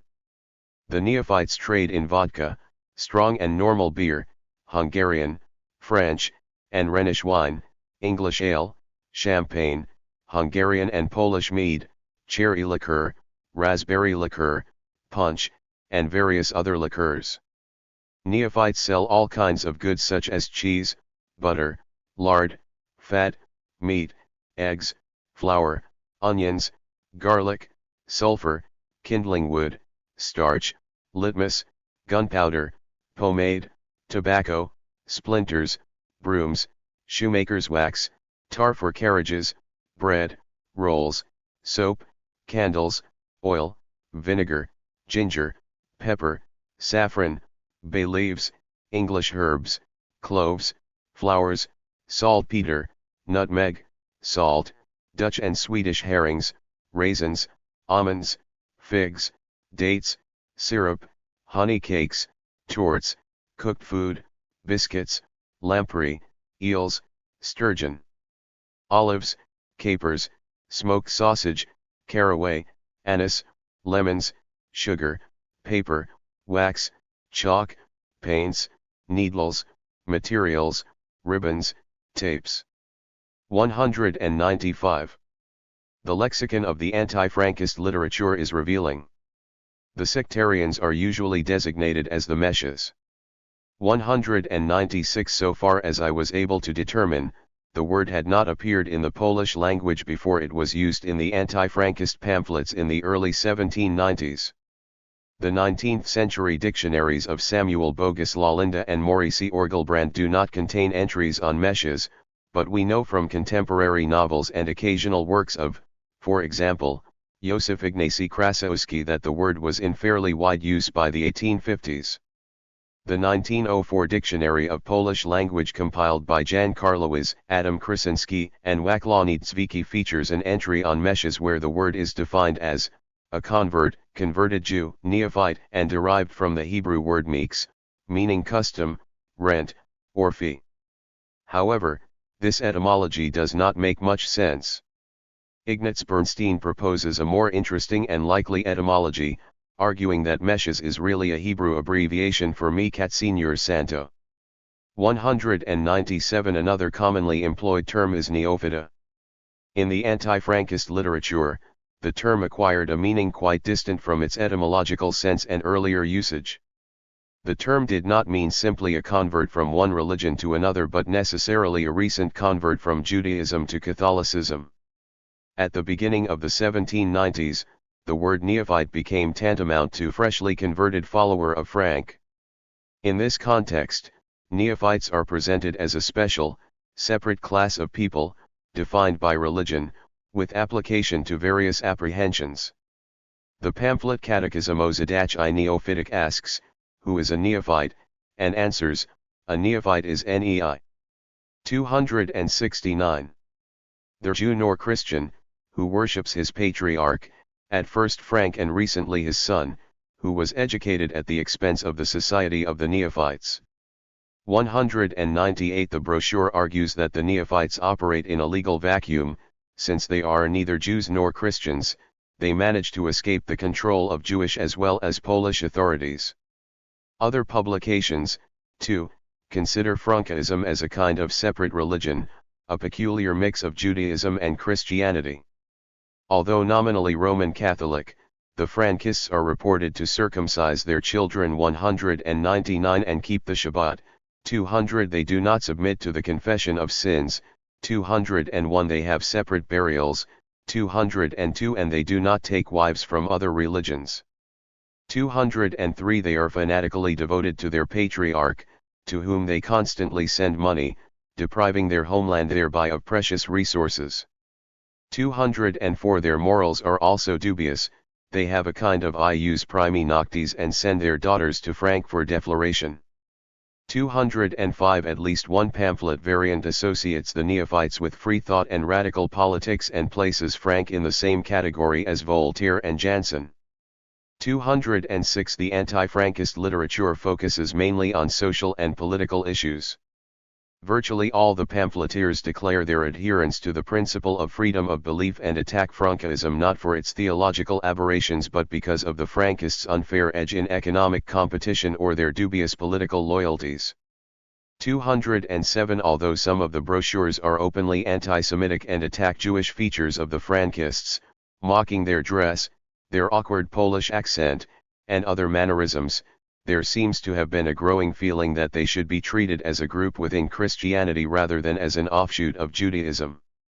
This perception became a commonplace in the early 19th century and gained official recognition in the special ukase on Israelite Christians issued by Tsar Alexander I on March 25, 1817. 208. The document created a special committee whose aim was to look after the existing Israelite Christians as well as to further conversions of the Jews to Orthodox Christianity and to establish agricultural colonies in Crimea for the converts. Although the project was never implemented, the idea of a mass deportation of Polish Jews to Crimea was later broached on several occasions. 209. In the context of these projects, the Frankists were clearly distinguished from other Jews and treated as a kind of a paradigm for future developments. Although there is evidence that the Frankists as a distinct social group existed into the 1880s and that Krauscher and other historians consigned the sect to premature death to please the descendants of the converts, who had already assimilated, it is very unlikely that Frank's doctrine was still taught. Masquerade 261. In its original form at that time. The surfacing of the earlier closely guarded manuscripts can be linked to the gradual evaporation of the religious dimension of the movement. There was no longer any esoteric program that needed to be preserved and transmitted. I believe that the anti-Frankist polemical literature, in conjunction with the suspicion of association with radical politics and subversive societies, caused the Warsaw Frankists to abandon most of the tenets to which they had earlier adhered. Orgiastic elements were replaced by traditional bourgeois morality.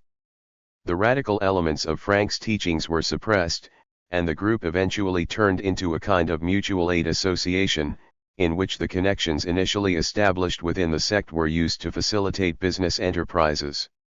The end. In the 19th century, the history of Frankism began to overlap with its historiography. Edouard Jelinek's report on the continuous presence of the Frankists in Warsaw, mentioned in the previous section, caused a considerable sensation and was published in several languages. 210 other reports appeared in the Polish press as well. 211 grandchildren of the converts of 1759 were very sensitive about the issue of their origins. For example, Kazimierz Zaluski, a popular playwright and a friend of historian of Frankism Alexander Krauscher, always carried a genealogical document with him, attesting to his descent from an old Polish family. 212 Therefore, they tried to counteract the spread of gossip by creating an official history of the movement. The first Polish monograph on Frankism, written by the priest Hippolyt Skimburowicz in 1866, was commissioned by the Frankist Wacław Szymanowski. 213 in 1893, the conservative writer Walery Pierzyborowski compiled printed accounts of the movement in another monograph. Despite the author's solid right-wing or even anti-Semitic credentials, his book was published pseudonymously. That, along with his generally favorable attitude toward Frank, raised suspicions that he had been hired by the Contra-Talmudists. 214 in the case of Pierzyborowski, these rumors are impossible to verify. In the case of Alexander Krauscher, there is direct evidence that the descendants of the Frankists selected him for the task of writing a sanctioned account of the sect, supplied him with manuscripts, and sponsored his research trips to Vienna and Offenbach.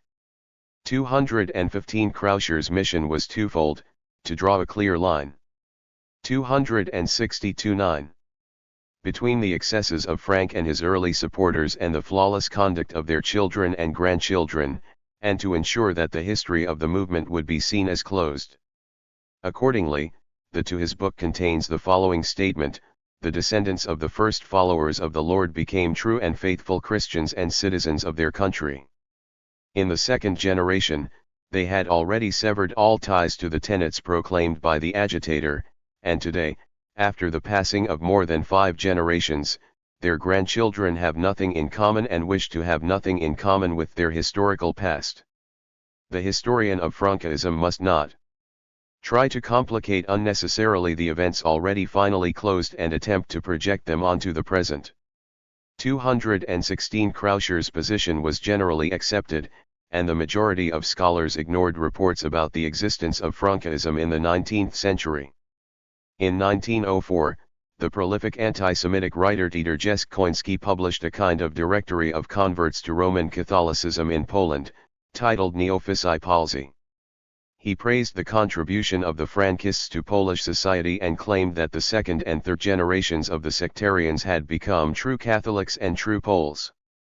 217 His book has on converted Frankists but does not contain the names of some of the best-known Frankist families.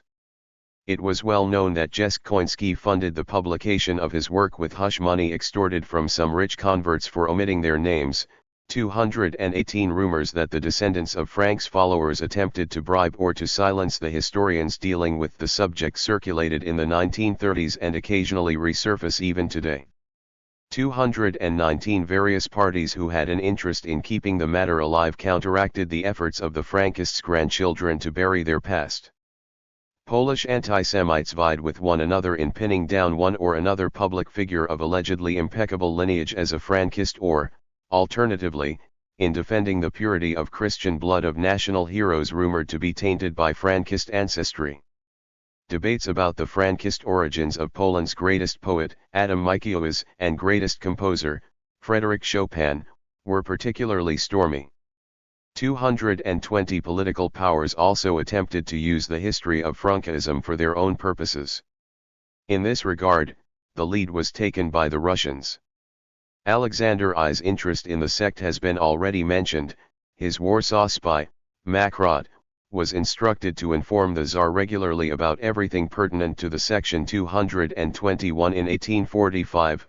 Julian Brinkin started publishing a serialized novel on Frank in the periodical Biblioteka Warsawska, the publication largely fictionalized. Masquerade 263. But based on some first-hand oral accounts portrayed Frankism as a Jesuit plot and compared Frank to Ignatius Loyola. 222 Brinkin gave an account of Frank's biography and followed the development of the sect until his own times. The last described secret Frankist conventicles in Prussian-occupied Warsaw. Only the first 3s appeared, and the publication was halted after the intervention of Maria Szymanowska née Wolowska, who was a renowned pianist and tutor to Alexander's daughter, a friend of Gerda, the mother of Mickiewicz's wife, Selina, and a member of the powerful Shorwolowski clan, which had played such an important role in the development of Frankism. 223 However, In the 1890s the Tsarist authorities gained possession of the manuscript and published a Russian translation under the official imprint of the Ministry of Interior. 224 Brinken's book was distributed alongside the much more famous and influential work by Jacob Brafman, Naga Pro Kagel, thus creating an early antecedent of the Protocols of the Elders of Zion. As noted, a Russian translation of the Protocol of the Lwów disputation containing the blood libel accusation was used in 1913 during the Bilis trial. 225 The efforts of the descendants of Frank's followers, anti-Semitic campaigns against Jewish converts, and the involvement of governments and other official institutions all contributed to the shifting of attention from the religious to the political aspects of Frankism. In 1815, Bartłomiej Michalowski, a Polish nobleman who reportedly had met Frank personally, summed up the Frankist enterprise. Reform did not have a religious but a social character. His sectarians not only did not reject the Mosaic Law, but they did not even discard the most important editions of the Talmud. I believe that they did not introduce any novelty but only rejected some fantasies of the rabbis. Frank wanted to reconcile the Jewish religion with Christian civilization and mores. He wanted the Jews to be integrated into the countries they inhabit in order to become citizens without accepting the dominant religion, that is, to become like other dissidents. In one word, he wanted the Jew to be a citizen of Mosaic faith similar to a Roman Catholic in Russia or a Protestant in France. 226. Michalowski's account is clearly distorted, however. The idea that Frankism served as a vehicle of emancipation became a commonplace in the history. 264-9. Cal literature on the subject and was shared by most historians of the movement, from Greets to Skolem, regardless of their often negative assessment of Frank's personality and actions. Interesting and insightful as it is, this perception inadvertently placed Frankism in a teleological frame, whereby developing events necessarily led to a preordained purpose. In this work, while agreeing that Frankism had important political consequences, I hope to offer a more nuanced perception than the dominant one by focusing on the religious aspect of Frankism and on the interactions between the Frankists and other groups and bodies, Jewish and Christian. Frank's teachings were not a fixed and homogeneous creed of emancipation but a diverse and eclectic body of beliefs, drawing upon diverse traditions and, in protean fashion, created and recreated in response to constantly changing circumstances and needs. If we judge the movement in terms of its explicitly formulated aims, the Frankist enterprise was a failure, which is far from meaning that it was not historically significant. Projects of autonomy and legalization of the special status of the group were rejected. While academic discourse is not the appropriate venue for deciding whether the theological aim of drawing the redemption closer was a success, Frank himself was at least skeptical in this regard. What makes Frankism interesting is the originality of Frank's teachings and the diversity of responses to the movement among Jews and non-Jews alike. I believe that a major reason that Frank became the unchallenged leader of his movement, exercising almost absolute power upon his followers, was his flexibility, the ability to adjust his teachings and actions to rapidly changing circumstances and needs and to the expectations of various and diverse audiences. Frankism challenged what its contemporaries both Jewish and Christian considered the natural order of things, the mutual boundaries of different religions, established religious principles, traditional social structures, patterns of social advancement and mobility, and symbolic hierarchies. In a sense, it demonstrated that there were not really two separate societies, Christian and Jewish, but rather two agglomerations of heterogeneous social groups. It forced the Jews to redefine the understanding of their own religion and their self-perception vis-a-vis the Christians. It changed the way that Judaism was seen among the Christians by demonstrating the internal heterogeneity and complexity of the Jewish world. Whether seen as an aberration, a movement of social unrest, or a theological innovation, it affected Jewish-Christian relations and revamped the mutual attitudes and perceptions of everyone concerned.